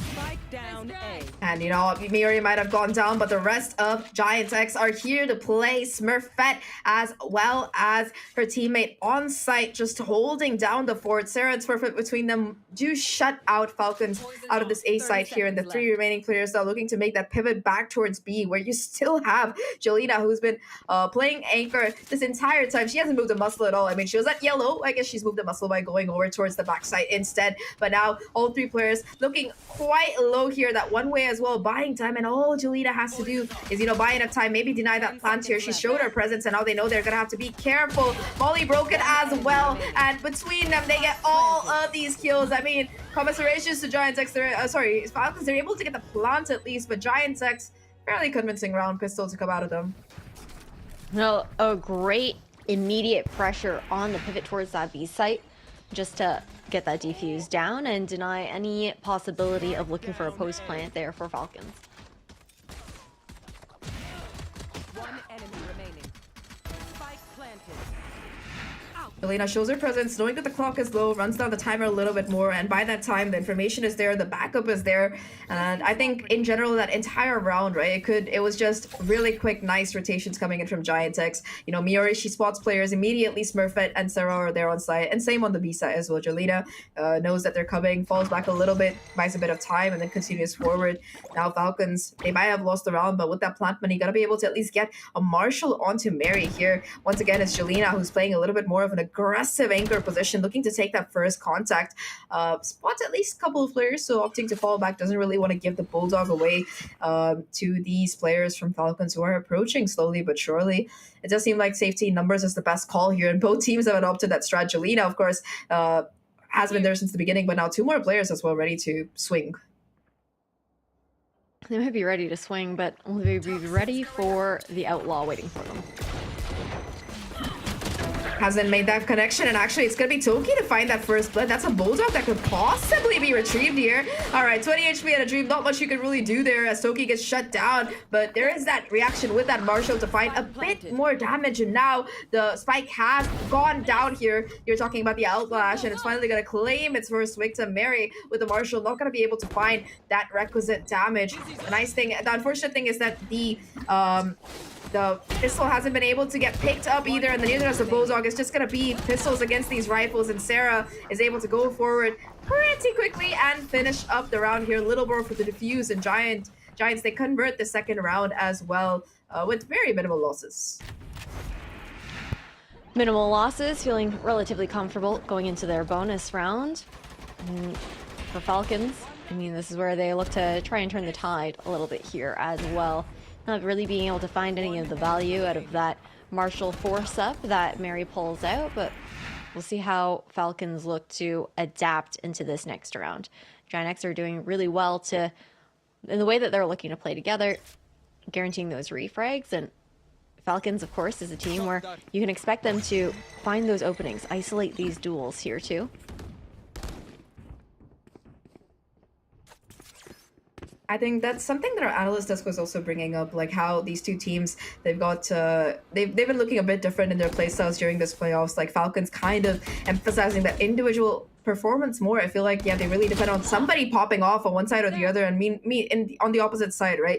You've got Giant X just looking a little bit better in terms of that team synergy. That said, though, it's Falcons who are now pushing as a team, finding safety in numbers, and that's going to clear up space for them to be able to get that spike down. A beautiful Dizzy, though, is going to let Giants reconverge onto this particular side, and they actually find a sitting duck. Madvi caught in the open alone, and that's going to give the thrash to Sarah as well. Nest on the back of it, able to find a kill. And now it is just gonna be Sova in a clutch situation. Eva, she's been incredible before in the past, but this time around, Sova drone coming for her. There is Julina ready to swing on the contact as well. And I feel like this drone is just buying enough time for Julina to be able to make her way forward here. Now, Eva stuck between a rock and a hard place. The defuse starting off already. Shock dart to come through. Not going to be able to find the damage as well. And they really got to be able to try and stick the spike. Jolina looking to get it halfway through here. And the kill is unfortunately not materializing. She got the half stick. That's going to be the round here for Giant X. Yeah, I thought for a second it looked a bit dicey, but they get that retake and a huge bonus to get converted. Yeah, managing to stick half there was everything for the retake for that round for Giant X, and so nicely done by them as well. The opening pick from Jolina really setting the tone, denying that late information that Falcons were looking for towards that B side, and it makes it much more comfortable for Giant X to really commit to a fast flood retake here towards A. Early timeout to be called from Falcons, and I really like this coming out. I feel like earlier, Zach, we did see a couple of snowball situations in the G2 versus Nasser matchup from both sides, like on Bind, and then obviously G2 reverse sweeping the last two maps. But it felt like those first timeouts came a little bit late for my liking, when this time around we're seeing a Falcons who are looking to get ahead of the issue. Yeah, proactivity, it could be the blessing here. And I mean, sure, it's an eco round, but you can make a battle plan for your upcoming rounds. And I mean, we've seen the GCD go hard here to be able to just find those pay safe card thrifties before. That said, though, I mean, I think what I really do like from the side of Giant X here is how quick and dynamic they are in their rotations. You know, they know for a fact that safety numbers is the best call, and they've just been excelling at being able to find that space. And like you said, flood retake very quickly, not even letting Falcons set up in that post plant very efficiently. And I think overall, it's just been very good reactions coming out of them. Right now, though, Falcons, unfortunately, not the greatest economy to work with. Sheriffs across the board. You do have a stinger in the hand of Eva there. Aside from that, though, it's going to be Sarah who's looking to take that first contact. 4 players approaching towards her. I think they managed to cross over. She didn't get the info. Doesn't take any damage either, so should just be able to fall back to the safety of her teammate. Yeah, just looking to find that early on and be able to make the call for the rest of the team. A couple steps heard at the very least, but still not enough for Giant X to actually call a full rotation. Instead, looking again for more of that retake situation here, playing to be able to get out if absolutely necessary. Go, go, go. But Falcons, they've cut noise at this point. Now, Giant X, they're kind of initially second guessing if they wanted to pull an additional person over in Smurfette. It will be the case, but look at the rotation coming off now. Yeah, they're continuing to do what they've been doing really well. And it's Smurfette who take that first contact. Outlaw are going to be singing out loud, finding Mary already, putting her in an early grave. At least Little Luro is probably going to be able to get that spike down. Is going to be into play here. Now a 4v5 retake. Thrash going to be actually invested into this round here. Immediately gets broken though, and off the back of it, Eva tries to swing with the stinger, but not going to be able to convert that kill. 2-for-1 trade already onto site, and now it's just up to Sandra and Toki. I mean, if you want anybody on the post plan, it's got to be the Viper and the Killjoy. First volley coming through, and they're not even going to try to fight it. They're just going to be pushing forward against Smurfette and Miori. They find the crunch, they find the kills, and they should be able to find the defuse here. 4th round for Giants, and it's I mean, for Falcons, the constellation is they get the plant, so it's a bit of extra money, but I think you really got to figure out how you're going to be dealing with the quick pushes coming in from Giants. Well, at this point, this is where we're going to see that timeout really come into play. This is going to be when the buy is back. But I want to take this time to also just like highlight Sarah's story a little bit here. You know, she's this initially rookie player that comes in last year during Game Changers 2023 on the G2 roster. Petra finds her in ranked queue. Now she's here IGLing for Giant X. And I feel like that's such an insane pipeline to go from your first year of competing and then you're into a new roster after you compete the first stage together where Ness and Smurfette were kind of doing that dual calling, now taking on, ever since stage 2, the main role of IGL and being able to find these results. And I'm sure she's hungry to even revisit that champion stage that she managed to make in 2023 as well on her old team. But to do it from a leadership position is insane. And the Giant X have really never looked better. They've just continuously been leveling up. For sure, and I mean, I think so far on this map, at least they've been doing a great job of just showcasing how far they've come. I think, you know, they've been the team that's been really cursed in terms of, you know, always almost being able to make a grand final, but just falling short. It's been Falcons who's put a stop to it all this time, and now they have a chance to take destiny in their own hands. If they win this, they're going to continue to have a really excellent chance at being able to make that grand final. However, this retake, the flood retake style, not really working out this time as Falcons. They take full control and they set up off the back of it, not really, you know, giving them space at all to work with, and that's going to be their first round on the board here as Falcons, they find a way to convert their attack. Yeah, you can see that the success for Giant X has just been the 4 retakes in a row, and that timeout, the difference maker here for Falcons, their ability to kind of just digest how Giant X have been handling those fast floods, how they want to react, look at the positionings that they want to take, guaranteeing that they can consistently get those trades in. Might be a bit more of an aggressive look outside of A this time around for Giant X. We've consistently seen Sarah farming that A orb, getting the Thrash online, doing a bit of jump spotting, but it's not going to be the case.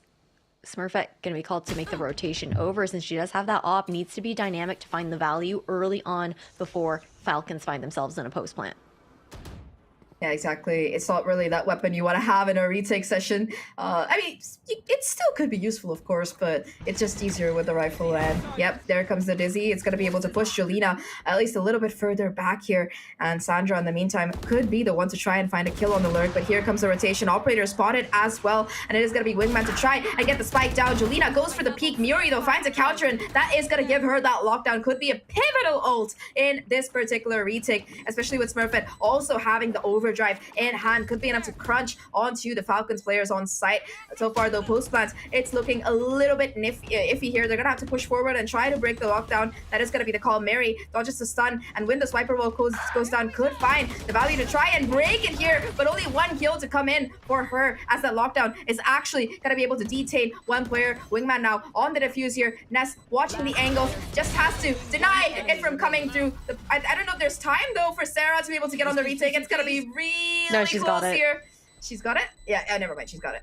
Yeah, she's absolutely got it. And then she's going to be able to pick up that op. It was a stunning round from both teams. I like the idea that Falcons had. You had Mary position, try to break that lockdown, but the trade to be coming in a bit too fast.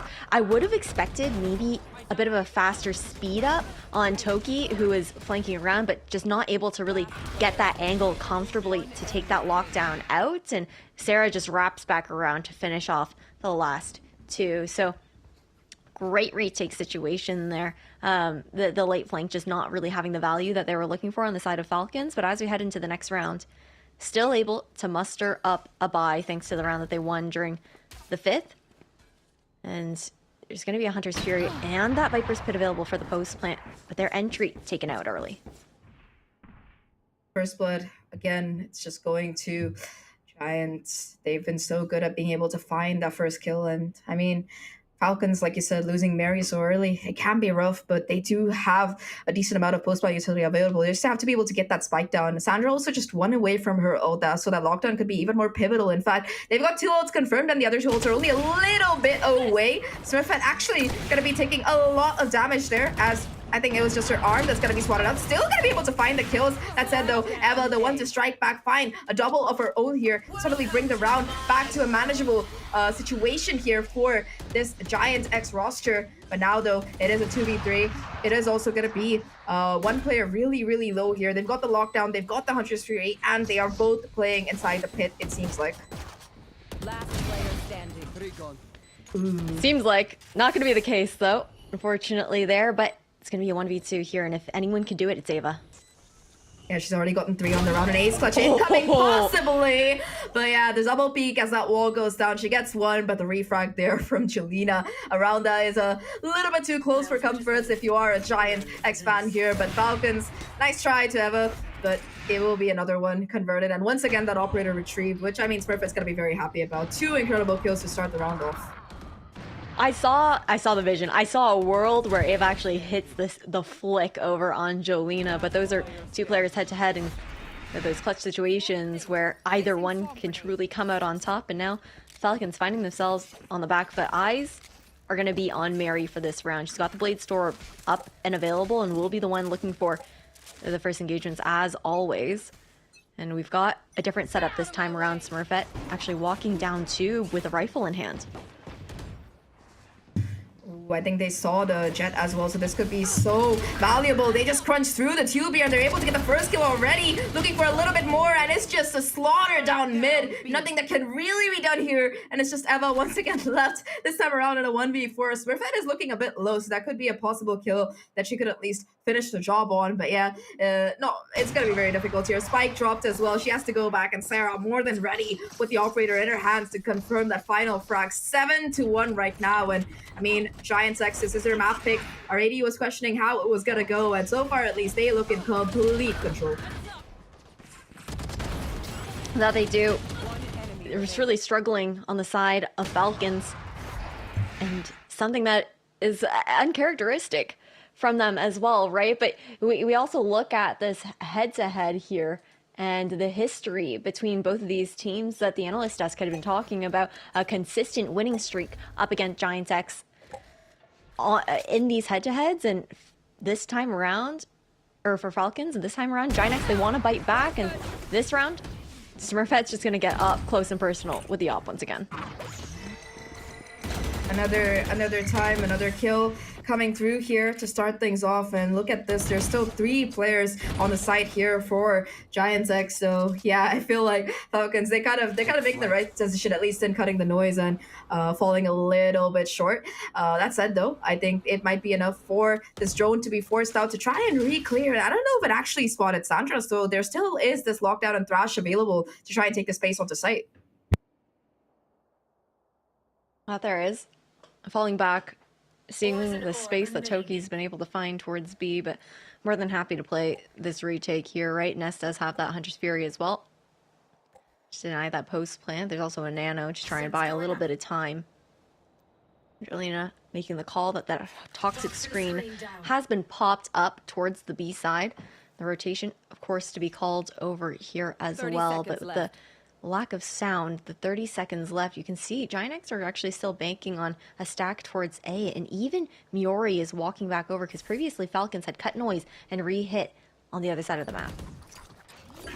Time around, they're going to be able to get that spike down. Now 4 players looking to push through this Viper smoke. 1-for-1 charade, and you still got the operator in Smurfette's hands. Not exactly the situation you want to be in. She's feeling it as well with the overdrive, trying to charge forward here. And I mean, Mary takes her down, but at that point, you know, you kill the Neon, you still got 2 players encroaching on you from the other side. Just nothing that you can really do. And a very convincing retake session coming in from Giant X once again. I feel like at this point, they're just running retake simulator, and they have a very good success rate at it. That they do. Just really struggling to find answers there. But I think what's a bit tough as well is Falcons, it's not like they're not adjusting to it. We've seen those opportunities that they've been trying to take with some later lurks, some flanks coming in.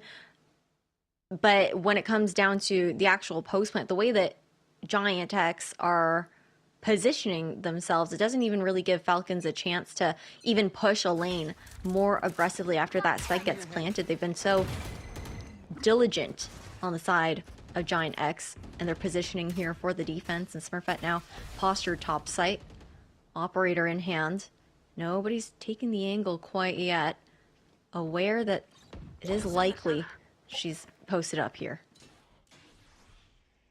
Yeah, I feel like Smurfette has been having a real banger time and being able to find these opening picks with the operator on A main. So yeah, Falcons twice bitten, thrice shy, and yeah, they're just gonna be opting to fall back, try their odds somewhere else. They have been putting the small regularly on this B side, so I feel like they've just been conditioning it as it being a fake, it just being a ploy, maybe optimizing for a late rotation here. But with Giant X having cleared out this A site for the most part, only the Sova has been spotted. I don't know if they're going to be aware of all these players walking up towards B. Might not expect it, but the Viper's Pit to go down on site anyways, making it that much more uncomfortable. Try and find a plant. The question is, does Falcons try to actually fight into it? It will be the case with the Thrash. Oh, they don't check Jolina, and she's able to find a kill before being shut down here. It's gonna force the lockdown out of Sandra to be sure that they have the space on the side. They really can't afford to mess this up here. The problem is that it was Toki who went down, so no smokes available, meaning that Smurfette has the operator perfectly in place. They're not even gonna use the Hunter Sphere to try and break the lockdown with that spike going, and they just know that they have the operator in line. Good try to just find a kill or two. Thrash now invested towards yellow. Actually gonna be catching a player. Thankfully, there's enough gap that Maddie can come back into relative safety. Sarah now looking to stick the defuse here, but Miori pushes forward, gets both of these kills. The ult has to be stopped here, and between Smurfette and Miori, they get the job done. Another retake for Giant X as they get to 9. You failed. Now please. This is difficult here for Falcons right now. Consistently unable to get any round conversions aside from that one singular opportunity that they broke through. Just seems like Giant X are a step ahead at every single point. The way that they look to flood back in, the trades that they find together as well, moving like a well-oiled unit on these retakes. Right here. Right here. I just don't even know what you do at this point. The only thing that Falcons can really look towards is they really just need a couple more rounds, the last 2 of this half, to try and make some sort of comeback possible into the second. It's not quite over yet, but Giant X on their map pick are looking absolutely flawless. Yeah, for sure. I mean, they just look in complete control as well. They know when to push, when to fall back and play with the rest of the team. Seems like they really can't make any kind of mistake here. Now the Dizzy actually gonna be able to catch a player, but Ness is there to play second fiddle here. And between her and Sarah, once again, just closing down the A side for business here. Still though, this time around, it seems like Falcon want to advance to try and isolate these picks. The problem is that again, you've got this Viper wall, you've got the Dizzy, you've got so much utility to try and contend with here as you try to push forward. And again, Sarah gonna be able to get herself in a prime position to punish anybody who might go a little bit further. 4v3. 4v3, but Sarah's gonna take it into her own hands to just whittle down every other number. Jolina to close that one out, and Falcons unable to continue to find any more footing. Last time these two teams faced off, they didn't do it on Sunset, but during the last stage, they both found themselves in that lower bracket final, going head-to-head. Icebox was a map where they played up against each other. Giant X took it that time around during stage 2 as well.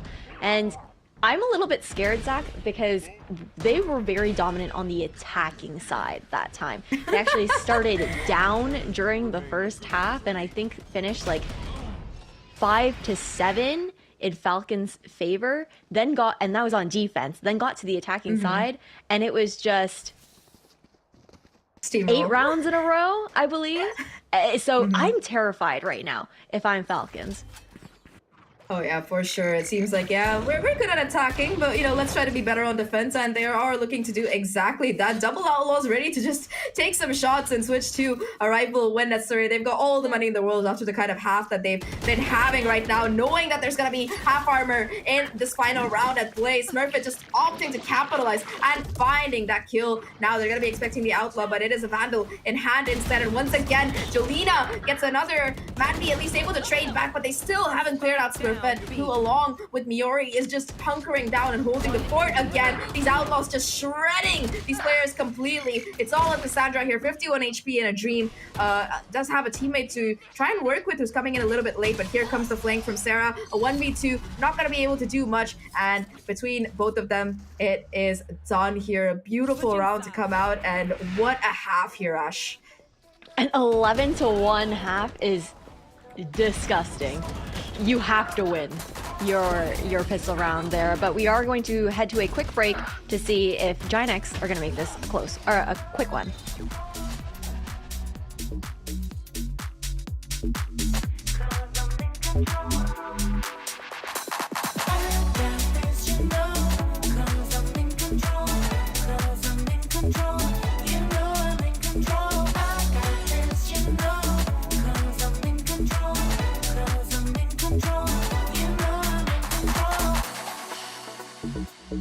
Let me take it for a ride.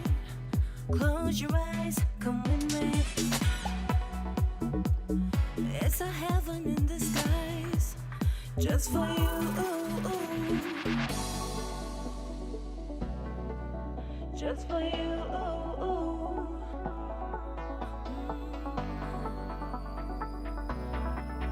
Just for you. You know I'm in control. I got this, you know, 'cause I'm in control. 'Cause I'm in control.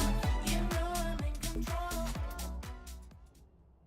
Welcome back, everyone, to the second half of Giant X versus Falcons. We saw the first half going through, as you can see from the scoreline, a very, very dominant showing from Giants so far. They've only lost one round here, Ash, and that one too was very, or at least reasonably close, I would say. And now you were talking about it before, about how, you know, historically speaking, Giants X have been better on the attacking side. So give us your thoughts. I'm terrified right now. I think that at this point, it might even be a situation where Falcons are just looking towards Haven and kind of regrouping their mental. Of course, a game is not lost until it's lost, but we also have to temper our expectations here for Icebox. Toki already going to be spotted out a little early on, falling back, and Falcons going to call for a quick rotation from the mid players. And farming up a couple of orbs here as well for Ness. And it should be a pretty quick burst execution on B.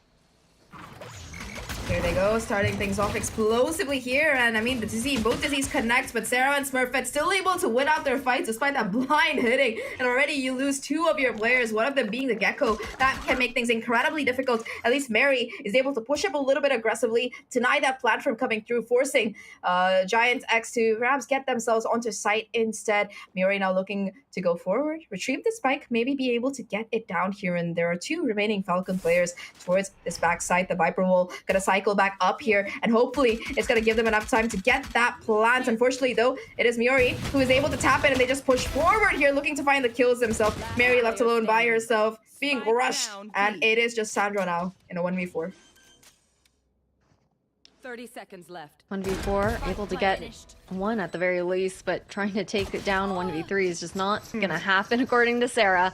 And you know, Falcons, they're gonna be able to get, they're gonna force up into this round. They don't have any option otherwise, but the pistol round is what they really needed to keep the opportunity open in this map. I think we should probably just continue to look forward towards Haven, because a 12-1, it's a tough one to look at, to be honest. And the force up's actually going to only include the sheriffs alongside the marshals, and we do know Game Changers players with their sheriffs, but will it really be enough to get a second round on the board?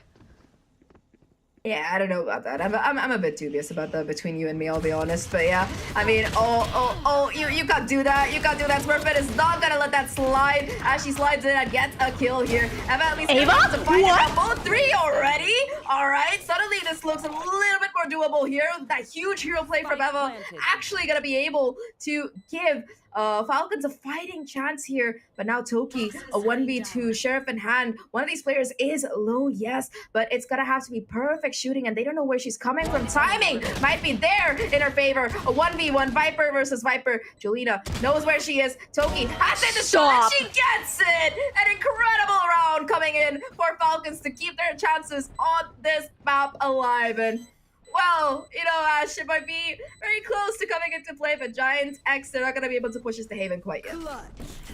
Not quite yet. A massive Red Bull clutch to come out from Falcons, and that was really tough to see. Jolina initially in a 2v1 situation up against Toki, and then not being able to close that out. Toki instead coming out on top with the Sheriffs.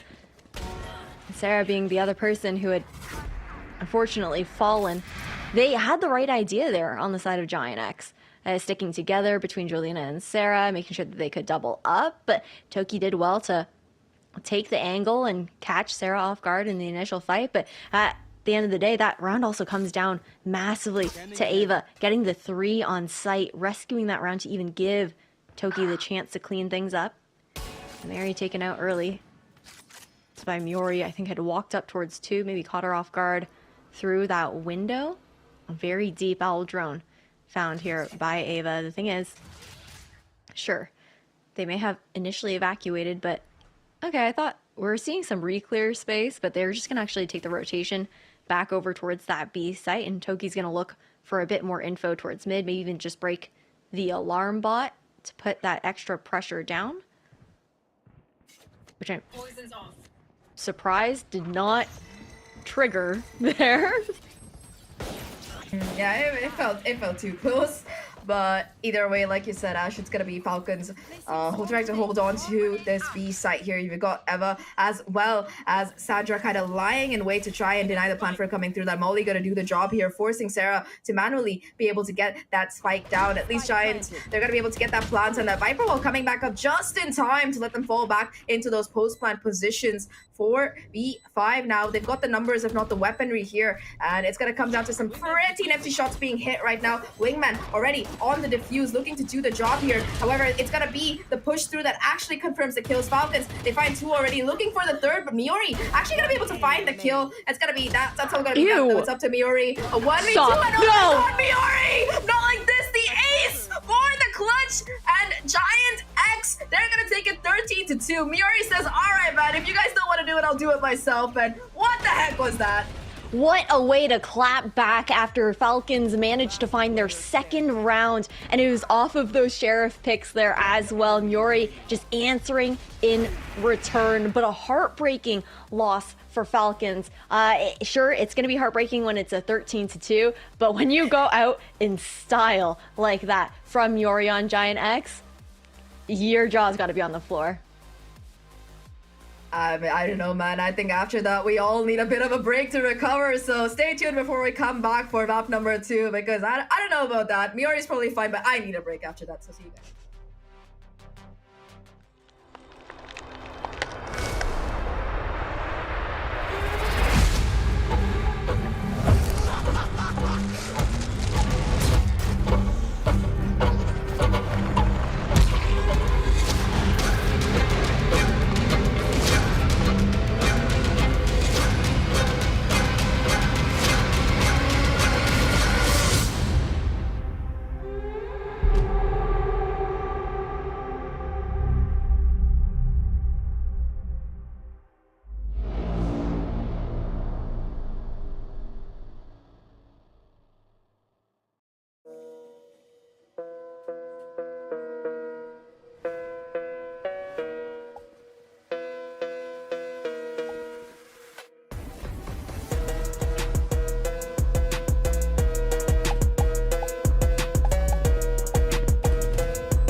I know a place that will break you into 1,000 pieces.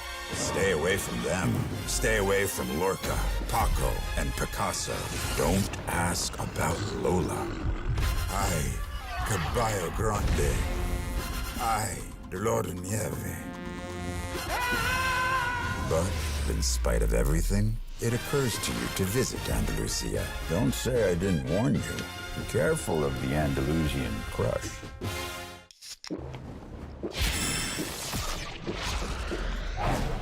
Red Bull gives you wings.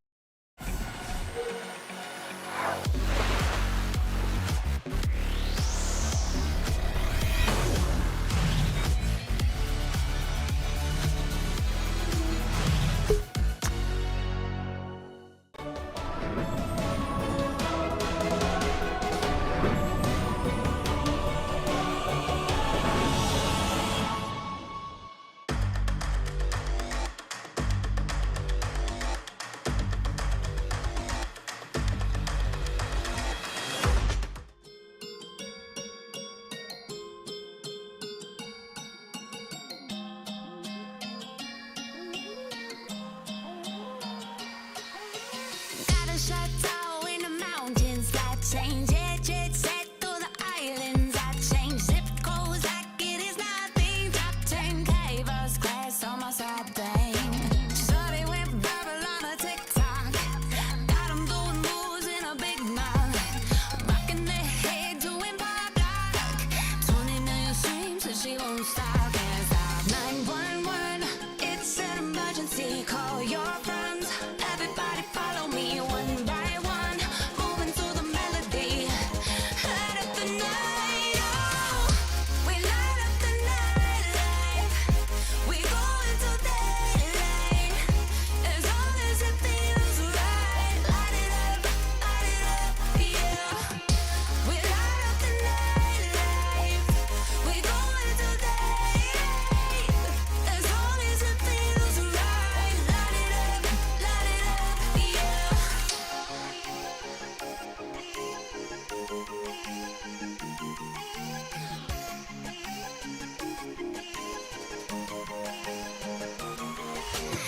Only show me love, I don't clap back. Homie got a catfish face so you can have that. Topping hits on hits, can you handle that?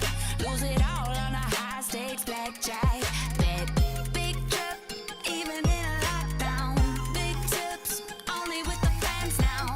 My click, pull up with the top down. We keep it going all night. 911, it's an emergency. Call your friends. Everybody follow me one by one. Moving to the melody. Light up the night. Oh, we light up the night light. We go into daylight. As long as it feels right. Light it up, yeah. We light up the night light. We go into daylight. As long as it feels right. Light it up, yeah.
You are watching Game Changers, and we are partway through our final series of the day. It's Falcons versus Giant X. And if you've only just joined us, here's what you missed.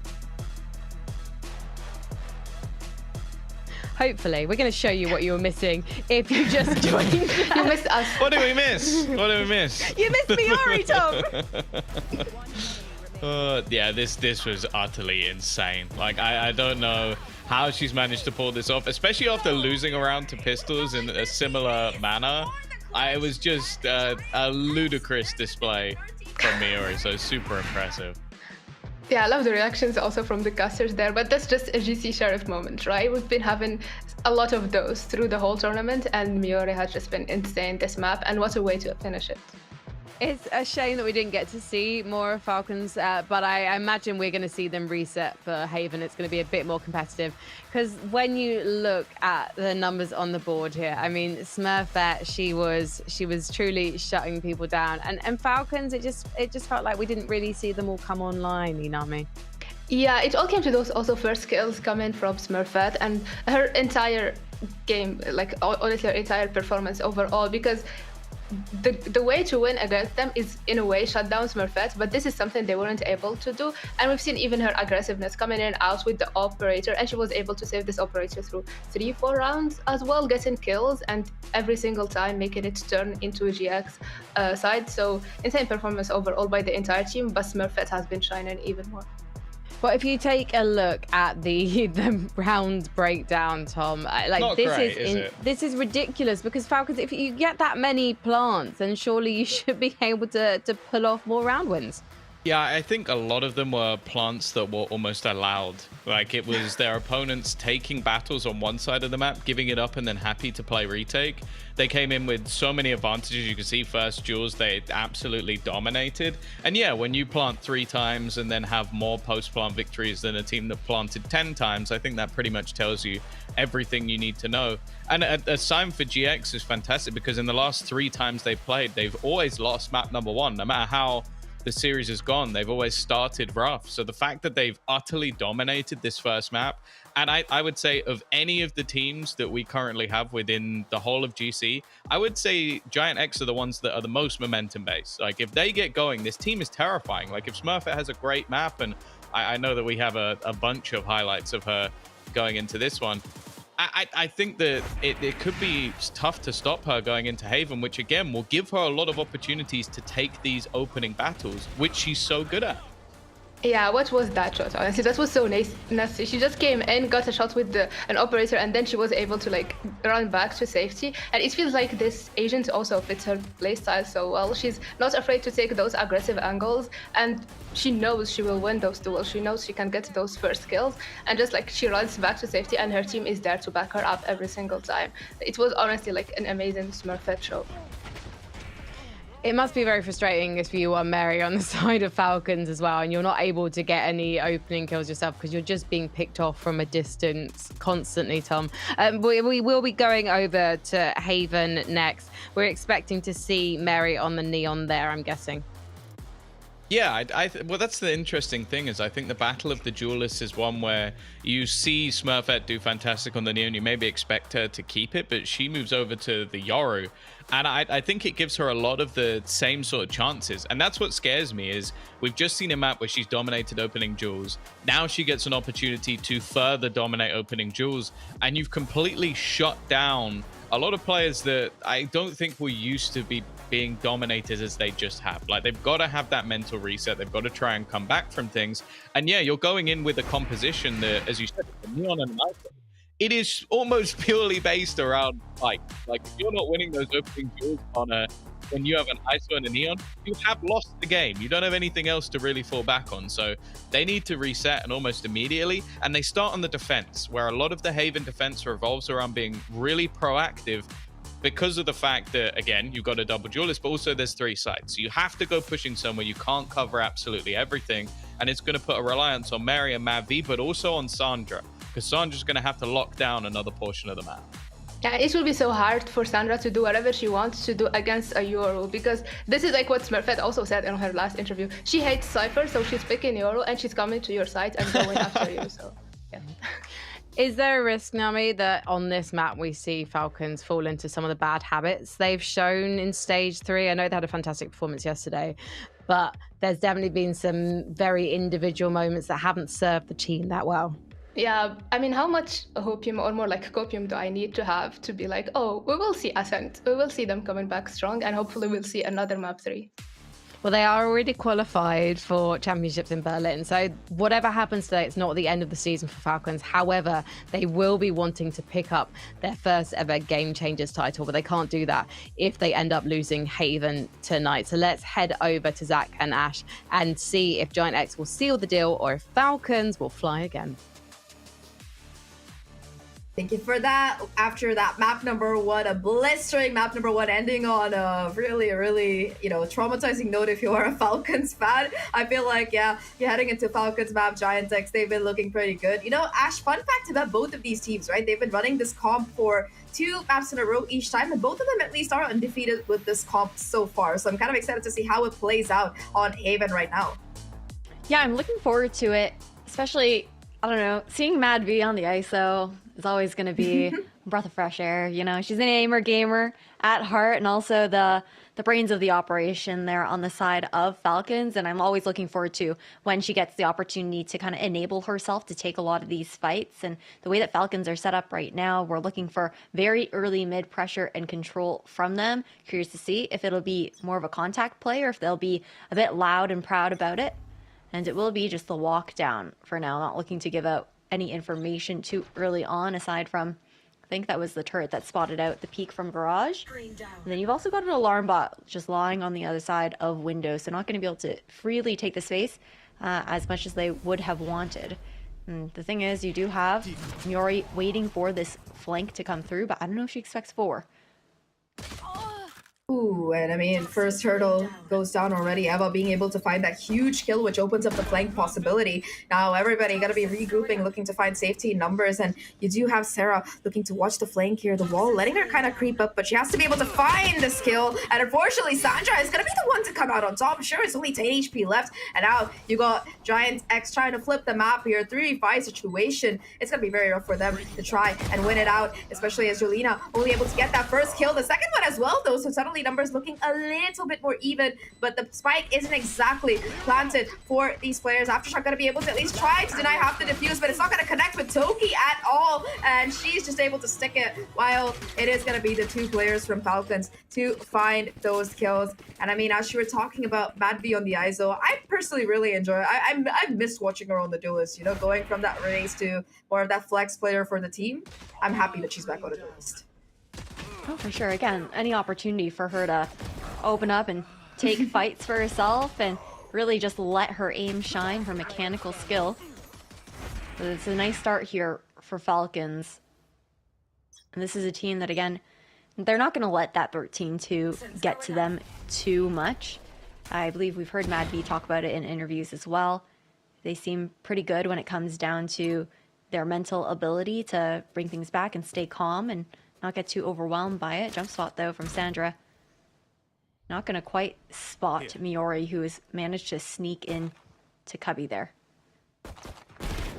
The corner going to be broken, causing spam to come through from Mad V. Unfortunately, not really connecting.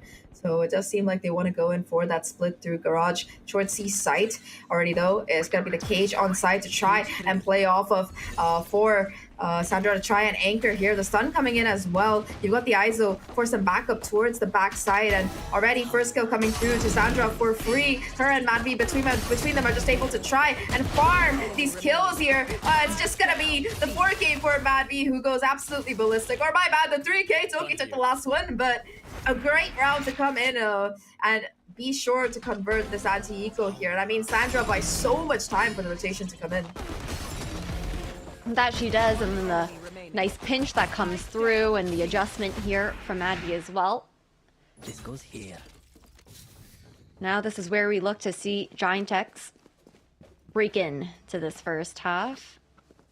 The thing is, it's an incredibly strong bonus on the side of Falcons, and we're actually not seeing Mary force up to a rifle in hand, so the expectation to maybe try and pull something out into the next round.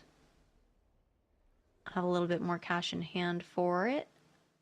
She's just going to be walking down mid, taking a little stroll right now, doesn't see anything, able to relay that to her team. already see Sandra's falling off of C.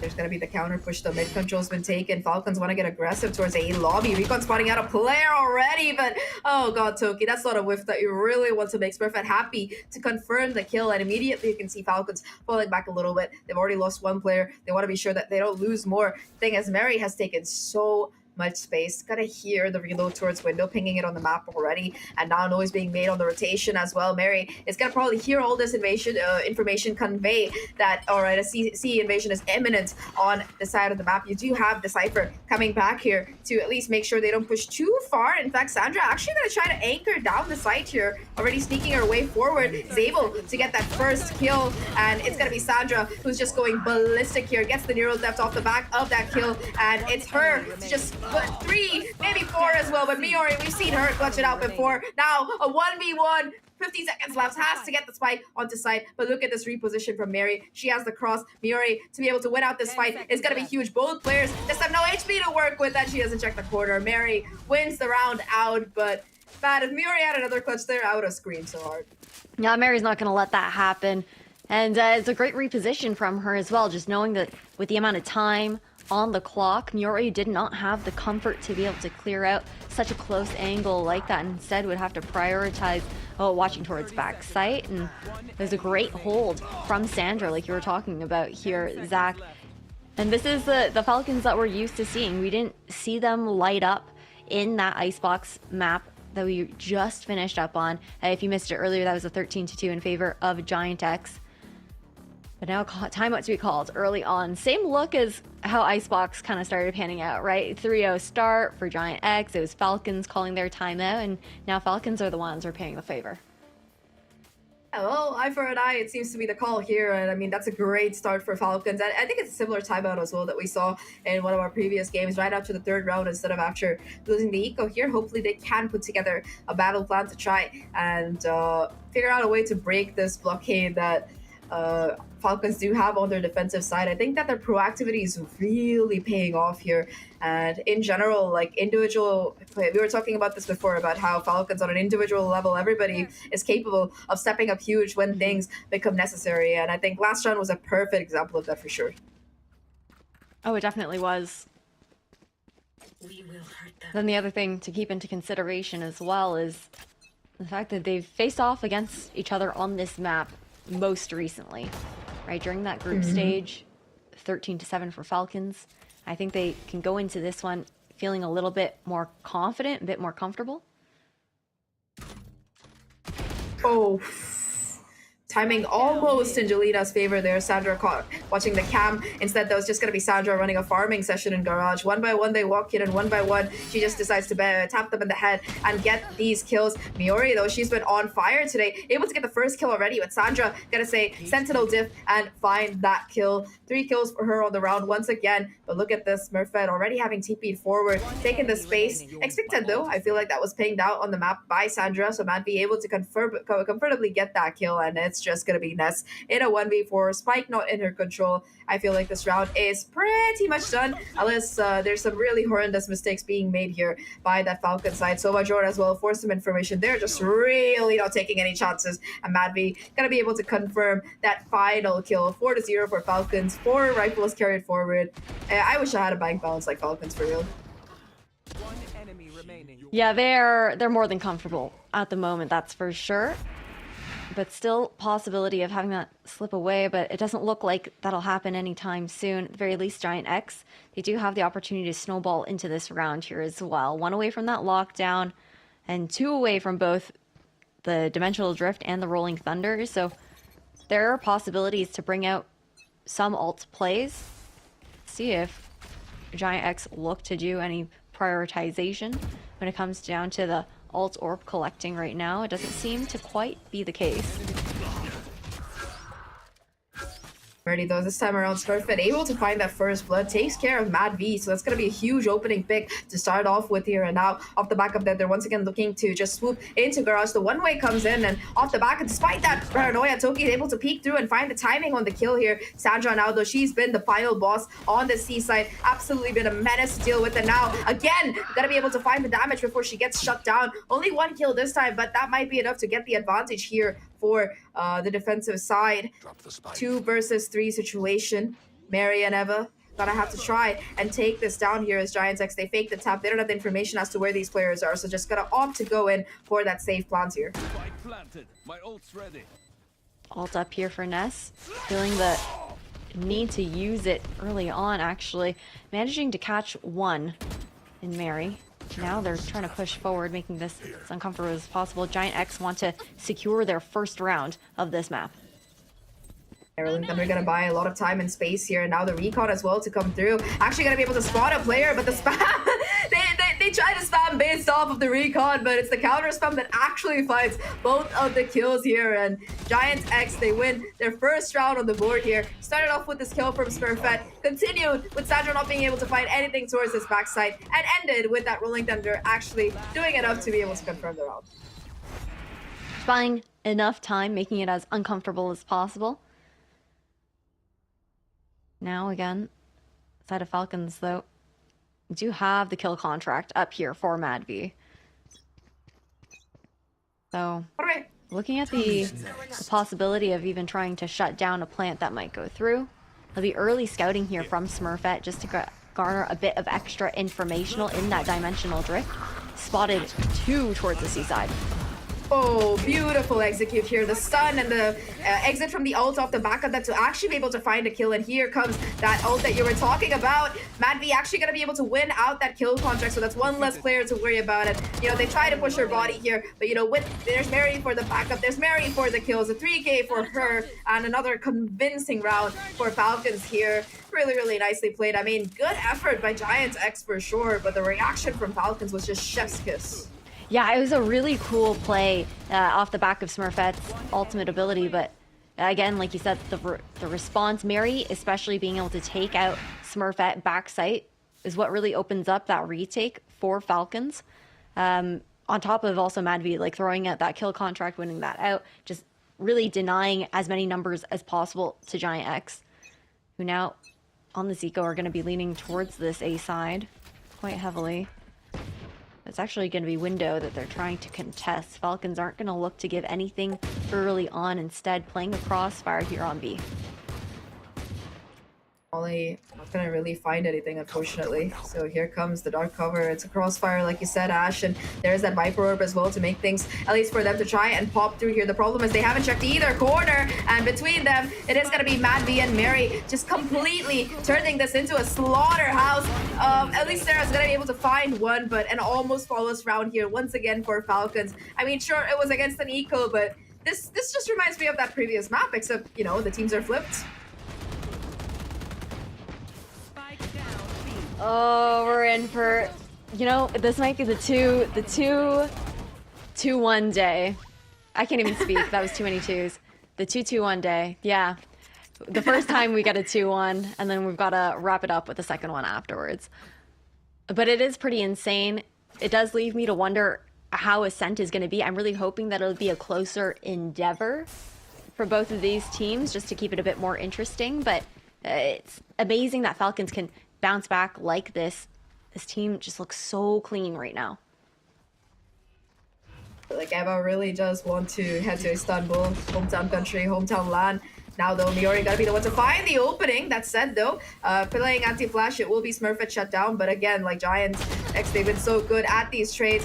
There's 2 players under Heaven. Ness able to find the first. They don't know about the second, but still, Sarah goes for the peek and is able to confirm the kill onto Eva. It's just Sandra now. I mean, we've seen her win out, or rather get a lot of 3Ks before. Now with a 1v3 clutch, she does have the neural depth available, so 1 kill, and she might be able to do it, especially with how low 2 of these players are. I mean, pretty default comp here in terms of post plants. Ooh. Still, neural theft not going to be used here. Knows the position of both players now. Going to be able to buy even more time. And 1v1 situation. Miori, though, kind of come out on top. The only player with HP to win that fight out. And she does it. A second round here for Giants X. But again, Ash, it's a 1v3. It's too close for comfort. Too close for comfort. Terrifying with how good Falcons look, even on the rounds that they're losing. And Giant X, you know, being able to claw that one back, Miori shutting it out. They stopped the bleeding once again, trying to deny the momentum that Falcons had been building up over time.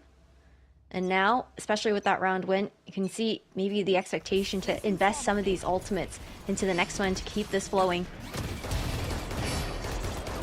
Oh, Mad VMA just having a farming session. Aim labs down towards short. 3 already. Looking for a little bit more. And it's just Miori left in a 1v4. I mean, to be fair, there are 4 players coming through. But yeah, it's an Andalusia flawless by the end of it. Just nothing that can be done as Mary finds that final kill. And I mean, sure, Giants X, they won the previous round, but contrasts the way they're winning these rounds, right? Falcons look absolutely dominant on most of these, while Giants X, it seems like they're just squeaking by the skin of their teeth in their wins. That is quite true. Quite dominant performance here from Falcons in this Andalusia flawless for them. Mad V just going absolutely nuclear towards short, and I like how they change up the pace up against Giant X as well. Not really expecting that aggression, but the wall bangs even to kick this round off for Mad V, taking out Miori right off the gate. You know, I have PTSD from being Odin wallbanged from that spot, but seeing it with Vandals, that's a first for me personally. That's gonna suck for Miori, man. Probably didn't expect it at all. And I mean, honestly speaking, I really like how Mad V and Mary are both just constantly keeping the pressure up. You know, they're pushing mid, they're pushing A. There's just no safe lane that Giant X can, you know, comfortably contest here. And now in this eco round, again, forced to go towards this garage area. I mean, sure, it's gonna be empty, but here comes the kill contract. So far, at least 100% win rate for Mad V on this particular one. And she's going to continue having that particular stat in her favor as the remainder of Giants X looks to push onto the C side. But it's just a spraying ground here. At least Ness going to be able to find a kill to deny the flawless. But it's very small consolation as Falcons get their 8th round on the board. Didn't she just have her kill contract like 2 rounds ago and use it? That's kind of how it felt. And just seeing it cycle up so quickly since she found so many frags in the last round. And to be fair, again, eco frags here up against Giant X, but trying to maintain the flow of the momentum on the side of Falcons. Now, one away from that Hunter's Fury on the side of Ava. But Giant X, they do have quite a few pieces of utility to work for here as well. You've got that lockdown that we haven't yet to see be pulled out by Miori. To be fair, Falcons, I think they've done very well to read into the rounds where they were expecting it to come through and deny that short control or make it at least uncomfortable for her to throw down the lockdown. And that's why we saw that very early fight previously, but instead Rolling Thunder to be invested this round. Ooh, Mad V's shield is actually going to be saving her for a little bit. Now the site going to be isolated as well, and so many ults invested already here by Giants X. You've got 2 of these powerful ults, the Viper's Pit as well as the Rolling Thunder, to just take control of the site. And I like the way the Viper's Pit is positioned as well. It just completely cuts off CT, and that entry point going to make it much more difficult for them to really push through and take that space forward. It is going to be Mary jumping in from heaven, trying to get some of that sliding action, but so far at least just a 1-for-1 trade. It is going to be Sarah towards CT though, to kind of find those confirmed kills with the controllers. They get the round done. It was a very expensive round in terms of ults, yes, but at least you're going to be able to win it out. That's important here for Giant. I think that's the thing, is just trying to rack up the last few rounds here on the attacking side and not trying to save too much going forward. Do you have another Dimensional Drift available here for Smurfette? Yes, this should who's had a bit of a quieter game this time around. I think Falcons have done really well to kind of counter the way that Smurfette likes to enter onto these sites. With the cover that they're providing for themselves, you see a lot of mid-site smokes, opportunities for Sandra to kind of dance around C when the exec does lean there. And very much so reading into this after the last couple of rounds, Giant X looking towards that A site, expecting maybe the Dimensional Drift, looking for Sandra once again backside. Yeah, this time around though, Smurfette actually gonna be just falling back, not really wanting to risk it too much, and it's just a bit of a fake ploy. Noise being made towards C, and they're going towards A instead, but the thing is, it's been discovered already. Sarah's been spotted. Sarah's been spotted, but also look at the positioning here from Mary, right? There's no flank utility watching at the moment. Miori, aware of the fact that a fast flank can come through, will be playing a little bit deeper into A lobby. But but find the kill, and Miori in fact gets it. So there's that flank deny that you were talking about. A huge kill to start off with. Hunter's Fury though, not going to be able to find anything. Does deny that spike from going down at least for a little bit. So things looking a little bit more dicey here as that retake is ready to get going here. Smurfette though already finds Sandra towards heaven. Gonna open up enough space for that spike to finally go down. I mean, retake ult-wise, Toki's ult is not exactly the one that you want to have remaining in your pocket, but at least the consolation is there's not another one on the opposite side either. Either way though, 3v5 situation, all the angles being completely watched here right now. And I mean, for the Falcon squad, they got to be able to find those kills. Toki is able to find the first one, but still it's going to be a 1-for-2 trade, and that crossfire towards the end is going to be enough to close out the half here. 8-4 for Falcon, still an overwhelming lead, but Giant X at least able to recover towards the end. Able to recover. The Falcons are also the ones that are hungry to try and take us to keep them from elimination. Let's go to a quick break before we see what happens for the rest of this best of 3.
Welcome back, everyone, to the second half here of Falcons map Big Haven. We just saw a blistering first half coming out of them. 8-4 lead here, but towards the end, at least, Ash, Giant X were able to recover a little bit, buy themselves some breathing room as we swap sides here, and they are gonna be the ones on defense this time around.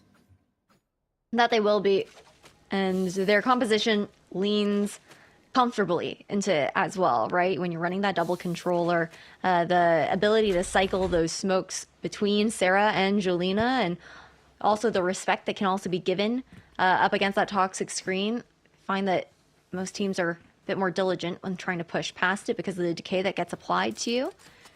So I'm curious to see if they're able to bring it back in this second half, because Falcons have looked insane so far on Haven, very much so their comfort right now, and Mad V is having a massively insane game too.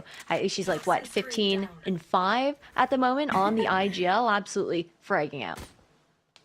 Fragging IGLs, we love to see it, and I mean, to be fair, if you're playing the IGL, you better darn well be fragging. I think Mad V knows it. Really nice way to leverage this agent comp, and I mean, looking at how aggressive they were on that defensive side, it's even more impressive how they get to go on the attacking. Toki watching for the push, but actually it's going to be Miori who wins out that fight and will be able to fall back to safety, keeping her utility alive as well for the rest of the team to play off of here. Mary, though, she's not been detected by the alarm bot yet, so could be an awkward peek in Garage that they might have to contend with. But yeah, now opting to just fall back instead, breaking the alarm bot for good measure as they look to rotate towards a possible V-hit, I think. Yeah. Slowly walking up. Information will be given, though. Ooh. I like this push off the back of that stun. Mary actually going to be able to find the first kill, but Madvi, she's going to be so back here. The paranoia, but it's the kill doesn't come through, and now Jelena in a very awkward position has to be able to win out this duel. It's still, though, a 3v3 situation, so very much a viable round here for Giant X. The thing is, you want to be sure that you convert this if you're a Giant X fan, and you've got two players coming in for that flank long around. Sandra, that first point of contact here. Madvi gets spotted out, tagged up quite heavily. They don't check the corner, though, and off the back of that stun, Sandra able to find that first kill. Jelena with the immediate refrag. Now it is going to be a 2v2 scenario. Emma, though, looking to be full HP, actually able to get the first kill, and oh my godness, she is good in the clutch, and that is the pistol that Giant X really needed to win. They're going to be able to get the defuse with enough time left, and nice round by them overall. A great round from Giant X to open up that second half, to be able to get them started on the right foot for this as well. That was tough. I like how Falcons look to play this, though. The push in towards A Link was really nice to try and deny kind of that space to come through and make it uncomfortable on the retake, because for B, you know that the advantage lies on the side of defense. There are so many avenues that you can collapse onto the post plant with. Now, also got Outlaw back in the hands of Smurfette, so you know this is gonna be a fun round. Oh, but what a beautiful stun there off the back of that. Mary takes contact. Actually going to be able to find the first kill onto Jelena. So no more smokes for the duration of this round. And there you go. That's the Outlaw that you love to see her finding some vengeance for her fallen teammate. Really nicely done. And now Smurfette looking to go for another peek. The collab, actually. That is just disgusting from Smurfette. Possibility at the ace here, and it's just going to be Madvi and Toki trying to finish out what we can remaining in the round. They do have the Bulldog in their hands, but Smurfette, I mean, she might be 10 HP, but she's still looking to farm. Still looking to farm. No shields on either of the Falcons players. Should be easy picks for them. Ness is also watching the cross here. Ooh, yeah, gotta be watching the cross. Gets that first kill. I think that Bulldog actually gonna be retrieved by Toki here, but yeah, Ness and Smurfette now, the duo that you want to see. You've been seeing them for years now. They continue to just absolutely pop off at a 4K by the end for Smurfette. You know, we've been seeing some nasty Outlaw compilations over the course of the last few days of playoffs, but this one looked particularly impressive, I feel. Especially that collab. I don't think we've seen too many collabs before. With the Outlaw specifically, or in general? Yeah, with the Outlaw specifically. I think there was one before this. Yeah, we've seen a couple before, but that was one where I was like, does she get 3 here? Is what I was worried about in short. But regardless, heading into this one, just speeding things up once again. Mary, such a quick entry into the garage. Huge kill though. Sandra on the lurk actually going to be able to take out Jelena. So again, huge kill to open with here for the Falcon side. And now that they have that numbers advantage, going to be slowing things down a little bit. Maybe, you know, after putting that pressure towards Garage, we've seen this before. They like to go in for this B execute here. Smurfette though does have a lobby control very aggressively, so they're gonna know and be gonna be able to rule out that, especially with Garage being re-cleared right now, could do some damage. Unfortunately, the wallbang not gonna be able to connect the kill. But talking about kills here, it's again that dynamic duelist duo to be able to find a double to start things off, and now they look to go towards C. Sarah, the only person at home here, can actually be able to at least find a kill. That's a rifle that she could retrieve as well, but a 2v4 now. Oh, aware of the fact that Madvi could possibly be in window as well. Instead, can maybe look for a wrap around Garage. Smurfette smoked off. Makes it that much harder for her. Actually, might just be a situation where I think she just goes hunting here instead of dying to that spike. Guarantee that the dimensional drift comes on for the next round. Yeah, it's got to be a nice ultimate either way, you know, whether you die or whether you find a kill. But like you said, Ash, damage is the priority here. Gets another nice chip shot onto Sova there, but yeah, the wraparound Madvi already ready in position, able to confirm that final kill, and it is going to be another round here for Falcons as they get to 9, converting their full buy, keeping 4 guns as well, so that's going to be very convincing. But there you go, Smurfette does have the dimensional drift for this one. Yeah, I'm sure we can see Madvi is probably going to go and call to try and get that ISO ult up, look to maybe take out Miori if possible, just to deny that KJ setup and allow the rest of the team to flood onto site. So with that in mind, I'm curious to see how Giant X look to set up to counter that play that is likely to come through. Here we go. I mean, let's look like Smurfette wants to go aggressive once again, does have that gate crash in play to try and fall back, but oh my god, you don't even need the kill. You don't even need to see the players to kill them here. Forget the kill contract. It's just a killing feel right now on the C side as 2 players found with the help of some nice good old spam quality damage. Smurfette now looking to make a play, could find the timing here on this push forward, but oh my god, despite catching a Marion movement, it's going to be very hard to hit. And yeah, with 2 players left alive, call is made to just save whatever rifles you have left. And you know, Ash, we were thinking about what else we could see, especially from these duelists, but turns out they didn't even need them. No, I mean, you know, just being able to get those picks down right off the gate. It was an earlier fight that Giant X were looking to take towards that C site. Maybe see if they could contest early on instead. But it also seemed like they were caught off guard by how many Falcons players were actually peeking towards C long and really committing to that fight there. And obviously difficult to just die to the wall bang backside as well, making it kind of rough. But so far, Falcons, I mean, they look like they're driven, looking to take us to Ascent. Both of these teams hungry to make it into that lower final where they would be facing up against Nasser.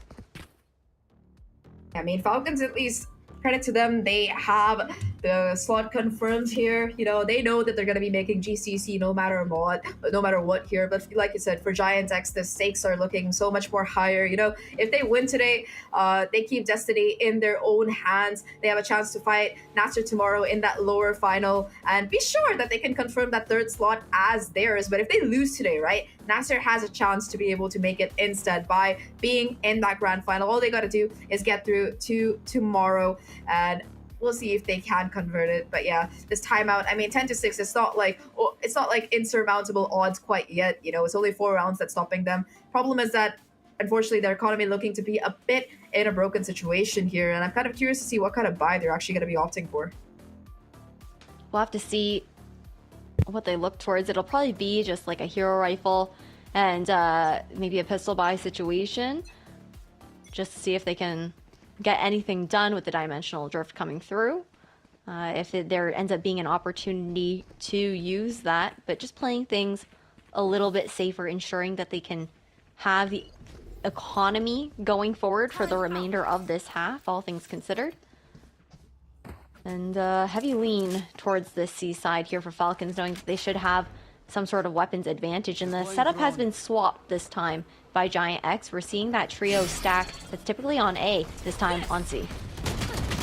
I mean, you're going to be putting down, usually you're not going to be able to get both the kills off the back of that neon wall. Now another kill contract to come through, and Madby continues her success rate. The problem here is that everybody else has been taken down by the remaining players on site. Madby, with 1 kill, gonna be able to pick up a Phantom as well as the spike itself and fall back, or at least give the impression that she did so. Still though, a 1v4 that she has to be able to try and win out here. Gets the first kill. Suddenly things look a little bit more doable. Unfortunately, no shield to try and recharge. All that she has left is this wall to be able to try and back off, possibly take some space, but instead it is just gonna be another dark cover coming through, which actually works out in her favor. Madby can all try her luck on some other site.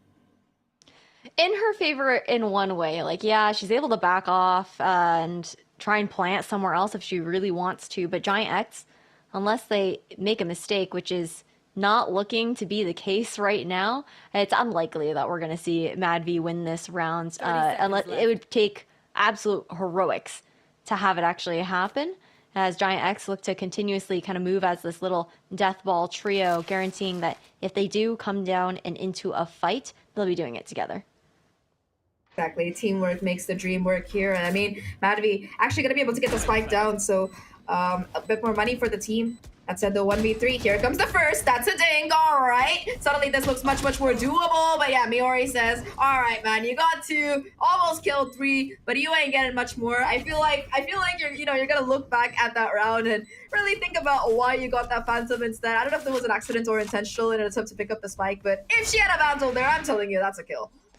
Yeah, it's an unfortunate Phantom moment, but RIP. Hindsight at the end of the day, can't really look back on it too much, and it was uncomfortable to pick that up. You also don't want to give that sound signal by swapping guns again.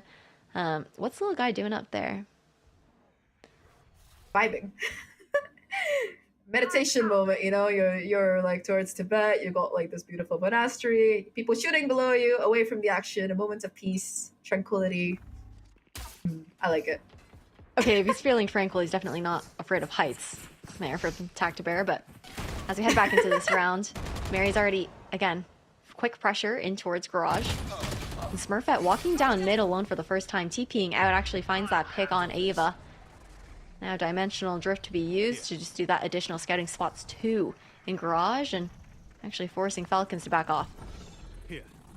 I like that. They're going to be able to take some space off the back of it. Spots on Miori's position as well. So they know there's 3 players concentrated towards this side of the map. I'm not going to be sure if that's the call to try and advance towards A. But now you got Falcons putting more pressure towards this B side that they've already established that they're looking to be reasonably familiar with, I would say. All of this is just a ploy, though. We were talking about how 3 players were spotted towards that C garage area. And now the remainder of the squad, they look to go towards A. Sandra already with a really deep lurk up, and Sarah actually gets that kill. Looked a little bit dicey for a second, but now here comes the Neon ult to try and continue to do the damage. Mary already able to find the first, now looking to take a little bit more amount of space here. Still numbers in favor of Giants here as they get that spike down. Now Falcons trying to opt against this retake here. 1-for-1 trade though, and now 2v3 situation. Smurfette still looking quite low, and all right, a little bit unfortunate there for Miori. And now it's a 1v1. Smurfette 30 HP and a dream. It's not gonna matter. The Toki finds the headshot, and that will be Falcons getting themselves to 11 here. 2 rounds away from pushing us to Ascent.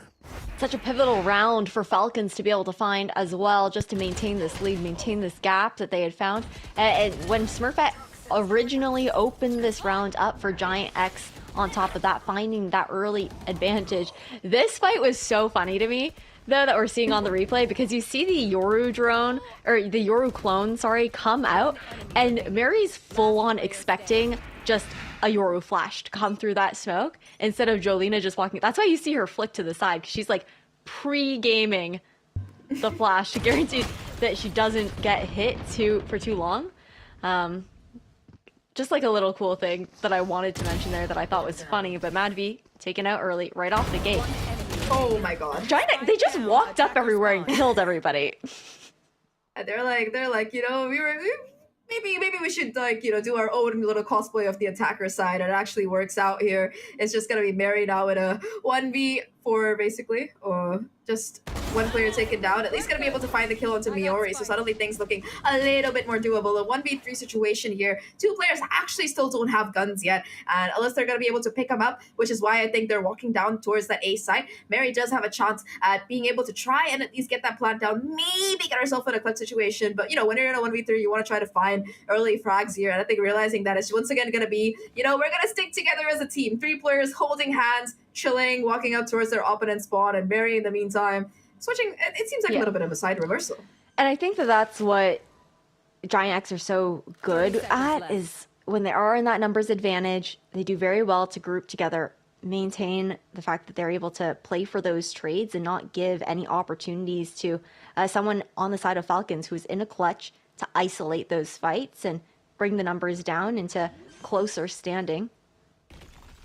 The plant is going to go down here for Mary. She does get caught out by the paranoia, and unfortunately doesn't know exactly where she's going to be sliding. So Smurfette, just to close this one out, 8th round on the board here for Giant X. That's literally, that's so unfortunate there. Tries to slide away, but it just slides into the box and yeah, just gets caught in the open for Smurfette to shut down at her own leisure. A nice try there by Mary, like you said, at least plant coming through, so a little bit of extra money there for Falcons. But yeah, Giant Tech slowly but surely recovering, and it starts off with Miori as well as Sarah both being able to individually win out their fights. A very nice round there overall, and we're going to be seeing Falcons pull out their first time out on this map. I mean, they've got the money, they've got the ults. What can they do to make sure that they win this round? What can they make sure to do to win this round? I don't think that that's necessarily something that I can answer accurately, as far as, because you never know what Giant X are also gonna do to try and win this round, right? But they do have a lot of tools, like you were talking about, at their disposal, because you've got, again, that kill contract up and available to be able to take a player out of the equation on the side of Giant X at the very least. But then for Giant X, they also have quite a few important ultimates that they can kind of slam back with in themselves, right? You've got the Viper's Pit. You can use that either for a retake situation, try and deny a site early on, though that is unlikely on Haven because of how big the map is and how there are more opportunities to kind of get behind you and whatnot. So likely going to see that maybe save more for a retake where you're trying to deny vision to the spike and maybe create even a little bit of space to flood back onto site. And then you've also got that lockdown to work with here, 1 away from that Rolling Thunder. It really could go either way. The Falcons right now, I think they've been doing well to make their adaptations on this attacking side. And the Pit you know, I'm wrong about it. It actually comes out early on towards short just to deny one side, and then you've got Smurfette watching towards long so that Sarah doesn't have to worry about her back. Ooh, I think that Isolt actually managed to catch Smurfette, so things looking good there, but it's just gonna be a 1-for-1 trade. Sarah's still gonna be able to anchor down. What? And oh my god, Jelena with the biggest insane TP to come and find a fight forward. The controllers between them are able to lock down the round, and it's just gonna be Sandra now left alone in a 1v3. Everybody on the opposite side ready, looking for blood here. Guardian in hand, she has to be able to isolate these kills, especially with the spike onto side, and at least gonna be able to find the first headshot onto Sarah here. Cage giving her a little bit of time to be able to try and retrieve that spike to try and work with, but here comes the ult. Second ping coming through, and now they're gonna be pushing as a team. And the collage! No way! The Red Bull clutch for Sandra! What the heck was that, man? That's so unlucky for Giant X, but Sandra is the GOAT for that one to actually get that collat down. This ult coming out from Jolena, from the shadows behind Mad V, who had gotten that ult through, like that call was insane. But the fact that Sandra is able to take this 1v3 in a Red Bull clutch is madness. I love the Cyber Cage that ends up going out towards mid-site, giving her that opportunity to reposition. For Giant X, it was unlucky that they lined up, but that is cold for her to hit that one. And now Falcons are looking to close this out at match point. Match point here, they want that map 3, but I mean, okay, nice try. I mean, respect to Miori for that, but Mavi gonna be able to get out and replenish that shield. However, Sarah making her pay with blood as she finds Mary on the opposite side of the map. The spike itself once again headed towards this A site where there is only Jelena kind of lying in wait, gonna be forced to maybe find a kill, tries to go for the peak, but this time around Sandra says, you know, if I could do it with the Guardian, I can do it with the Vandal too. Huge kill to find off, and now a 4v3 situation. Sure, they've got the Rolling Thunder here for the retake. With an operator in hand, it's gonna be such an awkward retake at that. Hey, you got the Rolling Thunder coming out, at the very least allow that opportunity to drop onto site. Ooh, but Toki though, able to just catch Smurfette running through, being the bait here, and the Black Stab as well. Perfect. Sarah with 3 on the round already. Suddenly things look a little bit more doable. The problem is everybody is looking so low in terms of HP here. Toki gotta get spotted out. Second player towards short, just watching the cross. Exactly time. Not much remaining here, and Sandra looking to finish the job herself. Spike gonna be tapped here by Ness, looking to isolate the fights. Knows where the second player is, now has to be able to stick half through though, and here comes the fake TP. Ness looking to just get it done. There's no time, and it is going to be Falcons finding the win 13-8 here, and we are going to the decider Ash of Ascent. Oh my god, that was a game. Hey, we went the entire tournament thus far 2-0s only. We get both 2-1s in the same day, and I think it's got to make sense when you look at these matches here. But the fact that Falcons are able to bounce back from the first map in Icebox and take it the distance in Haven, bringing us all the way to Ascent, is absolutely insane. I'm looking forward to seeing how that last map pans out and who we're going to be seeing in that lower final at the end of this break.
I know a place that will break you into 1,000 pieces.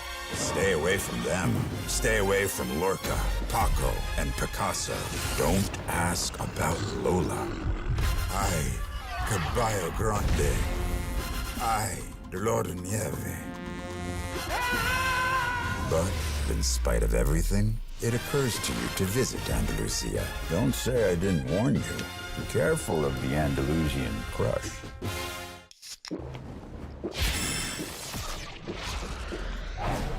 Red Bull gives you wings.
Got the money in the bank. Hit you with the. Hit you with the bank. Hit you with the. Hit you with the 808. Hit you with the. Hit you with the 808 bands.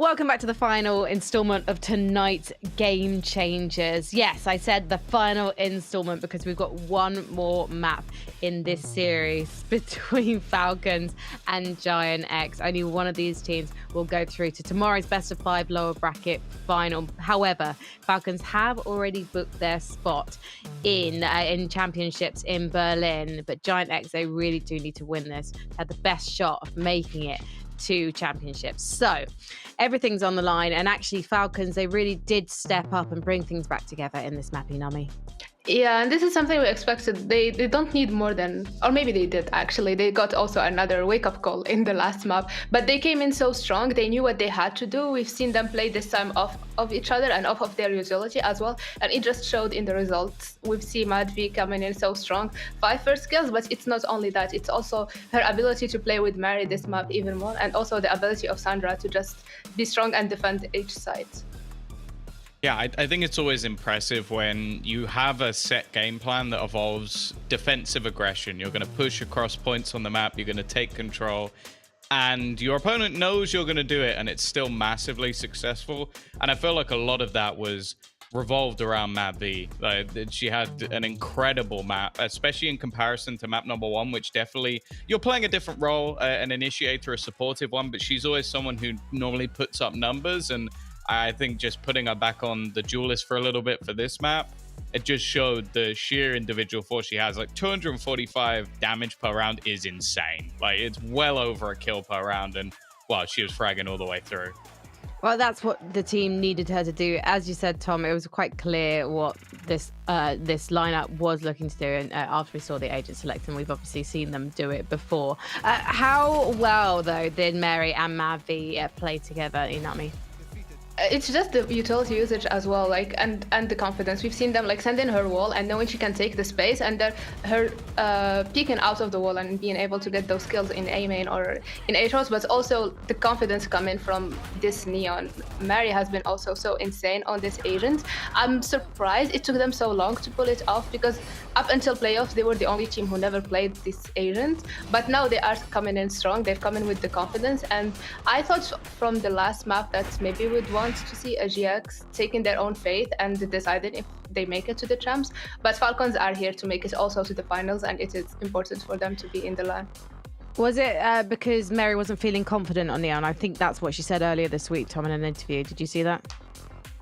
I did not, but I can imagine, like, right now with how sort of like, I guess how good Neon is, it's almost unavoidable. Like, it's a spot where everybody's like, you're starting to see people on social media like put out posts about how strong Neon is. I think it's something that if you're not playing Neon, you're kind of putting yourself in a bad position. And we've now seen it on Icebox and we've seen it on Haven, where both teams have been able to just pull off ridiculous, crazy things. But in this case, it was more so the tandem between the two. I think it's like when you see two duelists on the same wavelength, it becomes so difficult to play against. You finally get one of them and the other is immediately in your face to find that trade. And that's sort of the synergy that will be the difference in this game, is if those two can stay on the same page, it's going to be so difficult to fight against.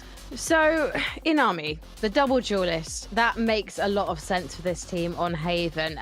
But is there Astrophage combination that we've seen them play against NASA earlier this week gonna make sense as we do head into this deciding map? It does for them in a way, because they're still like, even if the utility from Fade and Sova in a way gives you the same thing, they still make it happen, even if they're staying in the same side. But I don't know, I feel like it just works only for them. I don't see anyone else making it happen. But the way it works for them is them starting every single time on defense and being able to stack all these rounds in there and then just finishing it off on attack. But this time around, GX picks the defensive side. So I'm curious to see how they will be able to play on this attack side even more. But something I actually wanted to mention was the fact that when we saw Falcons play this map versus NASA, they had that really strong defensive side, and then I'll be honest, I was bitterly disappointed with their attack, because they were going in with these 3 initiators. They have so much utility to set up Mary, and then I can remember distinctly like 3 or 4 rounds where she is dry peeking mid, and I'm like, how can there be a spot where you have 3 initiators, 3 agents with abilities that are used for revealing where players are, and then Mary's taking a raw aim fight? And I want to say that that's more of a blip rather than like something that will consistently happen. But I'm going to be looking at that today and saying, okay, now you're starting on that attack, as Anami said. Are they going to have the set protocols to put her in position? Because we know what Mary can do when she has everything at her back. But when they played last time, it definitely wasn't there. Well, Giant X, they have played this map 4 times this tournament. They have a 75% win rate, and they lost to NASA. So in other words, it's kind of like a level playing field. If both these teams, this is me theory crafting here, have been beaten on ascent by NASA, then surely it's going to be one for the ages. We're going to be going to quadruple overtime. I'm sorry, production. I am calling it now. Giant X, so composition-wise, Tom, they're not reinventing the wheel here. No, if anything, they are carbon copying the wheel that has been used since the beginning of time. Like, this is the standard comp, and it does make me a little bit nervous because they've been beaten by this team a couple of times last stage, same compositions, same rosters. So I would say that you almost need to change things up a little bit. I think my main focus is always going to be the Jets, though. I think Mary facing off against Smurfette is always going to be a spectacle. One of them dominated map 1, the other dominated map 2. Let's see who takes it in the third. Who's going to take it, though, Tom? Predict it. I'm going to go Falcons. I'm going to stick with the stats. It's the safest way to be. Yeah, Inami, you're going to be biased towards Falcons? I mean... And stick with the stats. Stats, yeah. Yeah, it's just the stats. We're going with the stats here. Fine. Well, you know what? I'm not allowed to make predictions because I'm a host. However, I'm going to say Giant X because I want to show them some love. You said you're not allowed to, and then you did. I'm not allowed to, so it doesn't so, you know, count. I've got to. It doesn't count, but I am saying Giant X. As we head to Ash and Zach for the last time this evening and travel on down to Ascent. Thank you very much for that, Analyst Desk, as we head into our final map, like Frankie said. Now, Ash, what I find really interesting about this is, I was going through all the times Giants X and Falcons have played each other, and it's been like 4 times so far. Historically speaking, whether it's a best of 3 or a best of 5, so far at least, Falcons has been the team to always come out on top. And it is so important for Giants X to be able to win this series because that keeps their destiny, their chances of making it to the GCC in their own hands. And I feel like this one is the one for all the money. Oh, it absolutely is. Again, hitting it on the nose, the fact that Falcons have guaranteed their spot now in champs, and Giant X are really the ones trying to battle it forward, not only for that, but also for the opportunity to take it all the way to Istanbul, but also knowing that they're going like neck to neck with Nasser with those pre-mutations as far as needing to kind of continue to carry forward, not being able to rely on those points anymore. Puts a lot of pressure on their shoulders, but if there's any team that's going to be able to do it, you've also got to have your faith in the players on Giant X. Smurfette and Ness looking to return, as well as Sarah too. But it all starts with a pistol. Pistol indeed. I know. Look at this, Mary. Aware of this, looking to go for the check here. Off the back of the flash, though, it is Falcons to find first blood, and they're able to find the kill onto Smurfette here. Mad V still towards spawn. The problem is that there is this aggressive space that's been already taken down towards mid, and I feel like they're aware of that. Mary now as well, pushing it through B, able to find the first kill already. Miori finally able to strike back and take her down, but in the meantime, the rest of Falcons, they rotated over towards A, which is looking to be pretty clear here. Jolina, the only player who's able to actually stay inside the smoke, has a space to work with. They might not expect her, and she's able to find one already. The problem is Falcons, they're ready to strike back, and they find a double kill of their own now. It's just Ness left in a 1v3. Her position known, shocked out in her face. Not going to be able to do too much damage as she's able to charge forward and maybe find a little bit more damage. But look at this, a triple stack, the triple peak. No collab possibilities this time as Falcons, they win a pistol. That they do. Very much so. Playing together in that and not giving any opportunity for the clutch to happen, realistically. But pretty interesting to see. We're able to find Mary just all the way up into CT on B right off the gate of that round. He just charges into B, takes so much of that space for free, and like you said, is able to just cause so many of the players, or rather prevent so many of the players from rotating over, just waiting for that crunch play.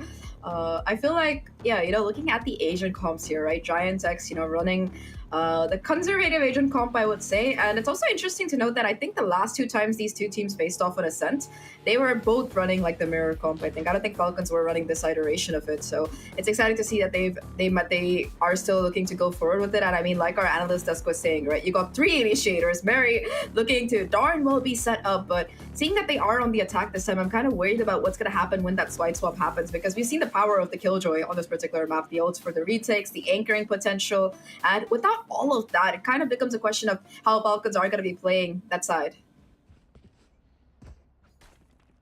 Questions are definitely going to be there, like you had mentioned. But I think, like Tom was mentioning on the analyst desk, I really think our eyes have to be more actually on the attacking side rather than defense for Falcons. They had a very comfortable defensive half up against Nasser. It was that 8-4 half for them, and it was where everything fell apart was on the attacking side, right? Where we saw the lack of setup there for Mary. And a bit of a patient play this time, expecting maybe some sort of eco push on the side of Giant X, wary of it. Smurfette actually taking Mary down with that Marshall and fully backing off afterwards. Yeah, not going to really be risking things too much. Unfortunately, that's one first split that's already garnered here by Giant X, and they look to continue to do a little bit more damage. Prowler now to try and clear Smurfette off the angle. They look to take a little bit of space off the back of that. The problem is that she has already been detected here by the tail end of that recon bolt, and now off the back of that, forced to fall back, not able to connect that kill. That said though, Nessa's position not going to be seen quite yet, and Smurfette towards CT might actually have the upper angle if they decide to push through without smokes actually being invested here. 2 players towards B. Ness tucked away into Cubby could be the difference maker, but they are just defaulting so far. They want to be sure they can find maybe one more pick before really committing. And for this flank as well to come through. Oh! Okay, that was a bit scary there, but all good. They take control of the site. Nobody's backside, and they get the plot down. 4v3. Yeah, 4v3. Comfortable enough here for Falcons at the very least. Muri also has only a shorty to work with here, right? Will be taken out right off the gate. Trades to go through. Sarah getting a couple to go at the very least. So good amount of damage caused here onto Falcons. Not even able to have Toki swap that Marshall for a more valuable weapon. That shot was gross though, that push out from Smurfette, but it was a great adjustment from Falcons, walking up mid, taking that space and going for the flank.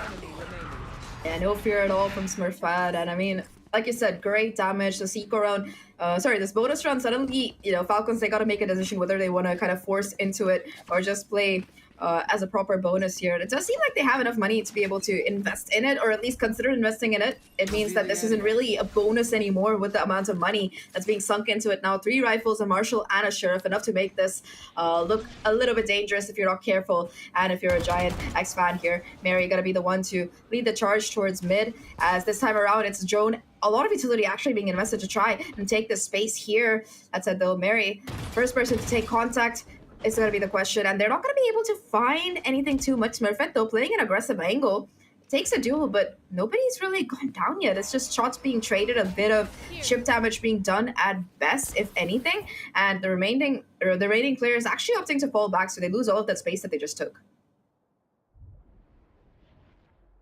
Playing that ebb and flow on the map, right? Though you put a little bit of pressure on, fall back, don't look to overextend. It's still a scary bonus on the side of Falcons.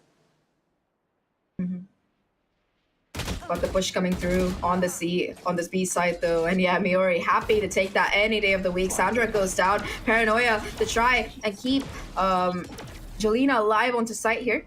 Gonna still be anchoring towards this gen area, but that fragment's actually gonna take care of that and find the kill. Beautiful utility usage there. And now Sarah in the corner looking to find the damage, but instead it is gonna be Giant X. So striking from heaven. Smurfette at least able to find a kill, but still a 3v3. Yeah, looking to reset with the team now, allowing that spike to go down and regrouping with everyone. An even fight here, 3-3. Literally an even fight. Like every single person in the lobby at this point has Vandals to play with right now.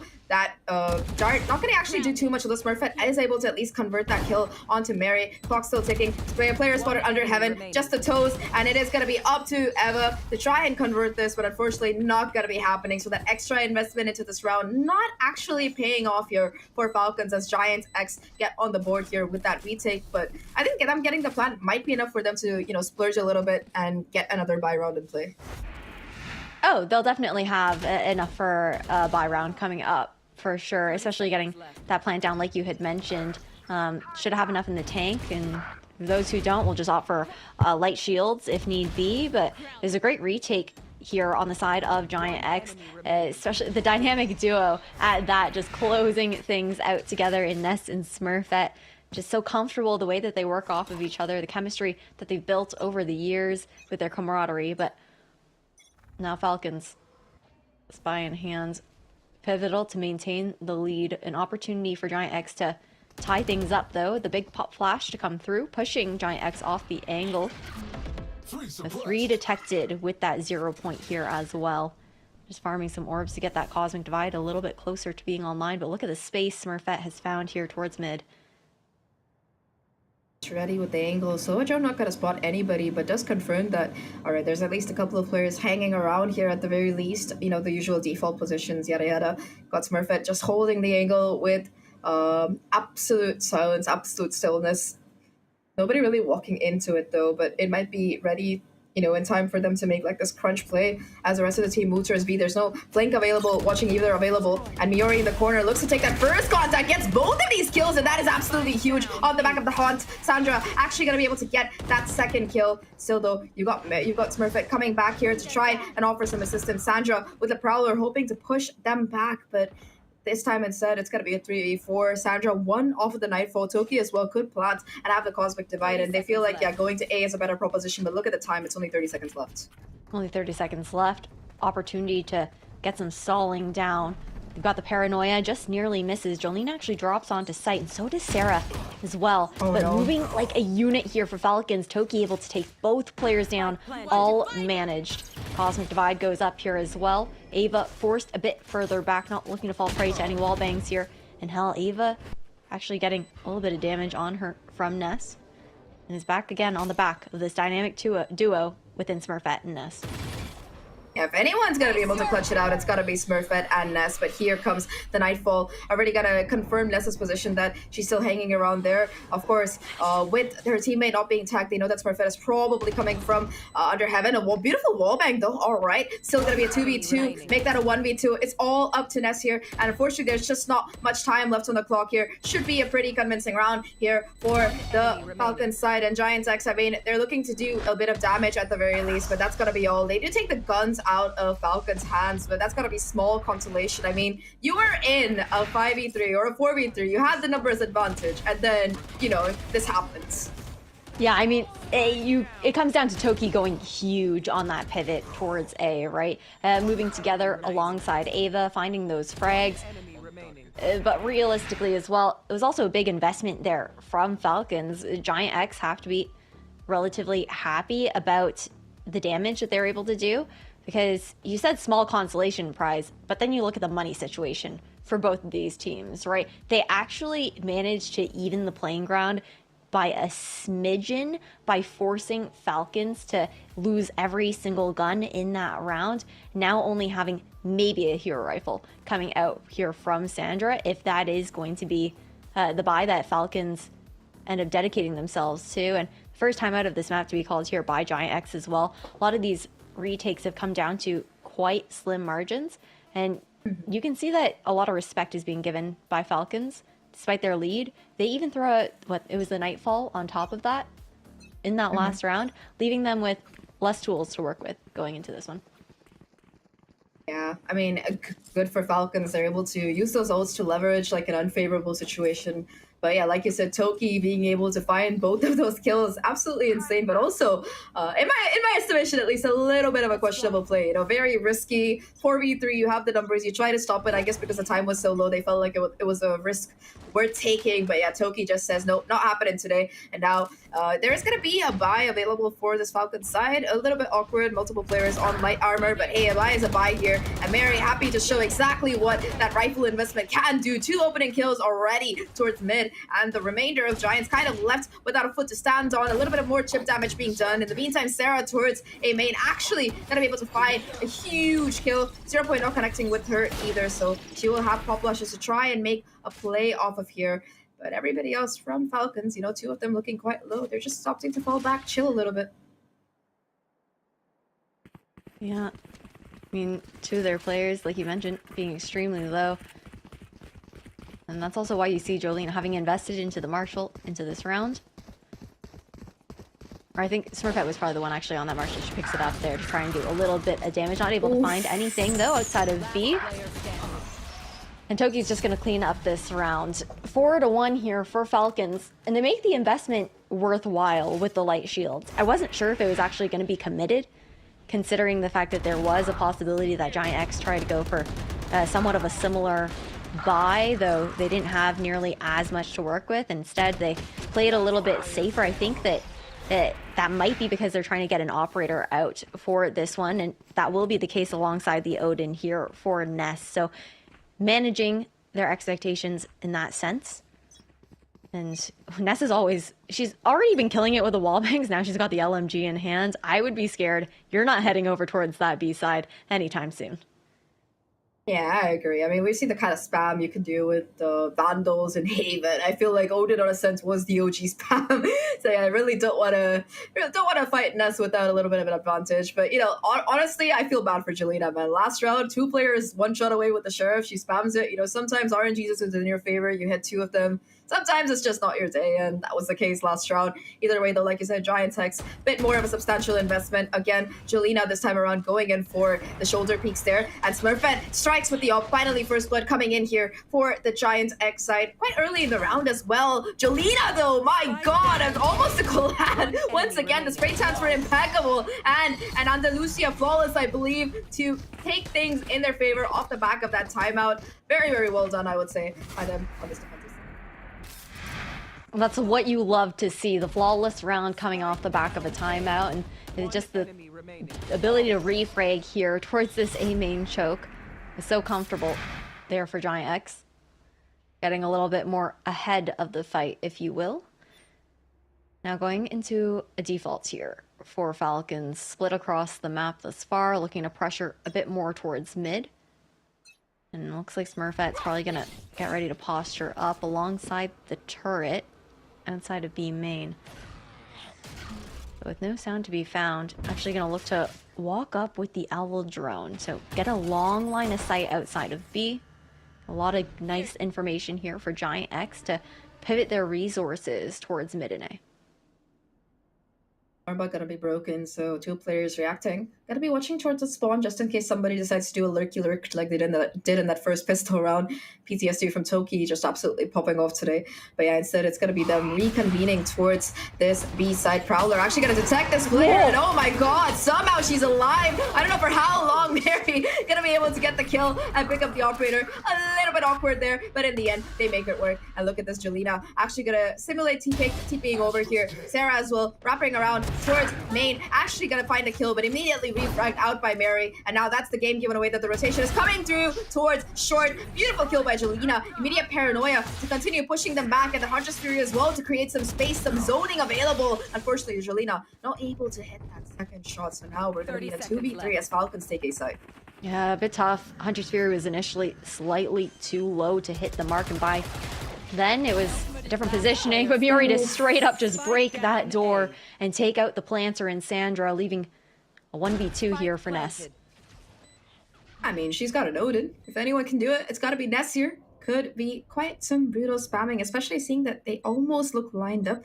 Has a recon as well, but just not wanting to give away that sound, looking to take that contact with just the gun here. And oh my god, the spam, the Odin, the kills, and the round. A Red Bull clutch here for Ness. And, oh god, the Odin, man. Just not what you want to go up against.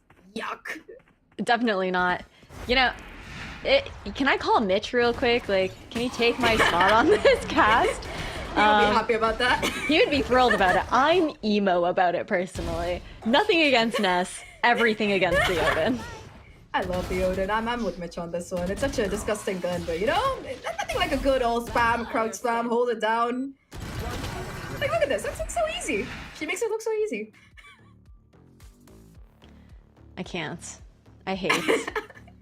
I actually hate. It's fine. It's fine. I'll move on for now.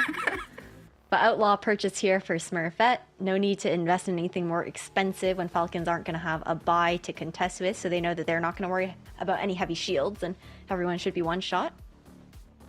Or will be one shot. But timeout in response now from Falcons after Giant X steal away the last 2 rounds. I mean, the first one was a little bit iffy. I mean, again, like last round as well, it was a 2v1. Bit unfortunate that they both decided to go down to a quality Odin spray there by Ness, but aside from that, right, Falcons now on an eco round. They invested the Blaze Storm as well in the previous round, if I'm not wrong, so not going to be having much to work with here aside from these marshals. And like you said, Smurfette, we've seen her with the Outlaw before. I feel like it's kind of like a kill competition between some of the players. We've had, you know, Vanya with the Outlaw, Smurfette with the Outlaw. There's just something about Turkish aim that's hitting damn fine today. And now for Giants X, they've got like these huge ults as well. The lockdown for the retake, the null command as well to shut down any kind of utility. And this time around, no more defaulting. It's just a full-on 5-stack here. And if you're not careful, Luku's lying in wait. Already a bit of chip damage being done to both Mary and Sandra. And it looks like they still want to come here. Oh, that they will. And there's the Odin and the Outlaw in play. Honestly, like, this is just Mitch's dream round right there. You know, the first 2 picks coming through. But now Falcons have got to reevaluate how they want to handle this. Smurfette's already repositioned towards arches, taking a look over at tiles right now, about to get smoked off and pushing forward. Has the angle, has the kills. 3 for her already on the round here, Smurfette. And that was just Toki versus the world. A 1v5, 1 kill away from another Andalusia Flawless here for the Giant side. And Smurfette is in the perfect position. 4 on the round for her. And Andalusia Flawless here as Giant X tie things up here. And Falcons, I mean, sure they took a timeout. Hopefully we see better results from it the next round in, because this round in, it was just a wholesale slaughter. It definitely was, but not too much you can realistically do about that. I might love the Stinger, but in that situation, it really is no match. 4-4 to tie things up here for Giant X. Falcons, I mean, they're looking a little bit better on attack than we had seen previously, but we still need to find maybe a bit more success out of them to start. Wallbang's not quite hitting their mark this time around from Ness. Yeah, not too much damage being done. Sandra, of course, does lose all of her shields, but all things considered, you know, after the kind of damage that Ness has been doing, it's a little bit more low-key this time. But anyway, the pressure of the Odin enough. Right now, look at this, though. Smurfette actually going to be going in aggressively towards mid. Now the attempt at spamming her down coming through, but instead, they're going to be rotating over towards short instead. And you've still got somebody watching the cross ready to go. Toki now looking to take the fight towards A main. Controller versus controller. Both players opting to fall back, knowing how important they are for the rest of the team here. And now the timing on the peak, the adjust, the flick, and Mary goes down. That is the first split going again in favor of Giant X, who have just been looking so much stronger once they got the weapons that they needed into their hands, especially this Outlaw, sorry, the Operator and the Odin. It's been a deadly combination so far.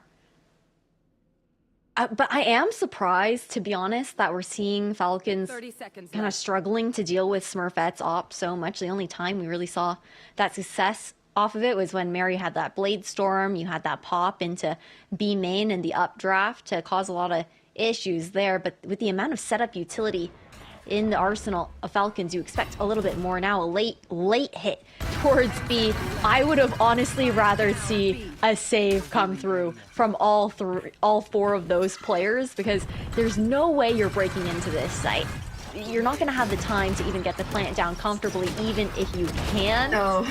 Realistically, now it's only going to be Toki to carry that rifle in. Had that call been made earlier, we would have seen 4 rifles carried into this round here by Falcons. Instead, now it's going to be a hero rifle. We'll see what the rest of the buy ends up being, but I think a bit of a rush call here from the Falcon side.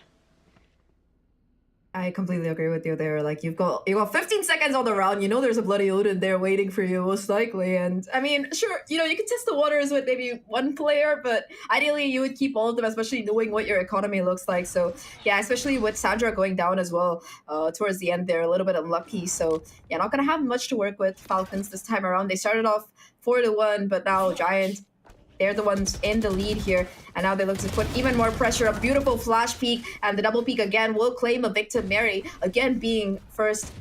Do you say first blooded or first deathed, you think? First blooded.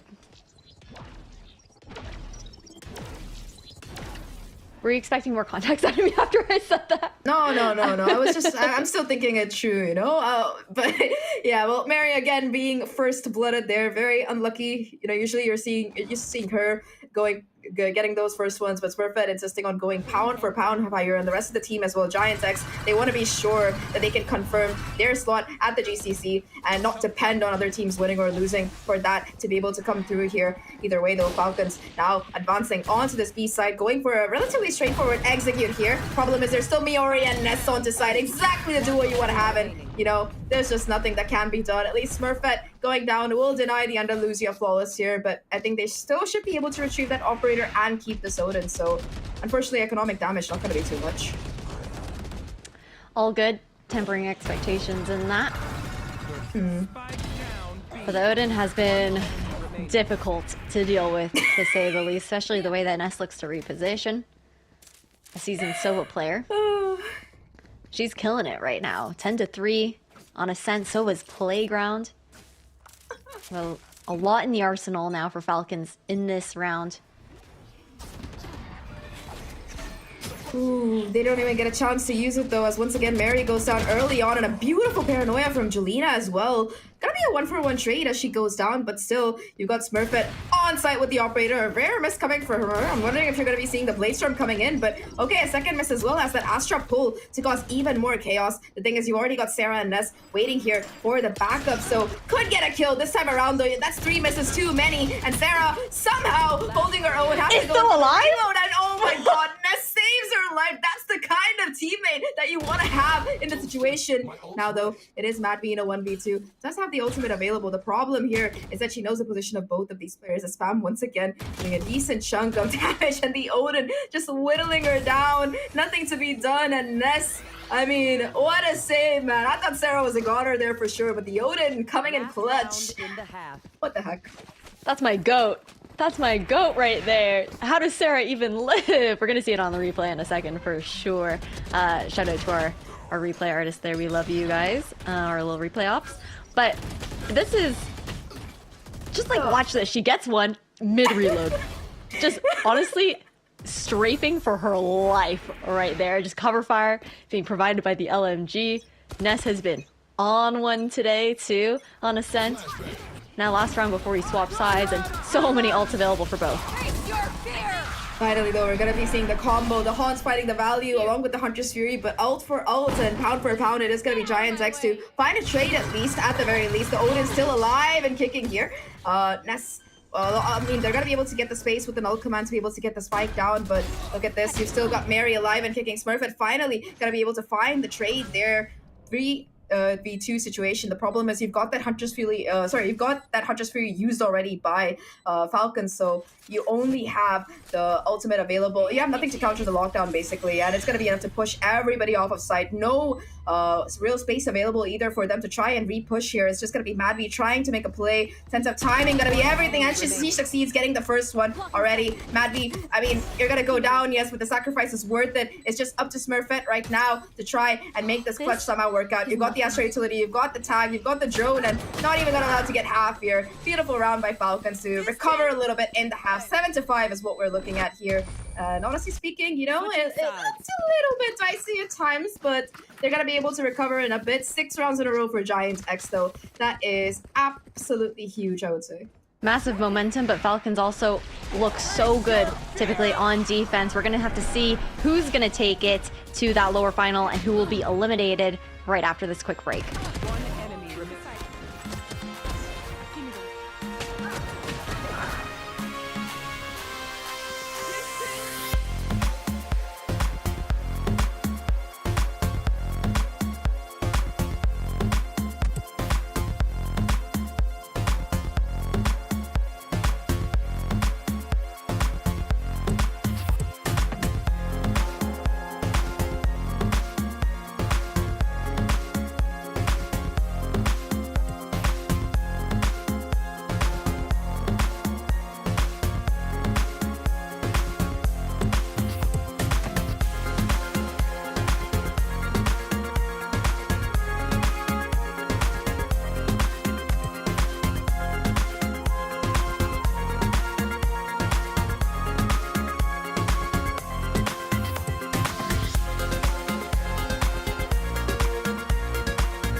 Welcome back, everyone, to the last half of today. Unless, of course, we go into overtime. I'm just saying that now so we can get the jinx over with, thankfully. But anyway, 7-5 here for Giants X. They got a slight lead on their defensive side. And now with the side swap coming in, this is where we raise our initial concerns here, Ash. Like, how will Falcons fare without having that dedicated Sentinel player, without having that Killjoy Cypher to anchor down?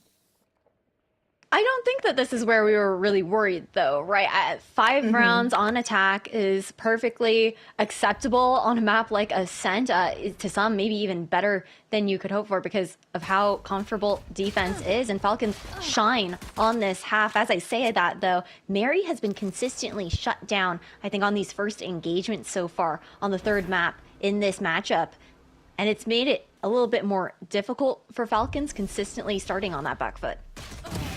Oh my god, Smurf at 13 HP left, still able to find another kill before being shut down. Trades come through, but again, it's still heavily favored in favor of Giant X here, especially with Ness being able to find that kill onto Madvi. It's just going to be Toki now, and I mean, she's been incredible before, but it's really looking a little bit dicey here in a 1v4 situation, especially with everybody looking quite healthy here. That said, Spike gonna go down. First kill going for Toki. Looking to isolate a bit more. Another dink. All right, Toki. It looks a bit doable for 1 second, but everybody decides to swing in tandem. And Joliena's gonna be very happy that she was quite far away. Not enough for the 105. It's just the 87 damage instead. And ability to also steal the second pistol of this map here as well, right? Falcons initially started things out on the pistol round when we started off on Ascent. And Giant X looked to clap back here on their attacking side. So a nice setup to maintain this lead here for Giant X. Still, momentum to be on their side as well, even though Falcons did stop the bleeding in the last round of last half, but it also took them investing every single ultimate that they had in hand to do it. Great point there for sure. And I do feel like, 8-5 here, Giant X, they don't really have the best buy to work with. And on the opposite side, we've got 3 Bulldogs, a Vandal, as well as a Sheriff, in case somebody drops a gun. Always nice to pick it up. Miori just walking up towards mid, looking to find the damage. It actually gets a kill. Oh my, Emma finds the trade, but it might be a little bit too late there. Toki on side as well, looking to desperately fight for her life as they charge forward. Unfortunately, stuck between a rock and a hard place. It's Sarah to completely spray down every remaining defender. And once again, we're in a 2v4. Spike planted. Make that a 2v3. Shock dart from the heavens coming out here for Ava to take down one on Sarah. Looking to break that door here as well, but gonna be difficult for Falcons to actually push back in, buying a little bit more time, denying Sarah from that swing, or Sandra from the swing. One enemy remaining. And it's gonna be Smurfette with the Vandal, happy to close things out. Doesn't even take any damage in that round. Sure, you see a Bulldog being lost here, but all things considered, this bonus looking very, very substantial here for Giant X. And I feel like it's gonna be very important for Falcons to convert this round. I feel like you know, that lack of a sentinel is really hitting them hard. Like, yes, they're able to get some damage, but it's kind of, despite them having 3 initiators, so many of these times you see like these dry peaks being taken by some of their players, and there's just not much of a response. Bit of a concern. We'll see how things look to kind of tighten up going forward. Null command used right off the gate here by Sarah. Enemy kill.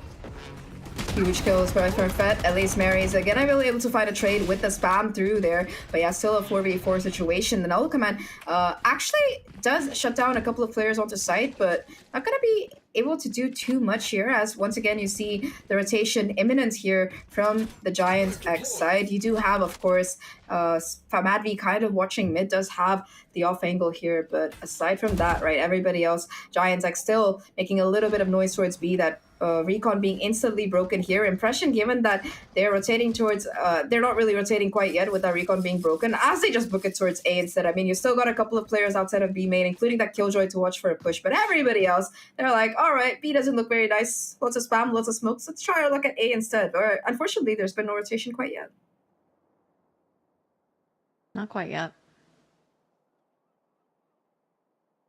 Just holding steady here on the side of Falcons as GX look to contact up towards A main.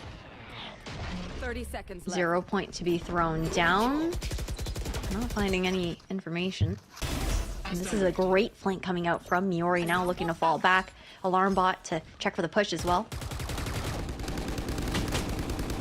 Ooh, that smoke though through the door again. Trades coming through, 1-for-1 offer, and Miori actually gonna be able to advance back onto site here to try and do the damage. 2v3 situation. Numbers in favor of this Giant roster. The problem is everybody's in the same spot, and it's just a spraying ground here. Mary and Eva between them find every single player, and they don't even go down at this point. So finally a round here for Falcons. Again though, like, it was such an expensive round, but at least they're gonna be able to win it, which means that they're gonna be able to confirm that Giant X don't just run away with the game. That they will. The thing is, you were asking me about the defense for the side of Falcons here, and it's quite early days, you know. Giant X, they went out on that pistol, but I'd like to see it a little cleaner on the side of Falcons. We are only still quite early on into this second half. And where we saw them thrive previously was, again, in those retake situations, like the round that we just saw them win here in round 15. Or fighting a bit earlier on, going for earlier engagements, enabling Mary to do so. Sandra, of course, knows they're close. Yeah, that Prowler finding all the information. The Outlaw, unfortunately, not finding the kill. And off the back of the recon, neither are the sprays. Very lucky there for Sandra, but at least it's going to buy a little bit of pushback, a bit of chip damage here onto the Giants players. Now, though, Mary, I think she reads the writing on the wall. Probably reads this push coming in towards A as well. And I like this. Outlaw going to be positioned towards main, possibly catching the rotation, almost getting Mary's head as well. But still, you've got the alarm bot broken. Sandra actually looking to maybe take the fight to Miori, but opting to fall back instead. Still, no casualties coming through on either side.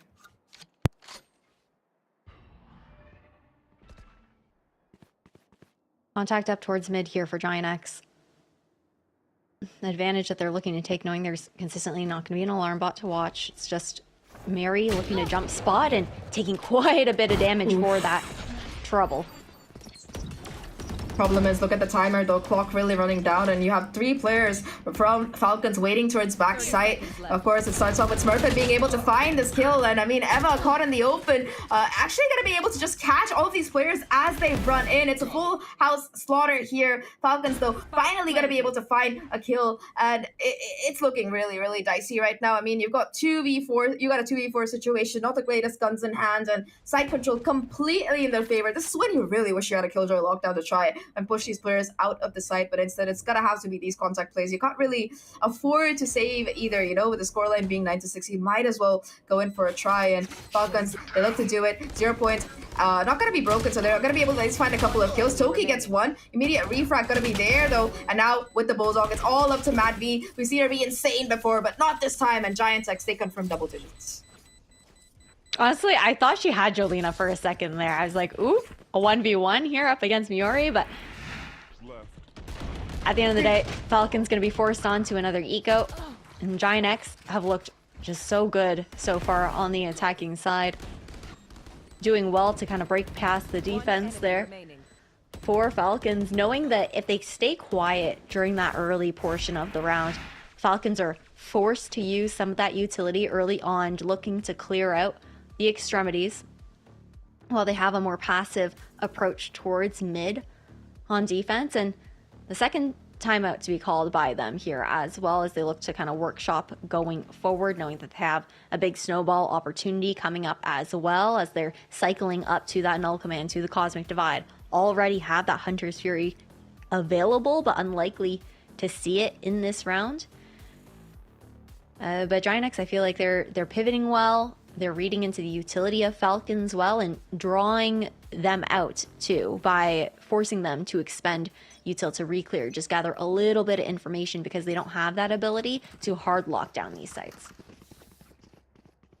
I agree with you, man. I feel like just that lack of that Sentinel causing so much problem, forcing them, like you said, to use so much of this utility. And I mean, last round, honestly speaking, it's almost inexcusable, right? The clock is running. You've got 3 players in backside. Like, kudos to Giant X for being able to break through that deadlock and get that spike down. But nevertheless, it should have been a better traded affair instead of all 3 players going down without taking a single body between them.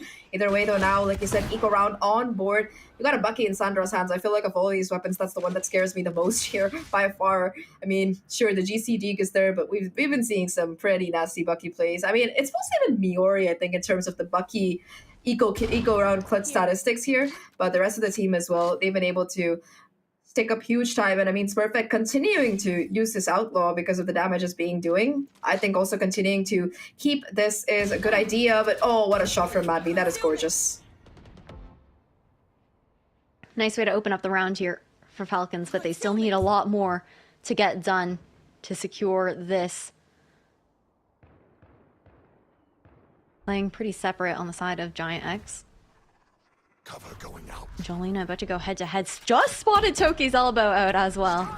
I like the paranoia to try and deny another swing from main if necessary. And a Hunter's Fury actually going to be expended there by Ava, expecting a bit more presence outside of A than there really was. Looking a little bit dicey here, but again, 1-for-1 trade. So far, at least on this eco round, I feel like Falcons have been doing a great job of keeping things expensive, as well as keeping the numbers in their favor. Looking at the ultimates here, nothing really available. It's just going to have to be solo peaks to come in, and a beautiful kill to start off with from Ness, looking for the second as well. And now going to be repositioning to watch market, along with Sarah, going to be able to confirm the kills. But oh my god, here comes the GC Sheriff. Here comes the damage here. It's all up to just Ness, a 1v2 to try and clutch out here. It's the Bucky in her face to win Falcons this pay safe card, Thrifty.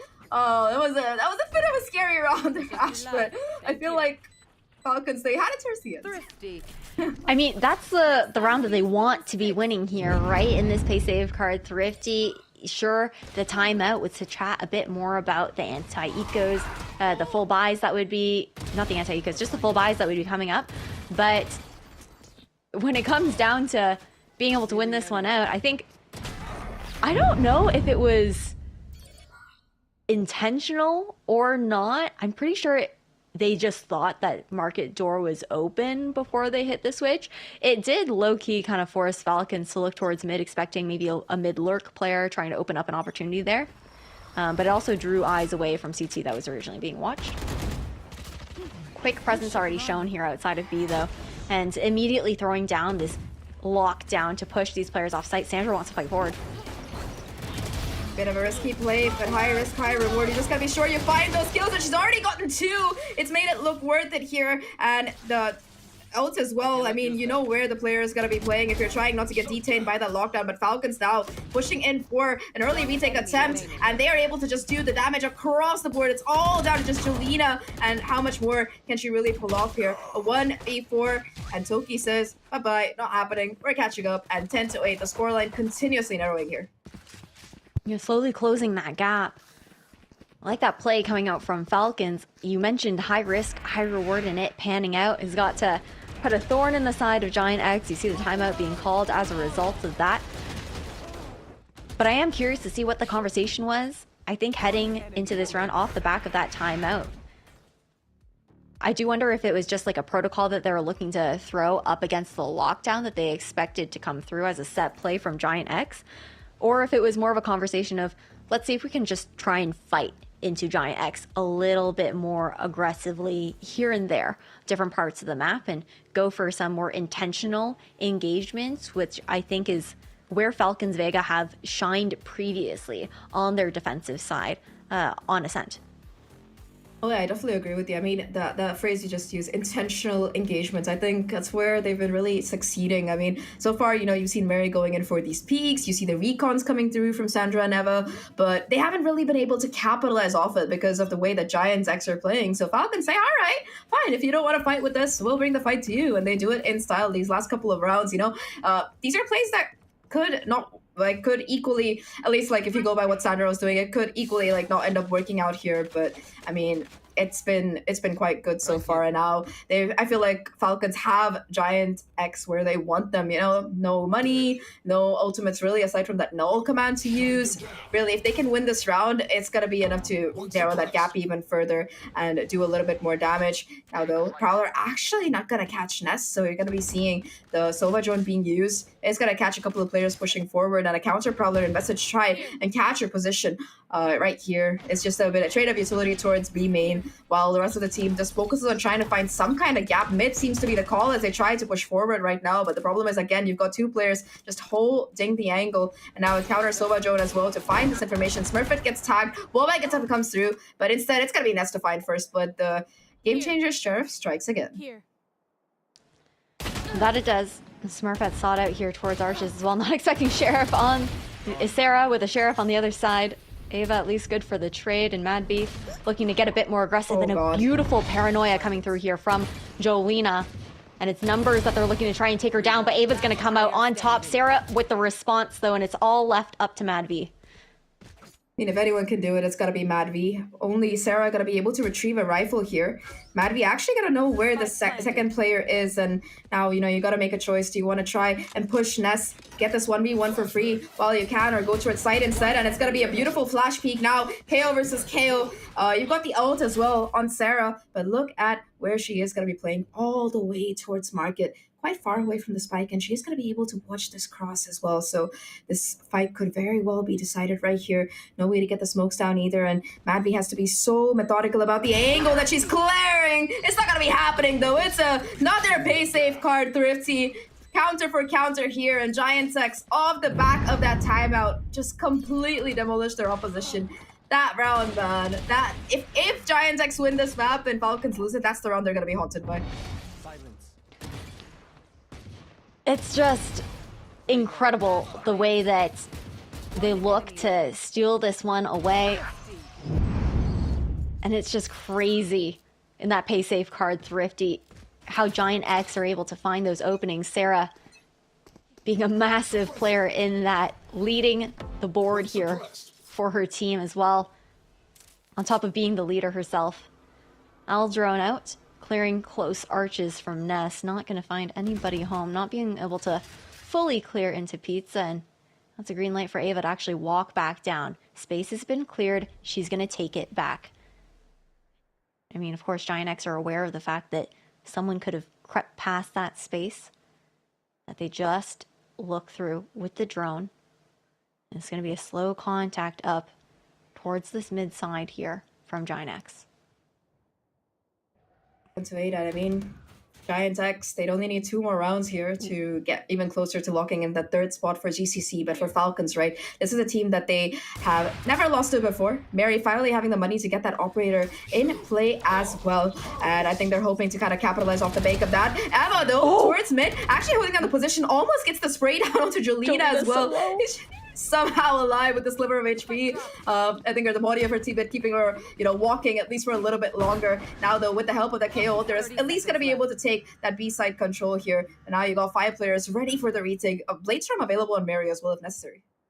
I mean, thinking less about the Bladestorm, looking more towards that Nightfall and the Cosmic Divide. Sarah being taken out there as well was tough there for Giant X. Her positioning was really important to be able to find some sort of value catching out a rotation. Ooh, that drone though, it's gonna find so much info. And here comes the Nightfall. 1-for-1 trade once again. And it is just gonna be Jolina. 21 HP and a dream. Gets 1, gets 2, and now it's a 1v1. She has the From the Shadows as well. Able to reposition the Shock Dart, not taking her down here. And all she has to do is buy time. Knows exactly where the player is. Fakes the TP, goes for the peek, and now just has to get the right click. Has the classic out, has to be able to click it. And Jolina! A 1v3, 4 match and series points, and Giant X 1 round away from continuing on to that lower final. What a Red Bull clutch. That is insane coming out from Jolina. I can't wait for us to revisit it during this replay as well, especially with how quickly Falcons were flooding back into this site. These shots were absolutely disgusting. I'm pretty sure that was all 3 bullets of the right click to the dome, by the way, based on that spray pattern that we just saw. But now, last round for Giant X to try and close things out. Another opportunity for Falcons to try to take it to overtime now. They've got a Cosmic Divide to work with, Hunter's Fury as well. No extra tools in the belt of Giant X this time around, but they've got to be buzzing with confidence after that display from Jolina. 21 HP, man, like, she almost went down in mid that round, and her staying alive was the difference between winning and losing here. And now Giant X, they have all the pieces in play. They're gonna make history for themselves here, being able to take down Falcons, a feat that they've never managed so far this year. I would say it's been a bit rough for them in that aspect, but now they've got their chance to try and do it, and they look to do it in style here as they push forward right now. I mean, 0 point gonna be destroyed. Hunter's Fury invested as well to try and catch a pick here by Eva, but again, without that information, without those tags, it's gonna be almost impossible. I guess that people were stacked up there towards short, but instead everybody goes down, and now a little bit of a jump peek from Mary. Actually gonna spot out a couple players. They know the Executor's coming towards B. They've got 4 players in position. It's just a question of timing here, and Eva able to get the first one. Miori with the trade, and now that's a spike drop towards mid instead. The spray down good though. Miori and Jolina, they're doing it by themselves. A 2v3 situation. You also have this lurk from Toki coming in. I think they know where Ness is. Spots the barrel, but my god, Ness gets the kill. It is just gonna be up to Mad B. The IGO gonna have to do it all here to keep this round, keep this game going for Falcons. You know, she's been incredible before, but that 0 point not gonna catch anything. Turret giving away the info as well, and well, Giant X, they've got every single lane covered. One way, everything on the kitchen sink seems to be against Mad B right now, and she has so much to do in so little time. Has to be able to isolate these fights, catches the first player off guard, knows where the second probably is, but now here comes the double peek, and here comes the confirmation. Giant X, they finally do it this year. They take out Falcons, and they almost confirm their spot at that GCC. One step closer to them, and honestly, what a game it was. It was an insane matchup, and what a way to close things out there for Giant X. Now, they find themselves in that lower final up against Nasser Ignite tomorrow. But what a series today, Zach. We're blessed with the fact that we got 2 to 2-1s into today. I still get tripped up by saying too many 2s right in front of each other. But when it comes down to this, I think this is momentum for Giant X going into tomorrow. The fact that they're able to break this losing streak up against Falcons. Again, this is a team where 2 of their players in Ness and Smurfette have done it before. They've made that miracle run and taken it all the way to that grand final. I'm looking forward to seeing if they can pull it off again. For sure. I mean, I think Giant X, they're a team that's been incredibly consistent as well this year. And for them to be able to, you know, keep their destiny in their own hands. Because if they had lost today, they would have been eliminated. And it would have taken Falcons winning tomorrow for them to be able to make it. But now, unless Nasser wins the whole tournament, Giant X are basically guaranteed a spot. And they have another chance to do it tomorrow. If they can win against Nasser, they're confirmed. But either way, you know, that was a banger game. Like you said, Ash, always a pleasure to be casting it with you. That's going to be it from us for the day, at least, everyone. As we're going to throw it back to our beautiful analyst desk to break down what the heck we just saw. Thank you so much, Ash and Zach. You know what? It's so impressive when you consider Giant X lost their last 4 series against Falcons. Falcons have sent them home in 2 lower bracket finals. But finally, in the most important series these 2 teams have faced each other in, Giant X get the ultimate revenge, Tombiz. Yeah, for them especially. It's their champions on the line. Obviously for Falcons, they have already made it, so it won't be the last time that we see them this year, thankfully, because they are a team to enjoy. But yeah, I think we saw the whole of GX really dig deep. Like, you might look at the scoreboard and see Jolina at the bottom, but she definitely had some really high impact rounds, and across the board stepping up exactly when they needed. They've kept their life in their own hands, more importantly, as well, as they'll go to face off against NASA tomorrow, and if they win, they end NASA's chances and confirm theirs to champ. So they've just got to win tomorrow. And what a way also to win it. In this map that they lost twice before against Falcons, they figured out a way how to play against their comp, and they just made it work. They knew their weaknesses, and because they got to play it so many times, and they just figured it out, and now we see why they let it actually float, because they are confident in their Icebox, but they're also confident in their Ascent. It'll be interesting to see if Falcons decide to play that 3 initiators setup when we see them play again in Berlin on Ascent. I have a feeling they might maybe decide to pick up a Killjoy once again. Who knows? But let's talk more about Giant X, because it was all about the dynamic duo of Ness and Smurfette getting the team back into the game with the Odin and the Operator. Tom, I think we've got some special highlights to watch back. Yeah, this first half was itchy. It's like the polar opposites, the yin and yang of this roster. One player getting 1 shot to get a kill, the other player getting 400 shots to get a kill, but it was working. Really rough walking into that setup, and especially after a bit of a slow start, I was a bit worried for them, because it's a map especially where we've seen some incredible defensive halves from Falcons, but once they got that Odin and the sniper, whichever one it was at the time, they just seemed to do so much damage, and it was really difficult for the gaps to be found. And as you said, with a triple initiator, that wasn't really the expectation, but they always seem to make it difficult. Yeah, they also figured out a way to make it work through the mid. Every single time they're able to get the space through mid and just punish Falcons every single time. So yeah, kudos to them to finding a way how to get finally that important win against Falcons. Well, I'm so excited because we have got Smurfette joining us again for a winner's interview. I know it's not her first one this week, but it must be the most exciting one, Smurfette. Not because you're talking to me, but because you're getting ever so closer to booking a spot in championships. How are you feeling after that performance? I'm actually so shaking still, because we finally beat the curse. I knew we could do it, but I was I don't know. My feelings all over the place. You're referring to the curse against Falcons, I'm guessing. How much work did go into beating the curse? Well, it took some time, and it was really hard, but we finally got it. Yeah, and how much was the Odin a part of the curse beating? I have no idea. But your Operator was definitely part of it as well. I mean, was it always the plan for Ness to pick up that weapon, or was it her just going, you know what, I'm doing it, girls, I'm picking it, I'm buying the Odin? Yeah, she's an Odin girl, and she always goes for it, so yeah. Yeah, makes absolute sense. Let's roll things back to Icebox then. What a phenomenal result from you guys. Were you expecting it to go so well? Because it looked like you were taking, you're basically giving them the opportunity to plant every time, and they could never stop you retaking, it seems. Yeah, I think we always had good Icebox, but I don't know, we always went for a Stamping. This time we were okay, let's just pick Icebox, let's just go for it. And we have strong Icebox, so I hope I didn't jinx it at the moment right now, right around that I'm saying this. I hope no jinx, but yeah.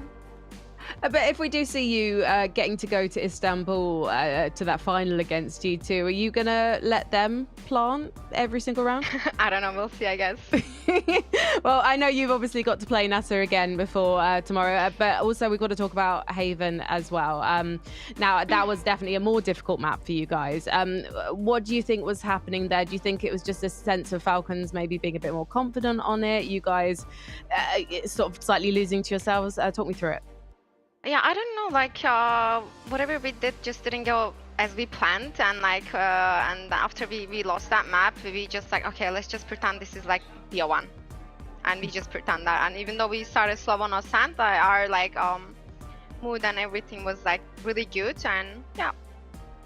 Now, Smurfette, you and Ness in particular, you've been in this scene for a really long time, and you are close to being back at championships where arguably you belong. given that you've been here since the beginning. Do you think that the scene has got a lot more competitive since you started? Oh, definitely. Like our group stage was like, I don't know, it was really crazy, and like everyone's getting better, and I respect that, and like we working so hard as well. But I'm glad to see really good like new players coming and like showing their potential, and I hope we see more. And does that make you hungrier for it personally as well? Because you have been at that top of international competition, so now you're fighting to get back there again. I mean, I love competition. That's definitely making me hungry more. I hope like more players like play game changers, and like because like you never know. Yeah, you never know. And you've got a rematch against NASA tomorrow. So, talk to me. What's going to go down? I don't want to jinx anything, but like we want to win everything. Like we just want to like show our true potential and like do our best, and hopefully it goes our way. Yeah, and if it does go your way, Istanbul beckons. You're going to be playing on home turf against G2. What would that be like for you? I mean, I want to play against my bestie Rescue. So yeah, I hope we made it to grand final. No, I did speak to Rescue earlier, and she said she did want to play against her friends. And I said, "Oh, is it fun beating your friends?" And she was like, "Oh no, but would you like to beat Rescue? Would you enjoy that?" Yeah, I would, of course. There we go. We need to give Rescue a lesson in trash talk. I have to say, I'm quite hoping this matchup now happens in Istanbul. Thank you so much for talking to me, and good luck tomorrow against NASA. It's going to be a great match. Thank you so much. Teşekkür. Now, I hope I said teşekkür right, because last time I did VCT, I was told off that I said thank you in Turkish wrong. So Can't correct you. Yeah, exactly. I did actually get corrected, and it's fine. I've been practicing ever since. I've been practicing my Arabic as well. Shukran. That's but yes, perfect, actually. Oh, Afwe, thank you so much. Actually, I shouldn't say Afwe. I should say Afwe. If you say thank you to me, you're welcome. Yeah, there we go. Okay, right. Production, can you do your job, please, and talk about the bracket? Because we only have 3 more teams in the running. We've actually only got 1 more broadcast view this week before we move things over to Istanbul. So as you can see, G2, they're already through. They don't have to play tomorrow. They get a rest day, but we do have an epic best of 5 lower bracket final, GX versus NASA. And after the performances of these 2 teams today, I am so excited for this matchup. Tombiz, any cheeky thoughts, any cheeky predictions?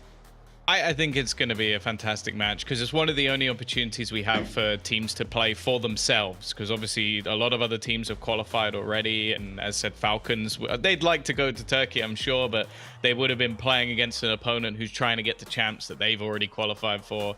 So I think it's exciting to see both teams battle it out. For NASA now, making it to Istanbul is going to be incredibly important for them to actually fight for that victory versus G2. So it's all on the line tomorrow, and it's going to be a great match. Well, these 2 teams might have to fight to get to Istanbul, but you guys at home do not, because you can actually buy a ticket to be there at the ESA Arena. Yeah, pay to win a ticket. In fact, it's not winning. I should just clarify that. It is winning. You it get is to, winning. you Like get to you're winning watch it live. great Valorant. Yeah, I know, but guys, winning. technical terms and conditions. There's no paying to win something here. They're You just pay paying. and you 100% win. That's a great deal.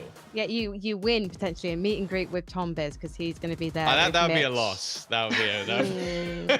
Don't pay for that. Don't pay for that. I don't want to correct you, but at the same time, I also want you to feel good about yourselves, because that's the kind of person that I am. So do not miss your chance to get tickets to Istanbul. I'm sure we'll be able to tell you about tickets for championships in Berlin shortly as well. It's definitely going to be a fantastic final. But as I've already mentioned, we do have more action coming your way tomorrow. Are you going to be watching? Are you going to be attending virtually?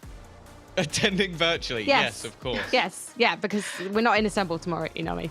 Yeah, of course, it's another chance to make it to the champs. So of course I'll be watching, but also it's Giant X, this team that has been incredible through the entire year, constantly being in the 3rd place. So it is very important for both teams to win it. Of course, I can't miss that. There you go. You heard Inami. The stakes are incredibly high. She can't miss it, and neither should you. We will see you tomorrow, same sort of time. But for now, thank you so much to Zach and Ash. Thank you to Inami and Tombiz. I've been Frankie Ward. My daughter has been E for the baby. She made a cameo earlier today. And thank you for watching. Good night.